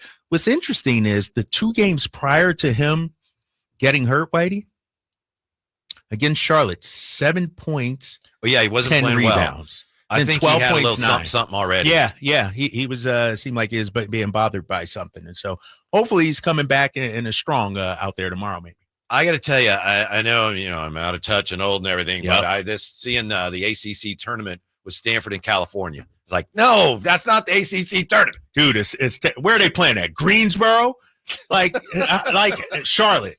Yeah. Like, if you're a Stanford or Cal fan and you're living out here in the Bay or Northern California, are you really making that trip all the way to Charlotte? Now, if it was in LA, if it was in Vegas, much easier to do. Mm-hmm. And so I would argue these teams have an inherent disadvantage being playing over there. Yeah. There's Andre right there. Yeah, So, watch Page's kid play. Here's dang deal on baseball. Oh, a couple of baseball notes. By the way, Nashville seems very, very, very confident that they're going to get one of the expansion teams. Today, they unveiled what their caps are going to look like for the Nashville Stars. No, they did not. Yes. Really? Really, a major league expansion team. No way. They haven't been granted yet. Maybe they know something we don't or something. Maybe. That's interesting. Maybe. Also, those caps that we talked about yesterday, though, what are they called? I don't even know. Yeah. The wrap over Yeah. caps where it has the logo in the middle, but then the team name written out across. Yeah. So it ended up with some really some words that, like the California or Los Angeles Angels and the Houston Astros. Those caps have been recalled. So the ones that are out there, especially the Rangers one that has kind of a vulgar term in Spanish, people are selling those for $1,000. Who's buying them for $1,000? I don't know if they're selling, but they are selling them because they've got them and now you can't get them anymore.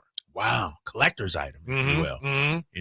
I get it. So yeah, I don't know. Would you be interested in any of those? No, I would not. What the A's one look like? I wonder. They had one last year that was really bad. This year was not bad, but they had. What did they have on there? It ended up basically being ASS. Oh shoot! Last year. So, but this year it's like athletics, right? Yeah. But then what's the It's just the Just A's says in the A. It's an middle. A. A Okay, with so, apostrophe yeah. and S. So That's it's weak. That's kind of weak. you know, Should a be lot, a Sacramento. little busy. Yeah. Yeah. Well, that's the thing. You bring me back to my original point. The A's don't want to embrace Sacramento. So how do I deal with that? I want to go to some games. I love baseball. Here's what I'm going to do. And I found out that there's two people that go to Toronto Maple Leafs games. Ervil DiGusto and his daughter. Okay. They live in Toronto, and they're big hockey fans, but they don't root for the Maple Leafs. They root for the Canadians. Mhm. So when they go to the games, they always wear gear from the opposing team, and they always root for the other team. And that's what I'm going to do. Is that what you're suggesting? That's what I'm going to do it. If you want to join me, if the A's don't want to be my team, they don't want to represent Sacramento, fine. I will go to the games, but you are not my team. I'm going to root for whoever they're playing. Gear, jerseys, hats. I'll be there. What but about the Giants come? I'm not going to that game, Jay. I won't be What about the present. Dodgers? Well, they don't come this year. Now, you're a long Right, time. that's No, true, you're a that's Padres guy. Yeah. Padres, Right? yeah. Friars. And I've been an A's fan, too. You've been an A's fan too. Yes, but yes. you're done. Well, just this year, I'm not rooting for your team. You don't want to be my team. So, wish granted. That's all I'm saying. Right. Why are you messing things up, man? We trying to get free tickets and get the broadcast from there. And he's like, I'm boycotting. I'm coming up. I'm showing up with. I'm not boycotting. I'll be out there. Right. I'll just be rooting for. I'll be the biggest Seattle Mariner fan you ever saw. Let me ask you this, because this is my dilemma, and I hear you on that. But the Kings and Uncle V got something that they're the reason why the A's are here. For me, it's kind of hard to balance, like, oh man, John Fisher and the A's, they're doing us wrong. But then the Kings organization, which I work for, gets signed the checks. They the ones that brought them here. Do you feel we're the hometown station of the Sacramento Kings? Do you feel any kind of what's the word I'm looking for? Do you feel a type of way that it's the Kings and Vivek that helped them get to this point? I'm guessing that decisions like being called Sacramento or not are decisions that the Kings had nothing to do with. Right. And I get that if Sacramento has any chances at an expansion team at any point, what Vivek and the Kings are doing here increases Sacramento's chances. So to me, it's like, okay, I understand that. My issue is with ownership of the A's that I think has done just a horrendous job and has done a terrible job to all fans. They've insulted all fans. That's why it's so cool that fans around baseball wear the Cell shirts, sometimes in their team colors, because they recognize, well, if they're doing that, what's to say my owners couldn't do that? Mm-hmm. So that's my issue. And that's my beef is with the A's owners. And I hear you. Let me ask you this. Do you think your view would change a la Steven Torres on the YouTube chat? He says, I'm not an A's fan, but I'll tell you, I will be there.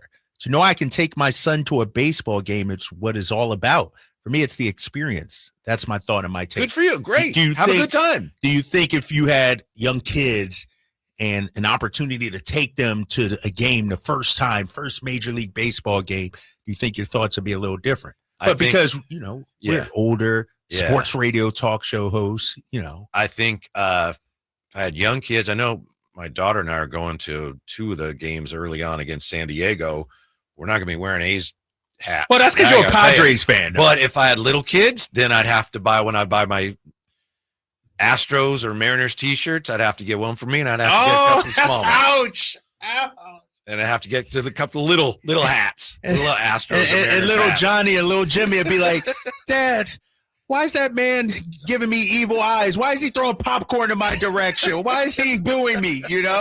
Like, think about it. Can you imagine, like, just rolling up in there, let's say in a Yankees shirt or something like that? I would not root for the different? Yankees. Is that different? That's a good Okay. point. I would not root for the Yankees. Sorry, Frankie. Man. That's just how that's the best, because I've been torn on this. Like, I love baseball. I don't love the way they're handling this whole Las Vegas patch thing. So that's how I'm going to handle it. If you don't like it, fine. Go root for the home. I know you got connections. I know you know people in high places. Yeah. Are you spending your hard-earned money to go to these games? And if so, is that kind of counterproductive? Like, the way to protest is not to spend the money, though, right? Maybe. And we Yeah, we already have something of an investment in Okay. tickets. Okay. If I'm being honest. Yeah. If I'm being honest. Yeah. Okay. Yeah. So that's why I've been torn, and I just feel most comfortable addressing it this way. For me, that makes me feel good about the whole thing. Someone doesn't want to do that, fine. If you want to join me in that, by all means. If not, have a great time at the ballpark. It's going to be packed, though, right? Yeah. Pretty much, 14,000? Mm-hmm. They should be able to pack Packed that to up. the gills. Packed to the gills, I would imagine. It's almost like you got to take a shower afterwards, you know? It's like, yay, it's here, I'm going. But I don't feel good about it. Really? Yeah, that's how I would feel. And I'll probably take the kids at some point, you know, get on out there, holler at a couple of people out there, see some games. But I will say, from a city standpoint, we can't let our emotion get involved. We can't let our heart get connected to this team, attached to this team. Because in 3 years, exactly, it may get ripped out. Right. And we don't want that. Yeah. If I was even considering doing that, then that consideration ended when they decided they're going to wear the Vegas patches. Yeah. And that's your call. Could have just held off on that, Fisher. Could have just held off. You don't want to be my team? Fine. That's fine. You're not. There you go. Right. Stan Van Gundy's going to Stan Van. Yeah, he's on the call for tomorrow night's Kings and Warriors game. See if we can't get Stan's help in convincing or showing the rest of the basketball world how good Domas is. More with Stan Van Gundy when we come right back to Sacktown Sports. This is the story of the one. As a quality technician in a food processing center, she knows that making the right call is the best way to avoid a recall. That's why she trusts Grainger's world-class supply chain to deliver the high-quality supplies she needs to help keep her production line, her equipment, and her customers happy and healthy. Call 1-800-GRAINGER, click Grainger.com, or just stop by. Grainger, for the ones who get it done. Did you know colon cancer can be detected early or prevented through regular screening? I have detected Around Earth is the greatest lie ever. Okay, Roger. My uncle just passed away and I inherited his cockatoo, Roger. He was a member of the Flat Earth Society, so Roger picked up on some of his rhetoric. Anyway, screening, such as a colonoscopy. Screen these! Screen these! Roger that, Roger. Moving on. Colonoscopies can detect early-stage colon or rectal cancer or even polyps, which are abnormal growths that can turn into cancer over time. I'm a Flat Earth walker. Come on, Roger. What did I do to my uncle to deserve you? You don't get to choose what you inherit, just like colon cancer.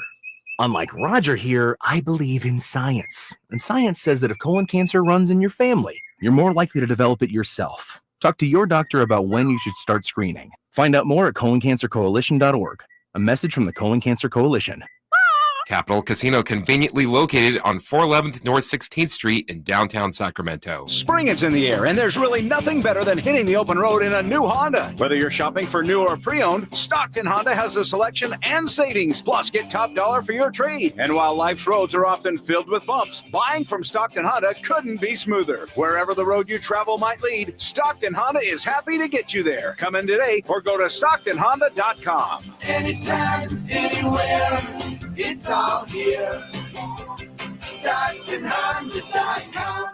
At Valley Strong Credit Union, we know that local businesses are the backbone of the Central Valley, investing in our neighborhoods, boosting the economy, making the Valley stronger. But when it comes to their finances, where can they turn? A big bank that just sees another number? That's not good enough. Valley businesses deserve Valley support for payroll, credit, cash flow, and everything in between. Valley Business is Valley Strong. Learn how our cash management services can support your business at valleystrong.com. KHD1 Sacramento, KYMX HD3 Sacramento. From the Power Business Technology Toshiba Studios. Sacktown Sports, 1140.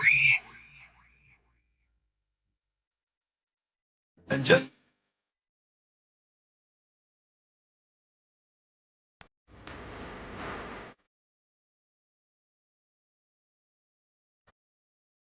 live and local. It's the Drive Guys. Watch the show on youtube.com/Sacktown Sports 1140. Or listen on the Sacktown Sports app. BJ Thomas, I tell you, my mom, this song reminds me of my mom. My mom loved this song. Really? Yeah. This is from the movie Butch Cassidy and the Sundance Kid. Is this really? Yeah, I didn't know it's that. kind of weird. It's right in the middle of this movie and then this musical scene. But Jay playing some rain songs for us. Hopefully the Kings will be raining threes on the Warriors tomorrow night, right, Drapes? Yes. If we win the 3-point battle, I'm liking our chances tomorrow. Mm-hmm. Think we'll win. Mm-hmm. Yeah. Do we have our guest ready to go, Jay?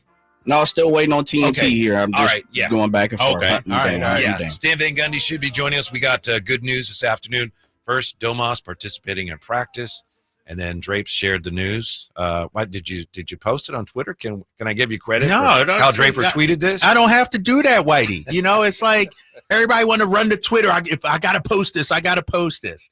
I'm above that. I don't need that now. Come on, man. There's levels to this. I'm not in the breaking news business. That's not my. Okay. That's not where I'm at. Mm-hmm. In mind, let other people do that. I know our boy Jason Anderson did it. They could handle all that. Some people follow him. I follow him. I follow Frankie. That's one of the reasons you follow him is when something happens, they're going to share it, whether they broke it or not. That's why you follow him. It's easier to go, what's going on? I'll just go to X rather than go scrambling and looking for it. So, or why don't I just find out myself? That's how I find out myself. Right, I go to X and see what Jason Anderson has for us. I will say this about Jason Anderson. He's a great guy, and he does a great job. I was interested in his question to Malik after last game about Versailles, and Oh, I didn't hear that one. Yeah, he asked Malik about that. He said, I missed that. Yeah. You and... now I got to follow Jason Anderson on Twitter so I can get that info. You saw the video, right? Yeah, I saw the video. I had heard from somebody who talked to a security guard. The security guard said they were just talking. They were just animated. There was nothing. I have no idea, but that's what I heard. A security guard who was down there said they were just, they were excited, but there was nothing bad that they weren't yelling at each other or anything. I don't know, but do you have a Jay? Yeah, this is Jason Anderson after last game asking Malik about it. We haven't seen you since the Spurs were here. Haven't talked to you since then. There was a video of you and Versailles going back and forth a little bit. Do you want to comment on what that was about at all? Comment on what? Just the conversation. It looked like confrontation, even. Confrontation? No. That's just how we talk to each other. But I'm here to talk about basketball, man. I'm not here to talk about what me and Versailles was talking about. Good for Malik on that. Controversy. I don't understand it, Whitey. How can people? A minute to finish. Go ahead. I'm having a snack. I thought it was a longer break. I thought it was a longer soundbite. Damn, Jay, you gotta give me a heads up. That is only 12 seconds. Your boy is so hungry, man. All right, why do you take it away?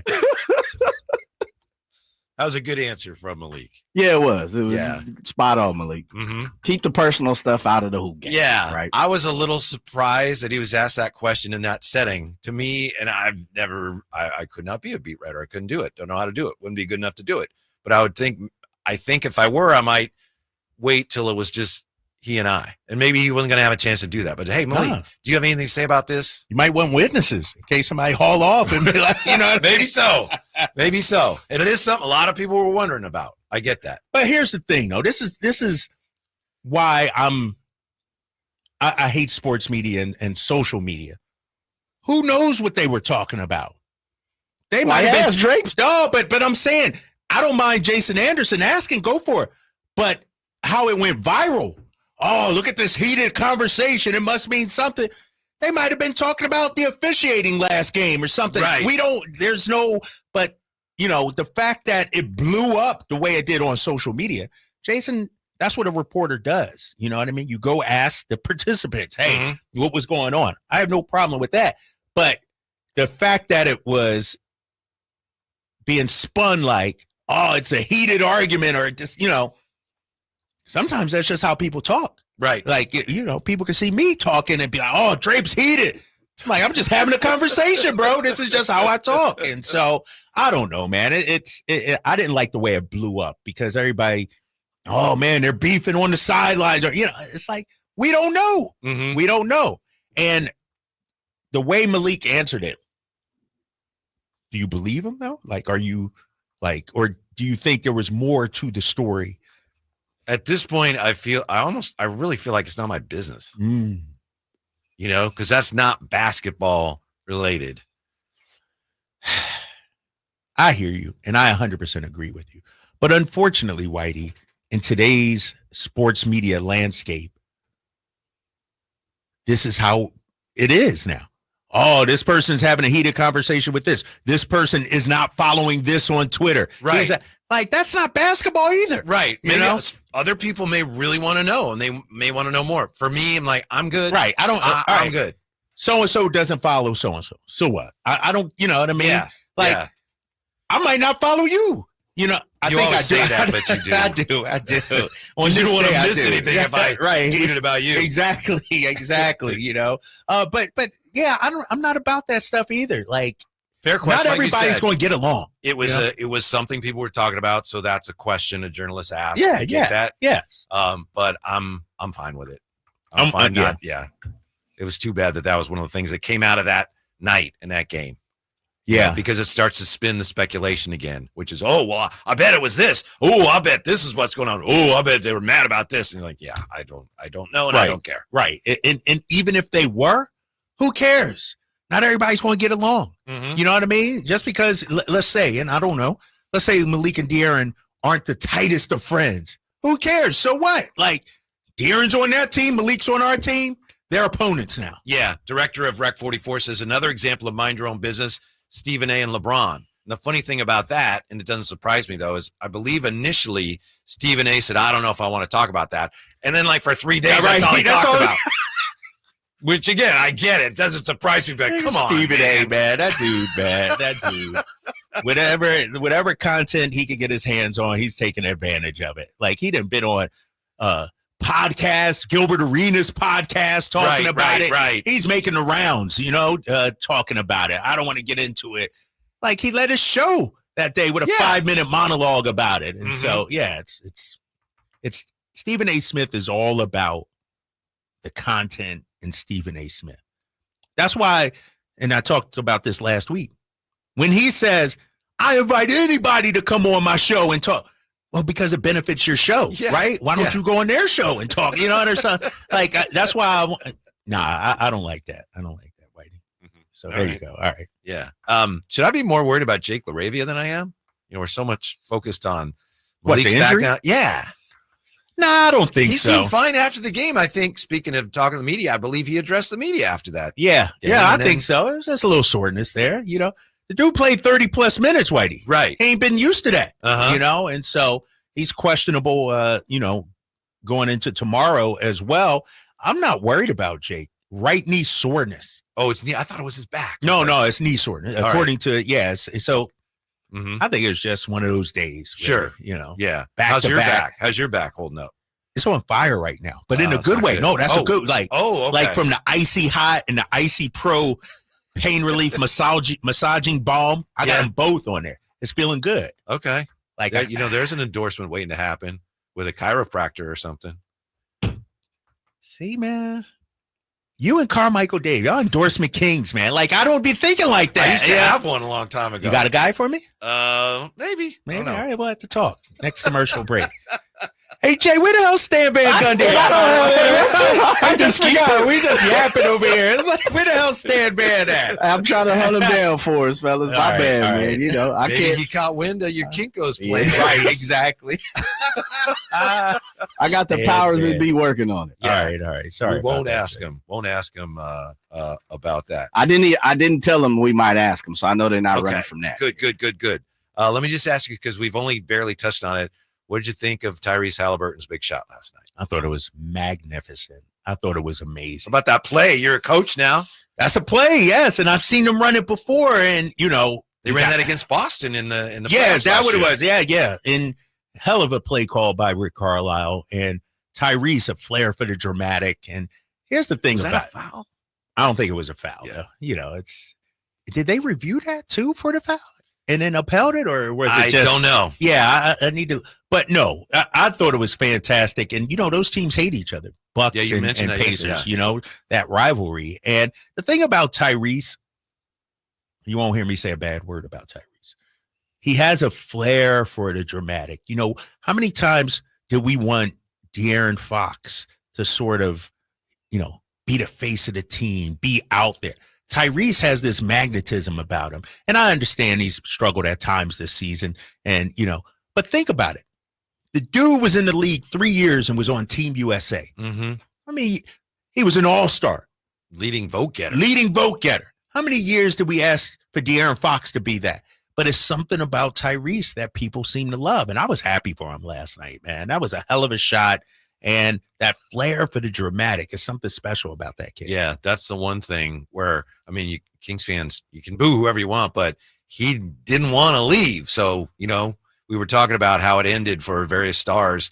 And there's no way you could have any animosity towards him because he did not want to leave. No, he was upset, right? He was upset that they traded him. And no, he wanted to be a part of this. And I think that's what's so hard about it. And, it's like he wanted to be in Sacramento and the fan base loved him. And, I want to see him thriving. Like, I think he's great for basketball. When he's playing well and the Pacers are playing well, they're a fun team to watch, and so I'm rooting for the kid. We'll come back with the most maddening thing of all about this year's Kings, and hopefully Stan Van Gundy, too, with the Drive Guys, Sacktown Sports. Meanwhile, at Xfinity. Okay, huddle up. Do you realize how many fans stream basketball? It's madness. But real fans stream with Xfinity Internet. Totally. We've engineered the fastest connection. With reduced buffering and low lag. 'Cause making streaming better is what we do! Yeah! Yeah! Can we let go now? It's really not a huddle with two people. Switch to Xfinity Internet and stream live sports from the best seat in the house. Bring on the good stuff. Restrictions apply. Not available in all areas. Actual speed vary. Not guaranteed. I don't have to tell you when it's all on the line, you need a big-time closer. That's especially true when it comes to your garage door. And that's why I proudly recommend National Garage Door. Whitey here for National Garage Door. And whether you're looking to repair an existing door, maybe get a brand new one installed, which is what we did, you need National Garage Door. Family-owned and operated. They've been around since 1974. Service is their number one priority. National Garage Door are the region's BSC, that's broken spring experts. And that's important because that's one of the most common causes of garage door woes. The styles, prices, quality of the new doors. It's hard to believe what's available now as far as what you can choose for your garage door. When our garage door started to act up and made it clear it was time to move on, we called National Garage Door. Kevin from National Garage Door came out, very efficient. He said that they could patch up the old one, but we decided to get the new garage door, and we're very, very happy with it. National Garage Door selling quality Rainer branded garage doors. They offer sales, service, installation on all residential and commercial doors and operators. So if you have any garage door needs, the old ones maybe coming apart a little bit, just not sounding right, or you're looking to improve your curb appeal, you want to let National Garage Door come through for you in the clutch and be your closer. 916-638-4554. That's 916-638-4554. And that is National Garage Door. Fargo, your virtual assistant from Wells Fargo, makes banking faster and easier. Like this. Fargo, what did I spend on groceries last month? And this. Fargo, turn off my debit card. And this. Fargo, what's my checking account routing number? And that's just the beginning. Do you, Fargo? You can in the Wells Fargo mobile app. Learn more at wellsfargo.com/getfargo. Fargo is only available on the smartphone versions of the Wells Fargo mobile app. Wells Fargo Bank N.A., member FDIC. Big savings are back at Folsom Lake Honda, your one-stop Honda shop. New Hondas are piling up, and that means big savings for you. Looking to own or lease? During the spring sales event, drive a brand new Accord or Civic. Visit us today at FolsomLakeHonda.com, your one-stop Honda shop. As a family-owned and operated dealership since 2009, customer service is our number one priority. Our customers love doing business with us, and you will too. Folsom Lake Honda, yeah, your one-stop Honda shop. Got it.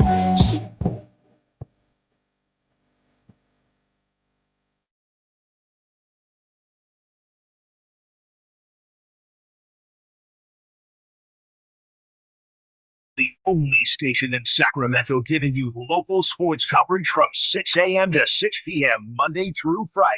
Sacktown Sports. All right, we're still working on Sammy. What you got, Jay? What you say? So we're changing to make it rain now. Come on, I like this. All right. Yeah. I like this. You scoffed at this earlier. This is a potential MLB expansion team in Nashville reveals logo and cap. There it is. That's the Nashville Stars. They don't have a team yet, but they're so confident they're already announcing what their hats are going to be like. All right. Nashville's getting a team, though. We're not. Does that surprise you, Whitey? It doesn't surprise me, but it just hasn't been announced yet. They're already coming out with their new logo and cap. So. How many teams are there now? 30? Yeah. 15. So Nashville and you don't want to know what I think. Portland, Oregon. Portland's about to be the hot city, huh? I think- MLS, WNBA, Major League Baseball. Portland? Yeah. Damn. Maybe they go back to Oakland if they have investors there and they get everything straightened out with city government. I don't know. I don't like our chances, but we have a chance. We have more of a chance than looked like we had a year ago. Yeah. What's frustrating about that is, and shout out to Nashville and Portland, we're a bigger TV market than both those. Mm-hmm. We got more eyeballs here. And so, but isn't our TV market, and if I'm wrong, please tell me, isn't it really spread out where you include like Modesto and Stockton and Sacramento? It's a big reach, though. Yeah. That's what I'm saying. Like we pull in from all over, and so I don't know. It's frustrating, man. I don't want to get in trouble, but I feel like there are things that can be done by people with connections to the city that can put us, you know what I mean? Sacramento first, if you will. Yeah. But when you have an ownership group that has tons of business interests all over, it's hard to have that singular focus being we want to. And kudos, I'm going to give Vivek credit. He's gone on record as saying, whether it's NHL, he's trying to bring something here. And there's also only so much he and they can do, they being the Kings, because Fisher still owns the team. Yeah. And if Fisher doesn't want, Fisher has his eyes set on Vegas. Yeah. But what about? Did you hear what he said about the groundbreaking, by the way, Fisher? No. He said, the groundbreaking actually started when they detonated the Tropicana. Oh, because they broke the ground. And people that's going, not it. that was coming down anyway. Yeah. So we've broken ground on the new stadium. The groundbreaking is when you got the ribbon out there and the shovels and the hard hats and the mayor and everything. That's the groundbreaking. We knew that was happening. Yes. Have you been to Vegas recently? I need to go now. It's been a while. I haven't seen the site in a while. Not my favorite place. Really? Yeah. Just kind of, I don't know. Yeah, okay. I'm a Vegas guy. Yeah? Yeah, that's my kind of place. I was actually thinking, I got a big birthday coming up, Whitey. You do? Got a big birthday coming up, April 10th. Milestone birthday, if you will. And I'm thinking about the big 6-0. No. How about that? The lozenge or what? The big 5-0 is coming. I'm like, I might make a little short trip down to Vegas and see some people down there. So, short trip. So we won't see it for 3 weeks. I would go right after the show. About 3 weeks. One time I TNT, did. After the rest. show, I went to the airport, flew to Vegas, and then flew back the next morning. Really? Yeah, because my my Dennis Rodman? Dude, you know how it is, Whitey. Sometimes you need to let off some see steam. a concert or something? Right. No, you had to let off some steam sometimes, Jay. Go see some people down there. So. Yeah. We're going to have to start an injury report for our show every day. Kyle Draper, DNP, load management. Seriously, I just went down and got my snack, and I was thinking, I got to send Jose my day off requests. Yeah. With an S at the end. Me too. There's a bunch of them. Got to get them in, big fella. Got to get them in. Yeah, got to get them in. Did you see the email that went out last week? Yeah, I think that's because of me. You think? I was like, all right, my bad, Jose. To my be bad. clear, Not bad. I'll if you're taking a day off, you must inform the program director. I love you, Drake. But I thought it was a sick day. It's like, you know what I mean? Don't know. I have nothing to do with it. Jose, that's that guy. No, but then he also said you have to tell him first and then put it in the system. Like I've been just putting it in the system. He gets the email and then approves. But now we got an extra layer. Okay. Yeah. Yeah. So I'm complicated. I'm gonna work on that tonight, though. I'm gonna work on that bureaucracy here, man. Red tape I got to go through. Yeah. So what'd you say? April 10th? Yes. Yeah. So that's right. The season's not over yet. Not, exactly. We'll be home though because we got home games. I have not taken that day off yet. Oh man, you're off. No, and I was going to ask you guys. Yeah, you're off. 50th birthday. You're out. Should I request that day? I don't know if it'll I'll get request approved. it for you right now. I don't know. You want to hear the reason why I was going to work? Clip, boss man, Kyle Draper, DNP. But this is a reason why I was going to work, though, because I wanted to hear you guys wish me happy birthday. Like I wanted for 4 hours, you guys shower me with that birthday love, and so. But I think I might take that one off now. I think so. 50th birthday, Jay? Yeah, I wouldn't be here. Man. Yeah. I'll leave it up to Ramsey. That's Ramsey's call. All right, so I'm gonna take it off. Take it off. Hey, let me add that to the list of days. I'm a request. Just make sure you let everybody know that you need to let know. You guys are. Was that really for you? I think it was. Oh, okay. I think it was. Nah, I don't know about that, Jay. I doubt it. Oh man, Jose was like, "Hold on here. We can't let the inmates run the asylum too much here." So, but it was like 3 weeks after you did that, so he was sitting there going, "How am I going to stewing on that?" Right? Yeah, how do I? He probably had a couple rough drafts and everything. Had to word it properly and everything. I apologize, Jose. I'm gonna ask for the days. Jose's a good guy, good boss. Here's what's so frustrating about this King season. It's almost as frustrating as waiting for Stan Van Gundy, right? It's like, where is he? Where is he? Man, that dude's Jay's done. doing all he can do. There's nothing we can do. They can't. TNT apparently can't find. He's prepping for tomorrow's game. They got Ernie Johnson looking for him. It's like TNT called up Ernie. He's like, I don't know. We'll find him real quick, Whitey. Yeah. I just hit me. The worst part about us playing on TNT tomorrow, Chuck and Shaq are going to say something about Sacramento. Oh, you're right. Okay, go ahead. They got a mediocre team. Right. I'm not ready for that. I'm not ready for the hate from them. You got to send in one of your tweets and have Charles Barkley read it on the air. I will. Again. I totally will. Be like, Charles, why you hating on Sacramento, man? And then he'll respond. Yeah. You know? Kyle Draper makes a great point. Right. Kyle Draper has a great point, though, right there. Sorry. You remember when, before Mike was dismissed, there were all these numbers and analytics that suggested the Kings should have won more games. Remember? And that was one reason why people said, be patient. Yeah, they're not winning that many games, but all the numbers suggest they should. Net rating and all that. Yeah. I was looking at some numbers today on Basketball Reference. Those numbers suggest the Kings right now they should have won 2 more games. So they'd be, what 33 and 31? Yeah, so they'd be 35 and 29. Because there's a formula like how many points you score, how many you give up equals how many games you're going to win. It's not foolproof. But according to that, the Kings should be like 35 and 29. Can you imagine what a difference that would make? So I'm just saying that's one of the most frustrating things. There have been so many signs all season long, even going back to when Mike Brown was here, that they should be playing better. And they haven't been converting all of this into wins. Yeah. I don't know why. I'm not blaming anyone. It's just from a fan standpoint, it's been frustrating. Yeah. We would be in firm 8th place. Clippers would be half a game behind us. Yeah.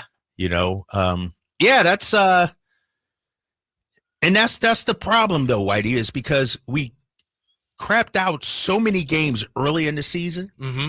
Like you could make an argument we should be even better, than that. Yes. You know? Like the Detroit game. We should have won that game. What are we doing? Hux commits the foul. Like, and that's the thing. I don't feel like we lost a lot of games. Like we gave away some games. That's the problem. We gave away games. And but the I Denver still game where DeMar's driving and it has a right layup just and bobbles it. Think about how we would be feeling right now. Yeah. Man, we'd be in firm 8th place, half a game or so, whatever it is, behind Minnesota for the 7th spot. And it's a game of inches, man. But that's what makes me think we're not that far off in terms of, like, the Clippers right now have a game and a half lead on us. And it's 2.5 with the tiebreaker. 2.5 with the tiebreaker. But why does it feel like the world is falling here in Sacramento and the Clippers feel like they got a chance to make some noise? It's only a game and a half. That's not big of a difference. It's just the thought, the vibe of it, you know, the perception is so much different than, let's say, the Clippers, Minnesota, who has what? Damn, they're up 3 games on us now. Yeah, we just have a bipolar fan base, and I'm one of them. You know? And I mean no disrespect. I know that's actually a mental condition that is, you know, it's a mental illness, and there's nothing funny about it, but just team wins a couple games. This is great. I think they're going to win it all. Team loses a couple games. I don't care anymore. It's the worst thing I've ever seen. I don't get it, man. And people say, well, you haven't been here 20 years. And like, I feel like if we're really talking about it, it's that success of the 48 win season almost like it's like we need that fix again. We're so desperate for that feeling again that we've lost reality. Like 9 seed is not great. I understand that, but it's not as bad as it feels. You know what I mean? Like there are half the teams in the league would love to be in our position right now. You know, I'm looking at the record 33-31. I go to the Eastern Conference. We would be in 7th place right now. Orlando, they're underachieving. Yes. Like they would love to be in our position right now. Miami would love to be. Chicago. There's so many. Hold up. Wait, let me do it right here. 4, 9, and then you got 3, 6, 15 teams would love to be the Sacramento Kings right now in our position. But for some reason around here, it feels like it's the worst season ever. It's not true. It's just not true. Right. It is. A lot of it is the letdown feeling from Beam Team 1. Yeah. Where a lot of fans assume we've been waiting all our lives for this. And now here we go. This is a young team that's ahead of schedule. And it turned out it wasn't that and or they didn't follow up the way they needed to. And I think you've alluded to it. A lot of people that follow basketball very closely will tell you there was a weird season. And the Kings were able to take advantage of that to their credit. Yeah, I'm going to go back to that season really quickly because I want to see, you know, where the other teams were at that time. You know, like, for instance, when you look at I just pulled them up right here. When you look at the Western Conference, Sacramento 3rd at 48-33. Phoenix 45 wins. Clippers should have been better. 44-38. Paul George, Kawhi Leonard, James Harden. Warriors should have been better. Timberwolves, they hadn't found themselves yet. Pelicans, Thunder, they haven't found them. Dallas, was that the year they traded for Kyrie in the second half? Yeah, and they flamed out. You know, then so they literally tanked. They said, yes, we are tanking. Yeah, yep. And that's how they got lively, I believe, right there. Right. And so when you look at it, wow, what's crazy about it? The Rockets, 22-60. These teams had off years, down years, or they acquired players to improve. To Whitey's point he mentioned earlier, we ran it back. We thought this group still had some room for growth and to get better. Right. And it didn't. Right. That's that what was happened. the miscalculation or mistake. Yes. Right there. Right there. We'll see if we can't track down Stan Van SVG. At He this out with point, he's Steve Kerr definitely- right now. If he comes on, he's definitely getting the Kinko's question. At this point. Yeah. I like it. Yeah, we'll look at the 49ers, see what Jay, I asked this question of him a while ago. Can we still consider the 49ers contenders? Jay will answer that one next on Sacktown Sports. Coach Doug Christie here for your truck headquarters, reminding you that every deal at Folsom Lake Ford is a slam dunk. Shop all your favorite models on sale now, including America's best-selling truck for over 47 years, Ford F-Series, plus a huge selection of Broncos, Bronco Sports, and all of Ford's award-winning SUVs at FolsomLakeFord.com.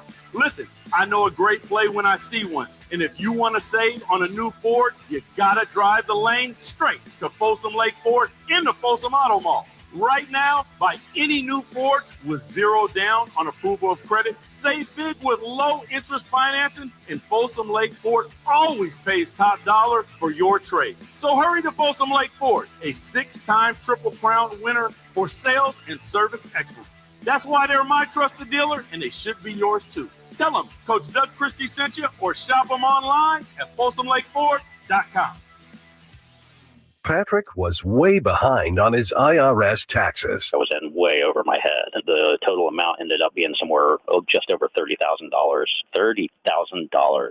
Then the IRS came to collect. Started getting letter after letter. A lien had been filed against me. They were going to basically hang me completely out to dry. He had to do something. That's when I reached out to Optima Tax Relief. Patrick's life quickly got a lot easier. It was very easy, pretty much hands off. They picked up the ball and ran with it. And how'd it go? I couldn't believe it. I had to ask 2 or 3 times. I saved an incredible amount of money. How does Patrick feel about Optima? Couldn't be happier. They definitely helped me. Optima Tax Relief, the best place to call. call. They're the best in the business. Do what Patrick did and call Optima Tax Relief for a free consultation. Call 800-343-6460. 800-343-6460. 800-343-6460. Optima Tax Relief. Testimonial from an actual client. Some restrictions apply. For complete details, please visit OptimaTaxRelief.com. Come check out Capital Casino, Sacramento's #1 poker room with the most variety of table games in the region in a safe and friendly environment. Plenty of well-lit parking available, conveniently located in downtown Sacramento. And remember, Capital Casino has the best food, the best service, and the best action. 411 North 16th Street in downtown Sacramento. For more information, log on to capital-casino.com, and please gamble responsibly. 1-800-GAMBLER.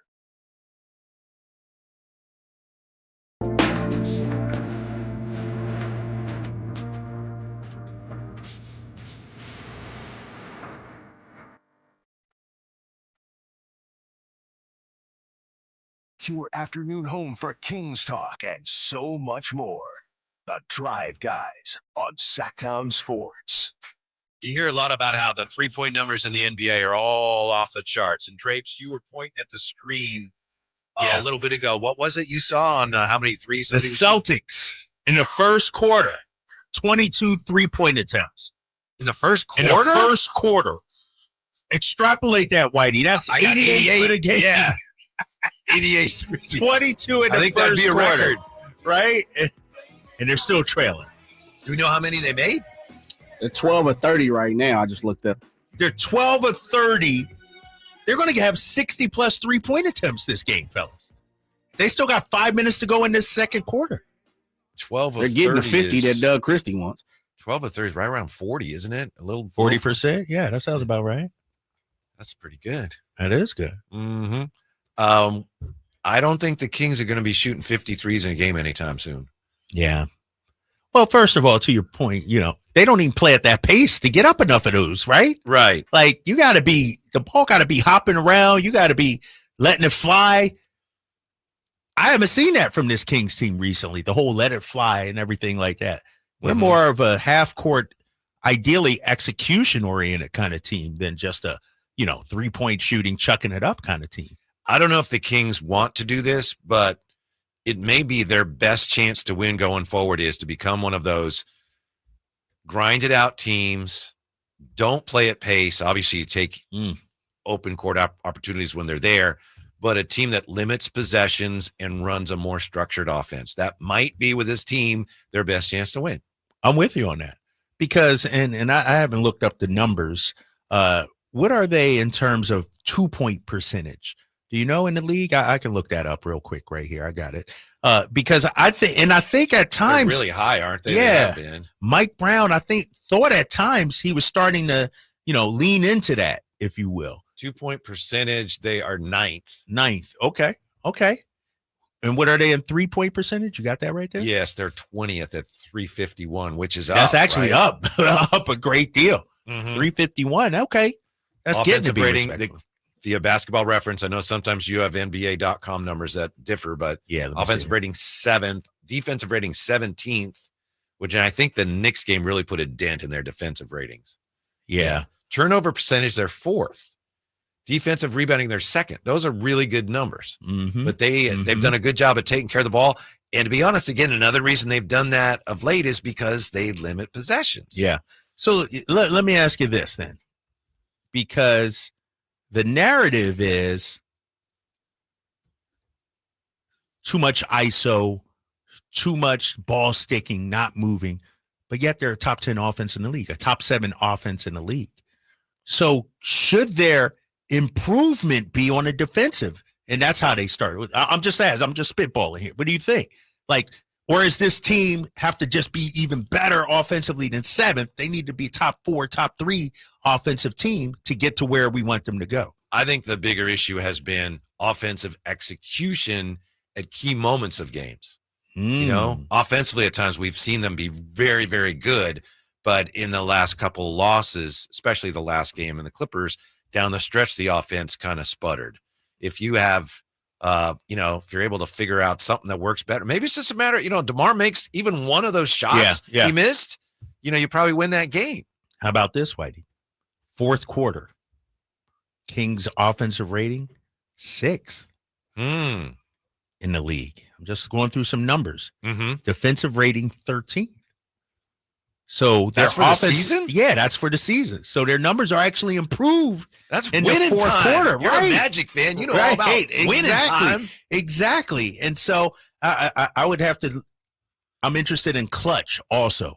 You know, I can look at the clutch numbers here and figure out, you know, where they are, because to your point, it just seems like at times, crucial times, we can't get the bucket that we need. Right. And so I wonder, is our clutch offensive rating not that good? Yeah, it's another one of those frustrating things about the team where just in certain games, you can point to one or two possessions. Yeah. It's like, yeah, that was the difference. Yes. Here we go. Clutch. I got it right here, Whitey. In the clutch, the Sacramento Kings offensive rating, 4th. And that's last 5 minutes? 5 points or less. Okay. Yep. 5 point or less margin. Defensive rating. 17th. So our offense, according to rating, seems to be okay in the clutch. Defensively, doesn't. So where do we get that narrative from then? Is it just the eye test, if you will, but the numbers don't back it up? Like, what do you think? The eye test that things bog down and we're inefficient and we struggle in the clutch or late games.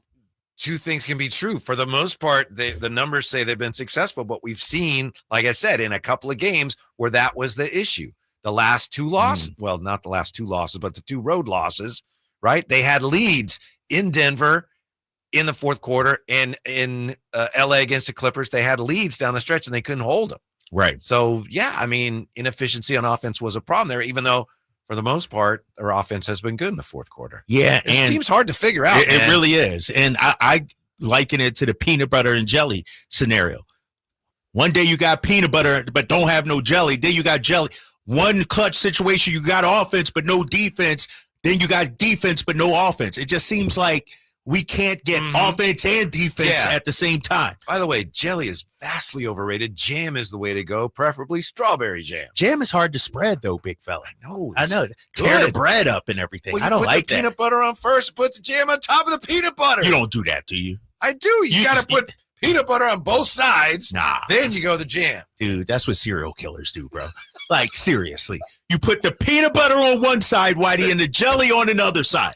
And then you marry them. You merge them together. You don't spread, because then the peanut butter and jelly are getting on the same knife, like the knife at the same time.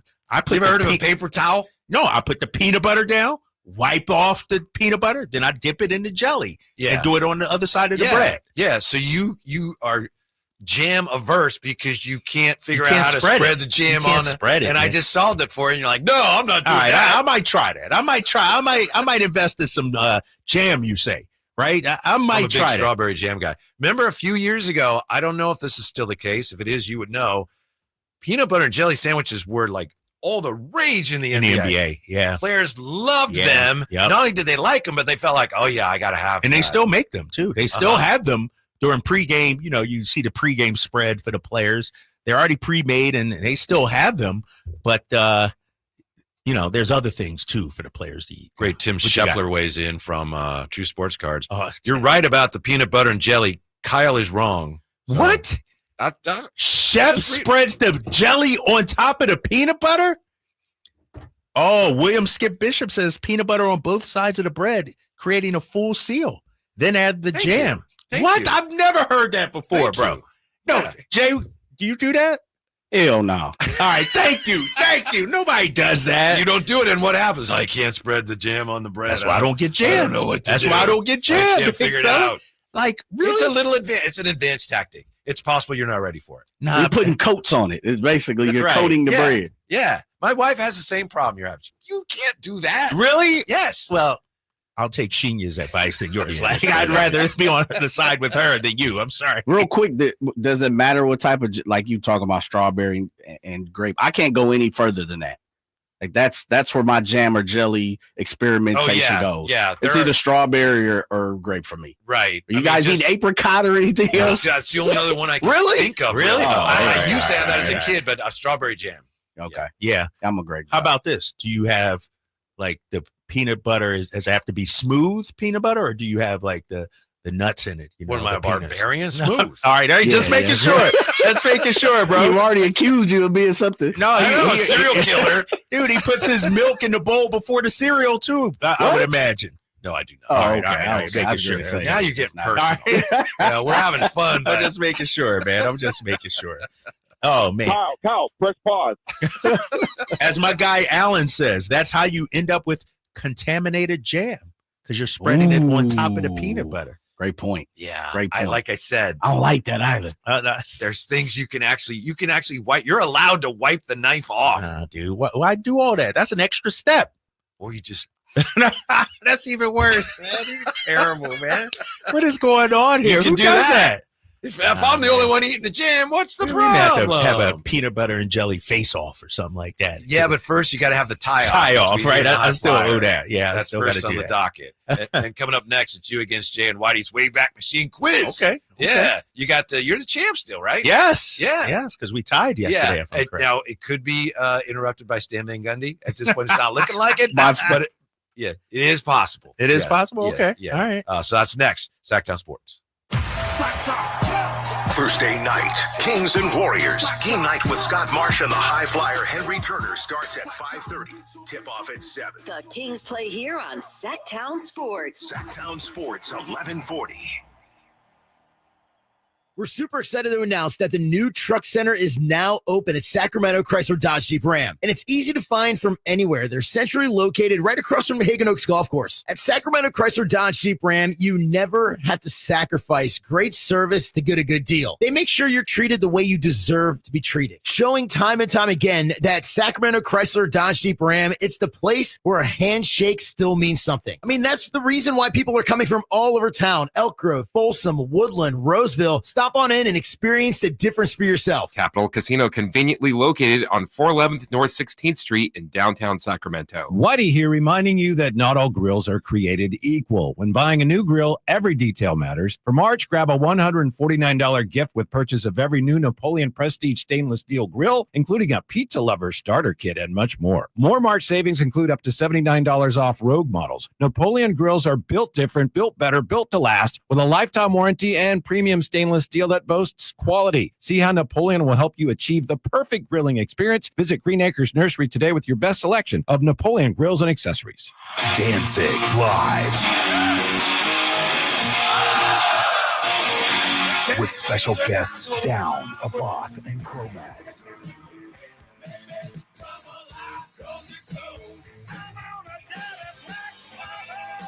Saturday, March 22nd, 6 p.m., the venue at Thunder Valley.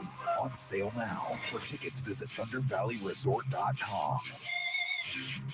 Don't miss Danzig. If you're not looking for a brand new car, at Elk Grove Honda, we've acquired some of the best pre-owned cars we can find. We've kept only the best of our trades, and our buyer has found some of the finest pre-owned Hondas available in Northern California. You can see for yourself at elkgrovehonda.com. Whether you purchase a brand new Honda or a like-new pre-owned Honda, your car buying experience will be the same. We have the right Honda at the right price. You'll find us in the Elk Grove Auto Mall, Highway 99 and Elk Grove Boulevard. I gotta get an Elk Grove Honda.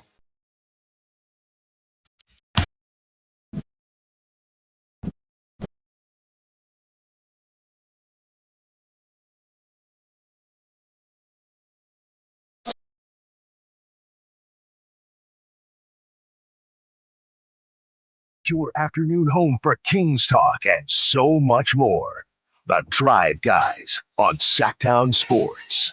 Drapes, you mentioned your guy Alan. That's not Alan Styles, is it? In the chateau today? I know Alan has been known to make his way into our chat. No, he would put his name on it, right? He would be Alan S. or something like that, right? Mm-hmm. I don't understand the confusion or the alarm over, oh, that's how you get it. You can't put your knife with the peanut butter in the jelly. No, you wipe it clean. I don't know why that's so hard to understand. What you don't understand, Whitey, is when you do the peanut butter first, you don't have to wipe it even with a paper towel. You just pull it on the side of the peanut butter jar, and it comes off cleanly. Then you dip it in the jelly and smear it on the other side of the bread. I mean, Tino knows.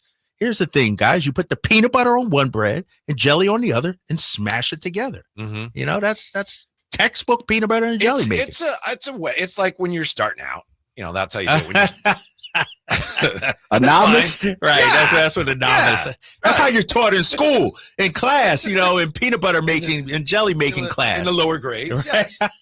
You get into the master's program and stuff. You start branching out a little bit. Speaking of the master's program, Drapes is working on a degree here in Whitey's Wayback Machine quiz. Today's quiz course for March 12th, brought to you by Lee's Air Plumbing and Heating. Drapes has a win this week. Controversial, disputed win. That's not a win. Stop putting that on the board. It is a win. Come on. It is a win. But he still has the belt. Yeah, Yesterday was a tie. Yeah, but he don't have no win. I'm owning them right now. You know what it's like, Jay? All right. It's like when you're playing baseball and you got a game and the rain comes down in the 8th inning. They just call it, but you get the W, right? You know what I mean? We played enough innings to get the W. I got you. Okay. We'll change all that right now. All right. So, Drapes, you're up first today. And here's what we have for you as far as the years. Yeah. We have 1903. Ooh, that's a big year. 1956. 1985. 1998. 2008. And happy birthday to who? Happy birthday to who? Ooh, I don't like that one. I don't like that one. Golf to go. 2008, did you say? 2008, 2008? 2008, yeah. Yeah, let's do that. All right. This date, 2008, Drapes. Which team becomes the third team ever to win 20 straight games? The Lakers, the Rockets, the Cavaliers. Houston Rockets. Houston Rockets is correct. Well done. Yeah. Jay, nervous back there. Led by their big star, of course, at that time. They had a couple. Was T-Mac on that squad? T-Mac was, along with Yao Ming. Yao Ming, yes. Yes. 1-0, Kyle Draper. He held serve, Jay. Yeah, ain't nothing to worry about that. Only Drapes pumps up the first round. 1903, 1956, 1985, 1998, and happy birthday to who? Going 1903. Long range. 1903. Jay, the New York franchise that would become the Yankees on this date, 1903, approved as a member of the American League. What was the team originally called before they became the Yankees? The New York Gothams, the New York Highlanders, the New York Knights. Gothams. Gothams is not correct. Ooh, New York Knights. New York Knights is not correct. Really? New York Highlanders. Highlanders? Yeah. Oh, that's weak. Yeah, New York Gothams, I think, was the name of the football team in The Dark Knight Rises. And New York Knights was the name of Robert Redford's team in one. What was that movie? I don't know. What was a baseball movie with where? What? The Natural? Or no? Yeah, the Natural. All right. All right. So no harm, no foul there. Yeah, it's your turn again, KD. You lead 1-0. We got 1956, 1985, 1998, and happy birthday to who? 1998. 1998. On this date, who joins Wilt and Kareem as the only players in history with 24,000 points, 12,000 rebounds, and 2,500 assists? You got that? On this date, 1998, who joins Wilt and Kareem as the only players in history, 24,000 points, 12,000 rebounds, 2,500 assists? Is it Michael Jordan, Akeem Olajuwon, or Charles Barkley? Say it one more time. Say big numbers. Say the numbers again. 1998, this date. Who joins Wilt and Kareem as the only players in history with 24,000 points, 12,000 rebounds, and 2,500 assists? Olajuwon. Olajuwon is correct.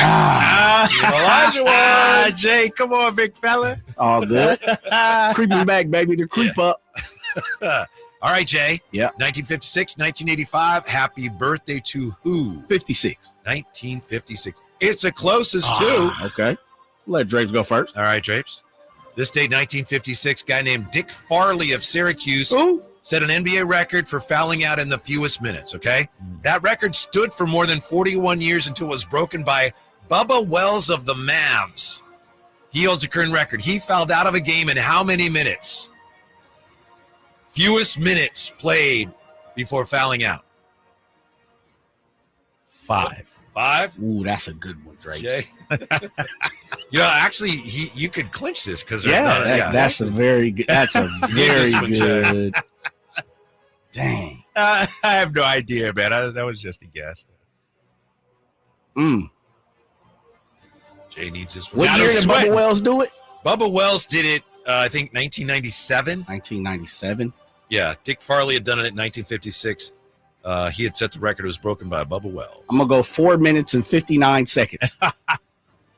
He fouled out in 3 minutes. Oh, yeah, that was a good one. Jay with the point. Damn. I was going to say 6. I know. So That's you what were I thought. there. I was like, if I say 6, he's going to say 5. So I didn't think you're going to get that one. That's a Jay. good one. Well That is a done. good one. Jay back in it. So Drapes, 1985. Happy birthday to who? It's on me. It's on me. It's on me because it was closest to. Yeah, that's right. You're right. Yeah. So what is it again? I'm sorry. 1985. Our happy birthday to who? You lead 2-1, so you could win it here, or Jay could tie this game. 1985. All right. The closest too. Oh, Jay can go first. All right. This day, 1985, in a win over the Hawks, Larry Bird scores a Boston record 60 points, which has since been tied by Jason Tatum. How many three-pointers did Larry Bird make in the game this date, 1985, when he scored 60 points? How many threes did he make? 6. Kyle Draper. That's a good guess, Jay. That is a good guess. I remember that game. That's the game where they were falling out in the seats. The Hawks were celebrating, Yeah.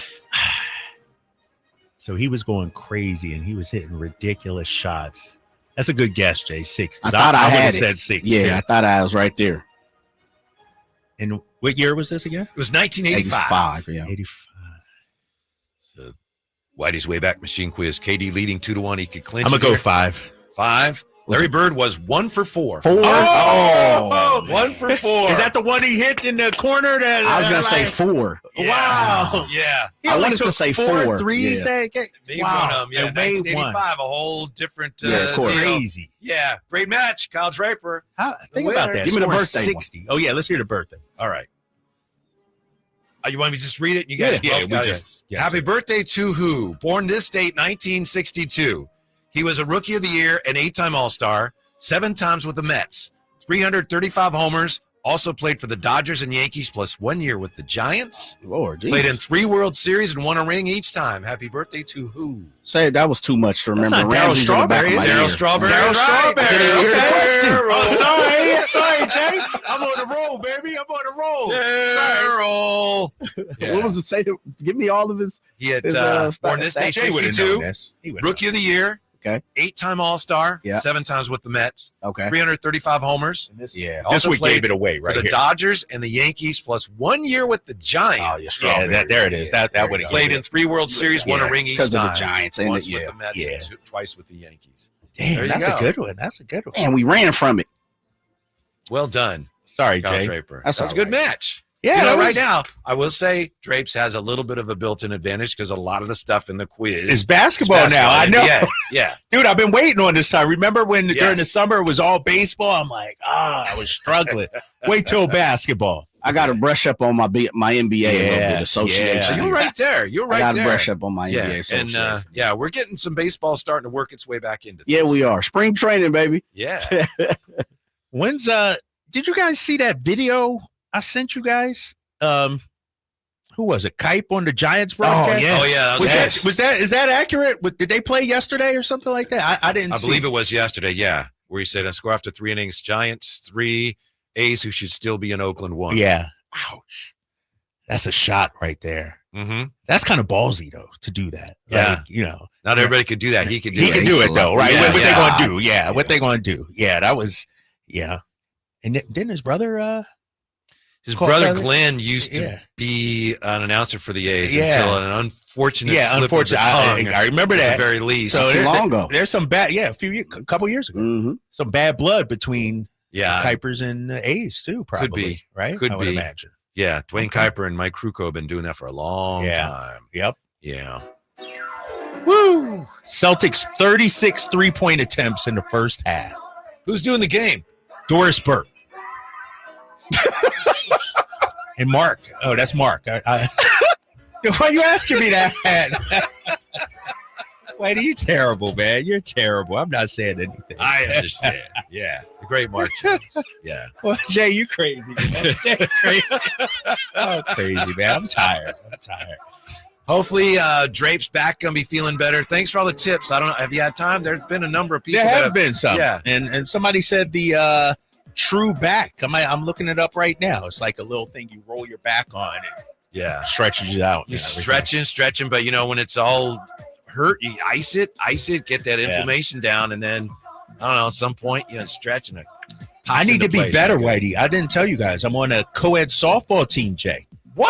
Oh, we got I a see game. you working. Yeah, we got a game Sunday. I missed last week. Mates or Folsom? Where you playing? No, we out in Roseville. Okay. Okay. Co-ed softball. So I'll be playing on Sunday. So I got to be 100%. Attendance just went up. Right? Yeah, 100%. Might have to start selling some tickets out there. What position like you that. play? I don't know. And what time you playing, man? 9 a.m. or what? No, we 7 p.m. this week. 7 p.m. We're in prime time. Yeah, you're a left-handed swinger, right? Yeah, lefty. Power. Yeah, exactly. I might be the DH, something like that. You know what I mean? Need Okay, some power. David Ortiz. I know. Hey, Big Poppy. Mo Vaughn. We're gonna have to see video, of course. Yeah, for sure. I'll have him take. No, we gotta go live and direct. Yeah, Right? because I have to do our show from out there. We have an early game. You guys are baseball guys, so I need you to critique my swing. How about There's that? the guy right there. That guy. All right, I'm gonna ask Jay to critique my swing. Stick around for golf to go. We have UC Davis basketball tonight too, don't we? Yeah, something like that. Yeah, and we have golf to go next. We're back with you tomorrow, getting you ready for the Kings and the Warriors. Thanks for listening to the Drive Guys on Sacktown Sports. This is the story of the one. As a quality technician in a food processing center,